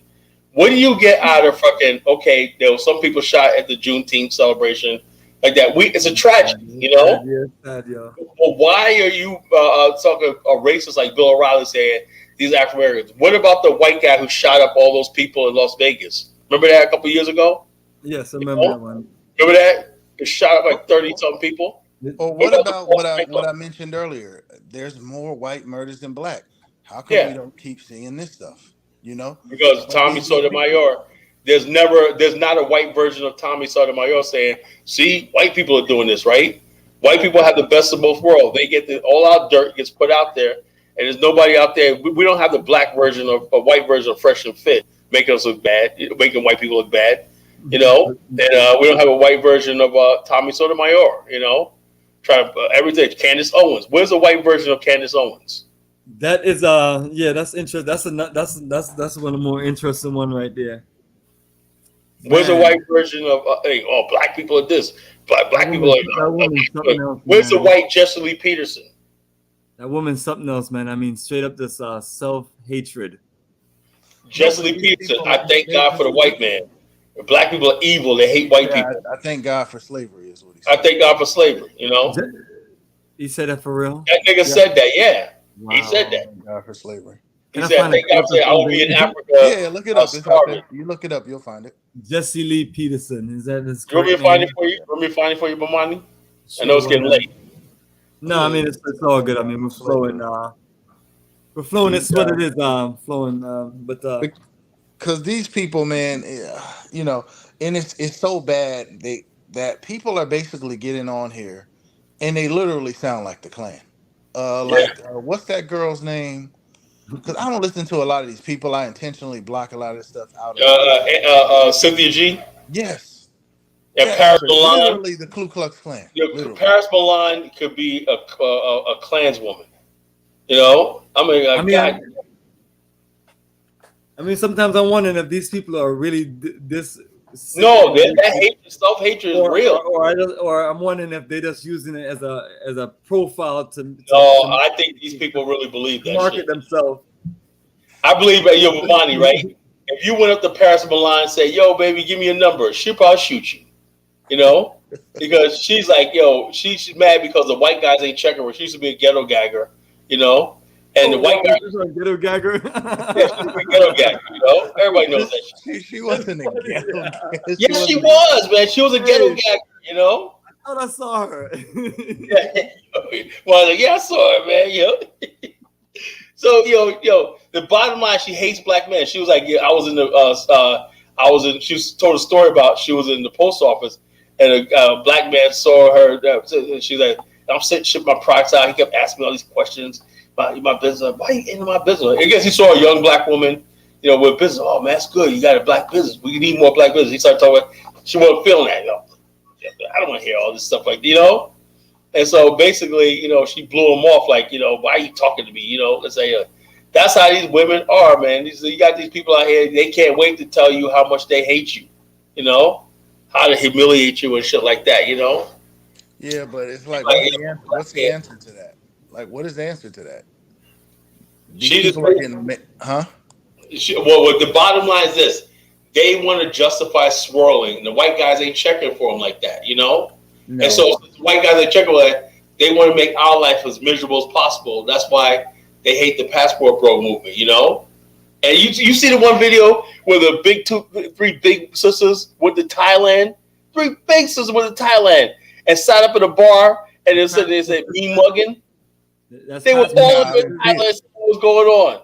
I ain't see it. I seen one recently. Oh man, that's the brother's like, man, why are they here? 3 big sisters went up there. They're like, Well, I said the Thai girl's like, why they looking like that? They're sitting in the corner like me mugging bros, like getting down. I'm like, whoa, shit, man. These sisters like they getting their passport, like we want to see what's going on. They're going to Colombia.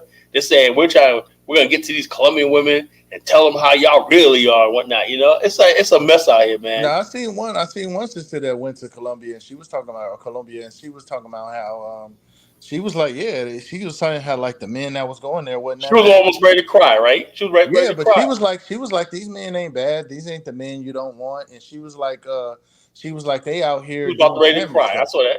Yeah, she was like, they not out here in the club and all that stuff like these other men. They out here dating these women and trying to do family stuff. Marrying them and whatnot, building relationships and whatnot, She's like, we lost our men. Like, damn, Oh, well, so I never got what is your take on the passport bros? I never got your take on me. that. I'm like this. I think black men and black African American women should work their shit out in America, but I know that's not realistic, because there's somewhere along like I can't tell a young man to not get a passport, go to Africa, find himself a date. Like also Holloman, he's in Africa now, just enjoying himself, And so I'm like this: if you can go out there, you're young in your young years, and you're gonna have some fun and date. It's better than sitting in America, right? Being an incel, being angry and bitter, because it's not like it was when I was coming up, right? We didn't have cell phones, we didn't have the internet and everything. When you went on a date with a female, you was with a female, right? You didn't have her on her phone texting people and shit like that, right? She didn't have an Instagram with like 20 different guys trying to send her money and stuff like that. So these guys are up against young guys in the early 20s. I feel sorry for these young guys. These women got guys twice their age trying to be their sugar daddy and stuff like that. And the culture's different, Look at the culture right there back in the 90s, right? Girls were talking about love. We had SWV, we had TLC, we had all these things like that. That was a culture, right? A girl was cute. She wanted her guy and whatnot, And so it's a different case now, Women are taught now that you got to have the bag, you got to get rich. When I see young girls on TikTok just sad, 19, 20 years old, whatnot, talking about money. What the heck is, I need my nails done. I need this, or you gonna fly me out and everything. What the hell? They ain't trying to hear what these young guys got to say. They ain't trying to be nobody in nobody love. That's the culture we live in. They looking at Cardi B. They're looking at all the Kardashian girls, and they're looking at all the stuff like that, and that's what the life they want. And so therefore, like I said, the alternative is you got brothers that can go down to the DR, right? You can, for $1,000, you go down to DR for a whole weekend and whatnot, be with some badass Dominican girls and whatnot, come back, and you like that, I have no problem with that. Men are going to be men. I'd rather have them do that than turn gay, and shit like that, Absolutely, or they can come to Africa and they can get them own wife and build a beautiful black family. I mean, and people like myself know a whole lot about that because I'm quite the matchmaker. Do you know, as people I've hooked up to get married. Now what's this Wob Funk saying? He says passport is not quite Pan-African. What if you're going there and dealing with black women and whatnot? How is that not Pan-Africanist? Well, the people come up with their own kooky ass ideas of Pan. We decide what's Pan-African. We don't know who the hell you are. But he's talking about passport grown in Africa. But the difference would be, I mean, look at Gohan. What about Brother Gohan? I mean, brothers can come there and do the same thing that they're doing now. You're talking about another YouTuber that's in Tanzania. They can come and do similar things. But only the biggest difference is, well, it's probably not much of a difference. They'd have to just be more serious about Africa because now you're not paying a $300 to $500 ticket to fly to the Caribbean or to you're paying almost $1,600. Anyway, from $1,000 to $2,000 ticket to go to Africa. So it has to be more than women in there. But it's like if they were on that move, what they would find in Africa, they'll find women that they can literally just marry with.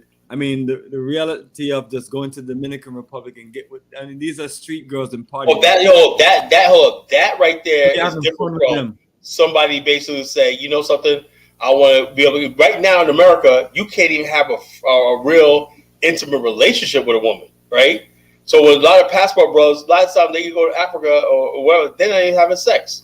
There's the fact that they're around women that's serving them and dating them and dancing and whatnot. They're having enjoying time. You see that thing last year where these girls went to a get together in California, and it was all women showed up, no men showed up. Remember that? No, you seen that, Mufasa, right? No, but I've seen a lot of stuff like it was like a day party, right? Dating, no men come. Or maybe it's a day party for lesbians. Maybe it's a day party for lesbians. No, it was all women. They were sitting there like no men showed up. I mean, invite some men, they'll show up. I mean, no, they invited men. It was open and everything like that. No men. There was like no men that showed up. Well, maybe all the guys are working that day. No, I think they're on the plane to someplace else. To tell you the truth.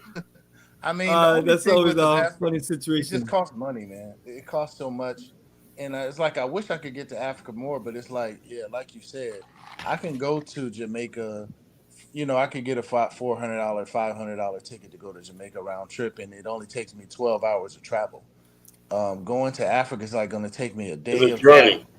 Yeah, a day of travel there, a day of travel back. It's just more difficult. Yeah, and they just get right to they get right right to those spots, and they get them you go to one of those Yeah, well, wife says you can have real relationships with sisters out there too, though. I was dating a Jamaican for a while actually. I went down there to see her sometimes, and she had a visa. I brought her up here. It just didn't work out. But if you're just going looking for like streetwalkers, then that's what you're gonna get. But if you just go and meet regular people, and there's certain places you can kind of you can meet some regular people too. It's just that's like what a lot of brothers want. They want to go to a place where if you feel a female, you don't, and have a good time or whatnot, But in America, whatnot, it's like shit, man. It's like it's so toxic. Do you have to worry about women fighting outside the club, her baby daddy showing up and whatnot? Talking about if you go to the brothel. No, I'm talking about if like you go to a bar. I've seen guys sitting in the bar, just having a good time with females and whatnot. It's like okay, and also I seen this one guy This white guy said, "Look, this is what a $30 gets me in Thailand, right?" And he had food. He had a whole night of drinks. I said, "Why are you spending $30?" He said, "Yeah, the guy just kept bringing shots and mixed drinks and everything, and so your money goes a long way, you know." And she's happy. She's fed and everything. I said, "Yeah, it's our date." You know, we went over here and they got some ice cream at the end. And I'm like, "Damn, man, all for $30." He said, "A $30 date." And I'm like, "Damn," you know. I mean, it's probably for the food. I'm sure she's making a little something. But I get your point. That it's maybe a shameful situation that men have to leave and go. But it's like it's probably more to it than just men trying to get in relationships. I mean, people want to travel and explore the world, and part of traveling and exploring the world, just like and this is from a sailor himself, is you just enjoying the life and you're enjoying the beauties out there. So yeah, that's all it is. I mean, and then you're most of these guys are very young in their 20s and 30s, and a lot of them have also seen their friends. All of us have friends and family members, so like I'm always telling I got a younger brother than me, and he's like very he's the only one out of my direct family that doesn't have any children and things. But based on what he's seen, the rest of us go through, you can imagine what he's thinking. So same thing as these guys, they're seeing what their friends at the job, their neighbors are going through with women and things like that.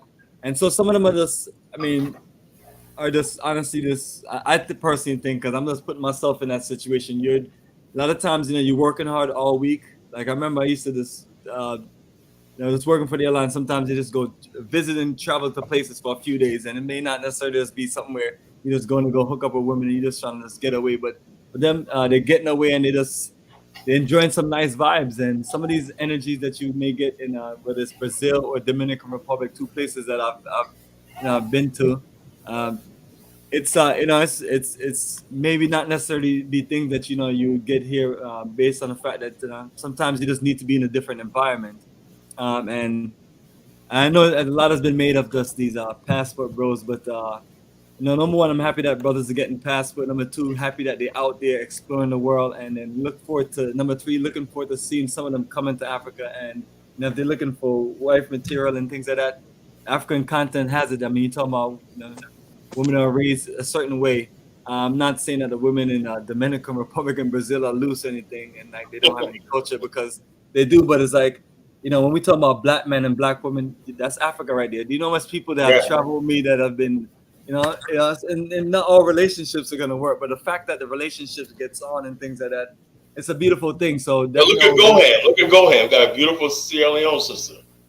Yeah, absolutely. And then the guys, what they're meeting is, they're meeting quality wife material and things like that. If I wasn't tied up in my daily life of business, I'll be married a few times over. But I can't take on those responsibilities. I got too much responsibilities and work to do, especially on the business investment side of things. But if I was gonna make a move and do certain things, it's ideal. I mean,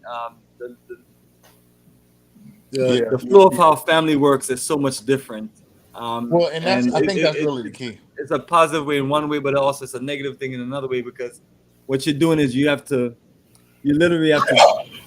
have to take care of that person for the most part. Me personally, if I'm in America dating, I'm always looking for independent women. I'm not and it's just my mindset. But the chance of just getting to Africa and meeting that person, usually that woman is gonna be taken away, and you may meet someone that can meet you some parts of the way, but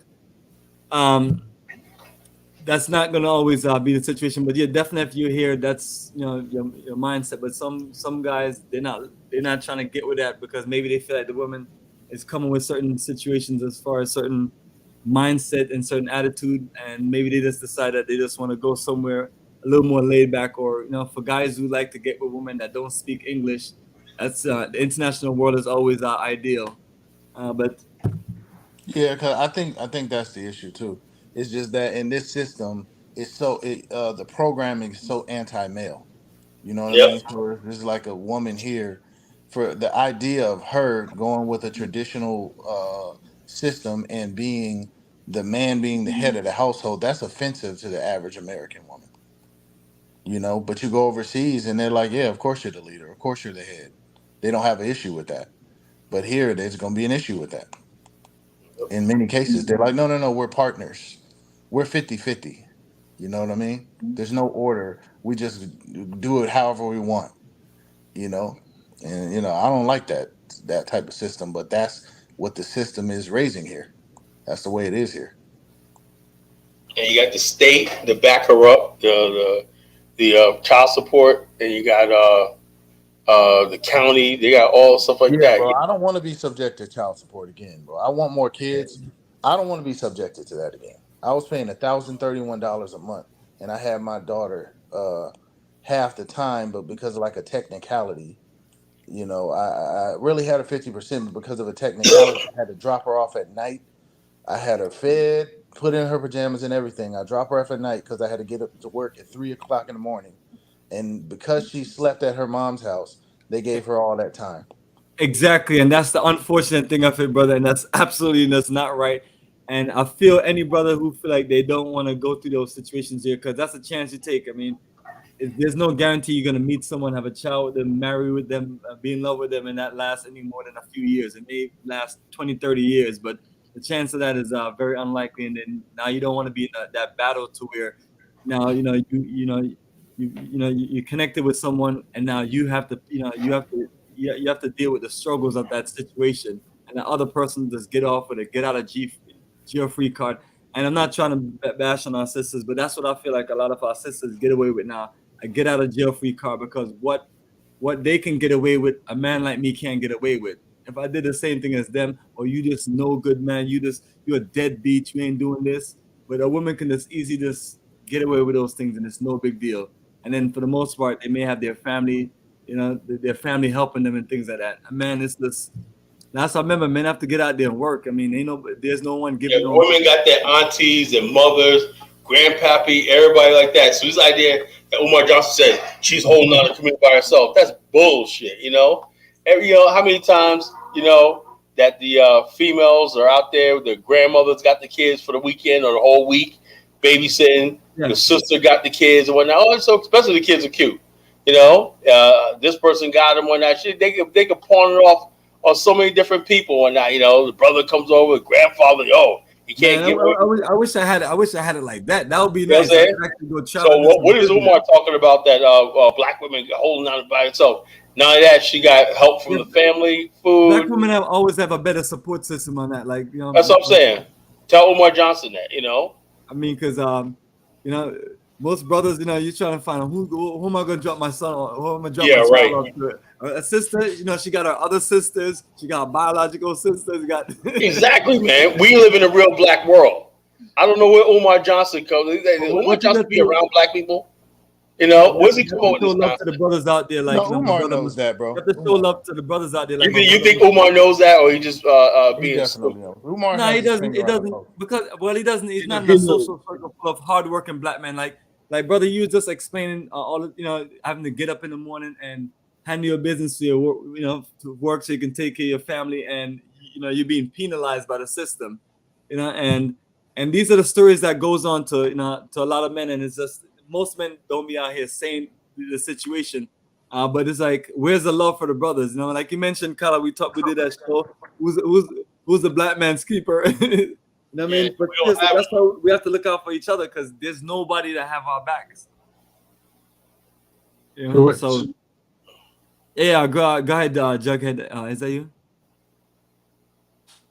Yeah, thanks, guys. Yeah, so I was on the bus. I was on a bad connection. Welcome back, guys. Lugba and Kala and Bomani. Yeah, I don't mean to be up and beat with Umar. He's done great work, but I'm getting tired of his rhetoric. He's anti-black my rhetoric. It's getting on my nerves now, because the sisters are not perfect, and they're far from perfect. Okay, stop, leave the brothers alone, because we've done. We're the only men that women have turned against us. We're the last 4 or 5 decades. The only men that suffer of backs, that watch our backs in the home and outside the street. We come home. We're out in the world dealing with racist bosses or whatever customers. We come home to a hostile environment. A lot of cases, it's the turn men. We're so strong, because other men would crack what we've been through. Other men would crack 1,000 years of Arab enslavement, genocide, Europeans, backstabbing. I found a lot of slave traders were females. But I found out in research, a lot of the slaveholders were black females, slaveholders. This treachery goes way back. This started in the 60s, you know. You know, I'm not black female bashing. We love our sisters, but we got to tell the truth because you might act like the sisters are perfect. That's not the case. A lot of females say, but a lot of slaveholders were mulatto females. That's not talked about. You see, so this treachery didn't start in the 80s. It started centuries ago. You know, maybe just culminated recently. You know, but you know, one in four babies, you know, one in four children don't belong to the father that they think. 1 in 4. You know, that's, you know, we must talk about that. That's treachery. That's biological treason. You know what I mean? We might just mention that. You know, so if you be critical, be balanced, Umar. Be balanced. Yeah, sure, black women got a lot to make up for, but so are sisters. It goes both ways. You got to be balanced. If you criticize, you got to do balance. Look at brother Jordan, the brother that's killed on the subway, but that maniac Daniel Penny. What's his name? Jordan Healy. What's his name? Jordan Healy, the brother that's killed by that maniac Daniel Penny. You got people there defending him. Black men defending the white guy. Even on brother Brandon's channel, Pan-African Strikes Back. I know a bit. Brother, not Brandon, but some of his guests was defending Daniel Penny. He's a black man defending a white man killing another black man. Those are pioneers over there. Pioneers are Pan-Africans in name only. You know, pioneers, Pan-Africanists in name only. You know, you have to spell it out for him, Bomani. Paino, Pan-Africans in name only, you know? So in other words, people call themselves Pan-Africans, but they spew a bunch of nonsense and everything that don't pertain to Pan-Africanism, you know? Yeah, and I'm pretty sure Brandon, sorry, Carl, I'm pretty sure Brandon's legit, but some of his guests, man, but I mean, I won't tolerate them. I mean, because we're now nation building time. We've got time to discuss who's on our side. If you're not on our side, don't come on our channels. But my attitude, if you don't like Pan-Africanism, why would you come on our channels and discuss it with us? I think personally, there's a lot of people call themselves Pan-African, but they don't like black people, you know? They don't like black America. They don't like black people. They don't like themselves. And say, oh, Pan-Africans, let's talk about black issues, African issues, right? But they're not rooted in black consciousness and black awareness, like I said. Right, that's what it is. That's what it is. Mufasa and I have been saying this for years, you know. A lot of people love coming to these spaces because it's interesting and everything, but they're not real. Before you used to call yourself a Pan-Africanist, you have to basically really believe that you're black and you're siding with black. Like tonight we'll talk about this affirmative action thing, and I'm saying to myself, look, you know, anytime I see something something against my people, right? Charity begins at home. Right, and Mufasa knows, right? He listen to me for years. I'm the biggest critic of my own people. You know, I say stuff and everything like that, but everybody knows I'm saying this out of love, self-constructive, right? Some of these people really they have a real hatred for their own race. You know, they distance themselves from this, from their own race, and they be like this. I'm like, damn, you sound like a white supremacist, you know. When you make a blanket statement like black people are lazy, like, dude, I see my brothers out there. You go to America, right? Go to the hardest jobs in America. It's black men out there, The truck, who's unloading the trucks, Who works out in the shipyard, Who's doing all the hard manual labor? Ain't the Mexican. It's black people, And the black, like I said earlier, I was telling Bomani this, right? We just got to the point. No, I was telling my sisters. Black people had just gotten to the point where we're making being a blue collar working class people payable and making it right where we're making $20 an hour. Plus I can work part time here right now. We got benefits and everything, right? And we're saying, we always been like majority blue collar working class people. We just like working hard, Now that's under attack, They basically say, okay, why aren't you guys moving? Look, bottom line is this. It used to be a time where we always knew that we had families that worked for civil service that were able to buy 2 homes, work for the post office and whatnot. You got a house here in Queens and you got a house down in North Carolina, and we're taking summer vacations, right? And your wife didn't have to work. That's the black America we come from, Yeah, and all type of men like that. I just left my brother, my dad's friend. Dude got 2 pensions. He did a 20 years military turnaround, did 20 years police. Double pension, big nice house. He was showing me everything. You know, all his kids are grown up, spaces for the grandkids, all this stuff. My dad, another one of them. Beautiful. Beautiful. Yeah, we're out here all over the place. Yeah. So, but what that Black America nobody wants to see. You know, nobody wants to see. Everybody wants to beat us down. And then those type of black people, black men, right? They could be like, you know something, you know how hard it is for a Republican to recruit black men, even when there's a large number of black men going to Republican. They still got to make sure that we know that you're not going to harm our poor and people disadvantaged. We got black men, middle class black men could have abandoned the community a long time ago and said, "Fuck y'all." You know what I'm saying? We didn't do that. Yeah, I mean, at this point, the only thing really making me go conservative is it's a lot of things really, but one of the key things is the fact that the liberals we have no chance for the black family under the type of exactly. I agree. No chance. So correct. Conservatives are our best chance. Right. But the only thing the conservatives have to do is guarantee us, right, that if we do go the conservative route and everything, because we got to make a choice, that it's not going to turn into, because I hate the fact that, back in the day, let me give you a perfect example, right? When I was growing up, right, white people would say to me, "Oh, your dad's y'all in your house, you got a good family, everything like that. You're not like the rest of it." And I was like, don't ever say that. Don't ever try to distance me from the plight of black people who are misfortunate, right?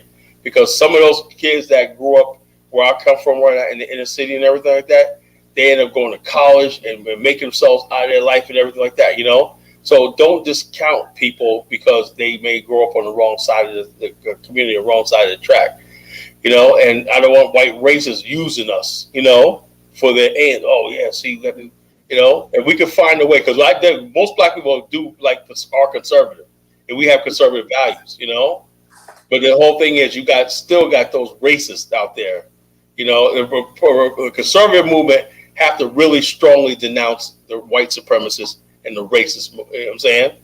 They have no place in American politics. Somebody like David Duke should have never gotten as far as he did. And that's what keeps a lot of black people like, oh, yeah, I can't rock with these people, because they say a lot of race, even though most black people are conservative, I'm conservative. I'm conservative. Color, look, I said before, you black men don't give yourself enough credit. I always said before, once I said black America built America, let me be specific. Black men built America, okay? Women stood by your side, yes, it's true. That's why I believe somebody in patriarchy, okay? Black men built black town, not the women. Let's keep it real, okay? They'll buy our sides as loyalty and respect to them. But the black men built the town. If you're doing Reconstruction, from 1870 to 900s, black men built those towns, okay? Not black women. Just keep it real, okay? All the towns after that, the inventions were for black men. The soul music, blues, jazz, all the institutions. Black men built that. A black will buy a side until the 70s. And let me say something, Jughead. Affirmative action was supposed to give the black men that were building Black America a boost into American society, and seal the deal, but that didn't happen. Instead, they basically tried to empower the black woman. Wasn't that? As I keep saying, Color, during the turn of the century, the three presidents, Calvin Coolidge, Woodrow Wilson, and Roosevelt, brought millions of refugees from Europe to replace you. They didn't start this migration didn't start yesterday. It started in the hundreds. Those three presidents of the turn of the century, Calvin Coolidge, Woodrow Wilson, and Teddy Roosevelt, brought millions of migrants from Italy, Ireland, to replace you. We should have given you reparations and given you the land. They gave them free land, which should have gone to you. That's an insult. That's an insult. But I don't forget. I'm not even FBA. I don't forget that. That's an insult. I'm not even FBA. I'm angry on your behalf. I'm not even FBA. I'm angry. That's a major insult. Yeah, and then the bottom line is, like I said, Black America have always gone to the whole thing of we just want to we settle for Black people in America has sympathy for immigrants. You know how many immigrants we helped, Italians and everything, who couldn't speak the language? They use the Black community, to support. The Jewish community in Brownsville, Brooklyn, everything like that. Who was buying their pickles and their deli and stuff like Black people? You know what I'm saying? And when they got into real estate and everything, we were buying their homes. We were working for them. My Uncle Jimmy used to work for a Jew. We taught him the refrigeration trade, you know? Without us, without the proximity to the black community, the Italians wouldn't have survived. We were their customers. We were their clients, or maybe in their base, you know?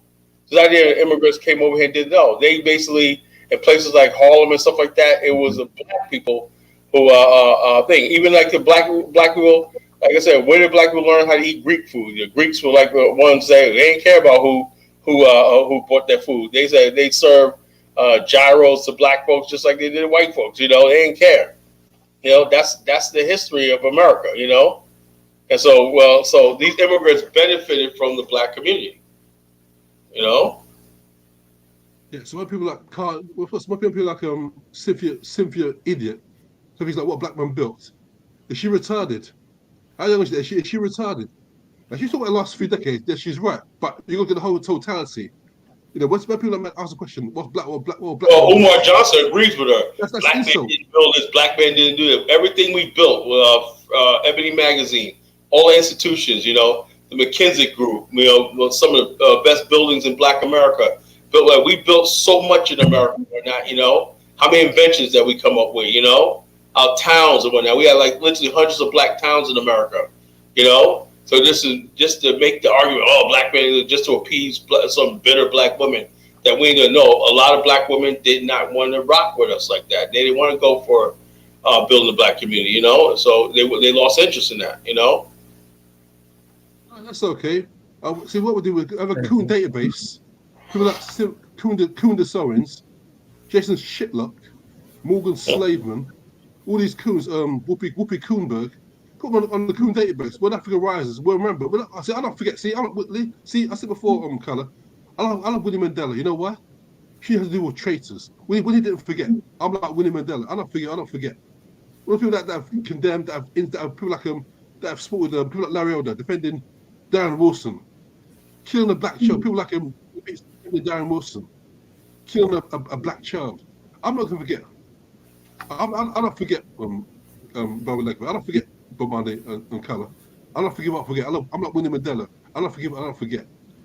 All these people, they're on the Coon database. The Coon database. I got it in my head. I don't forget.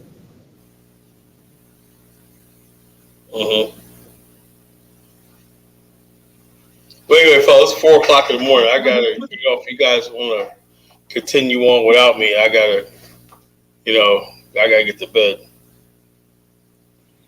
Yeah. Yes, Carla, I'm with you on that, brother. So we can wrap it up. All right, we had a good. This was a really good build tonight. This was a really, really productive build tonight. I hope you will share this show out, like, share, and subscribe, and let people hear this conversation. This was a really, really intelligent conversation. Thank you, Jughead, Bonnie, for hosting this and everything. You know, and the bottom line is, like I said, you know, we got to keep doing this because, you know, they're going to see the strength of black men when we're united, you know, black men united.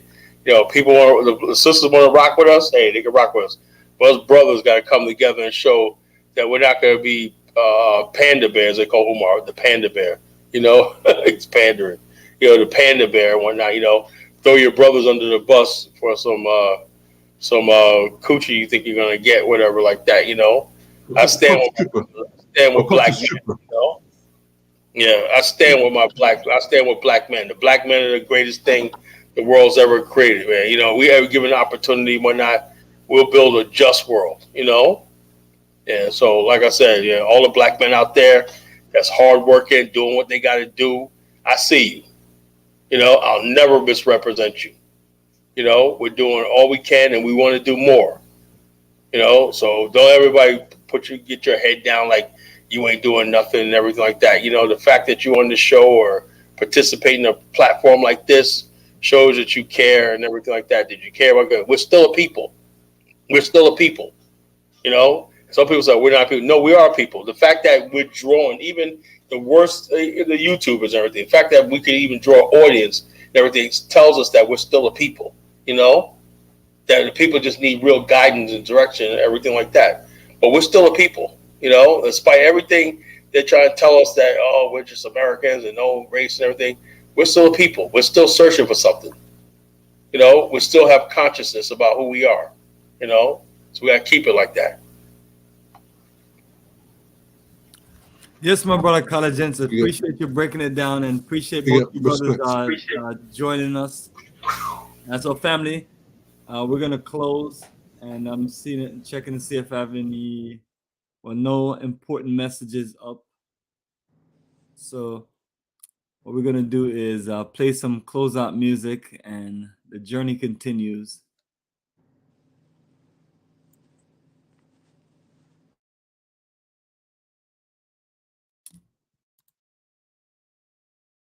And so, family, this is music from our good brother Melanie Ganji, and we're gonna close out with Sons of Africa.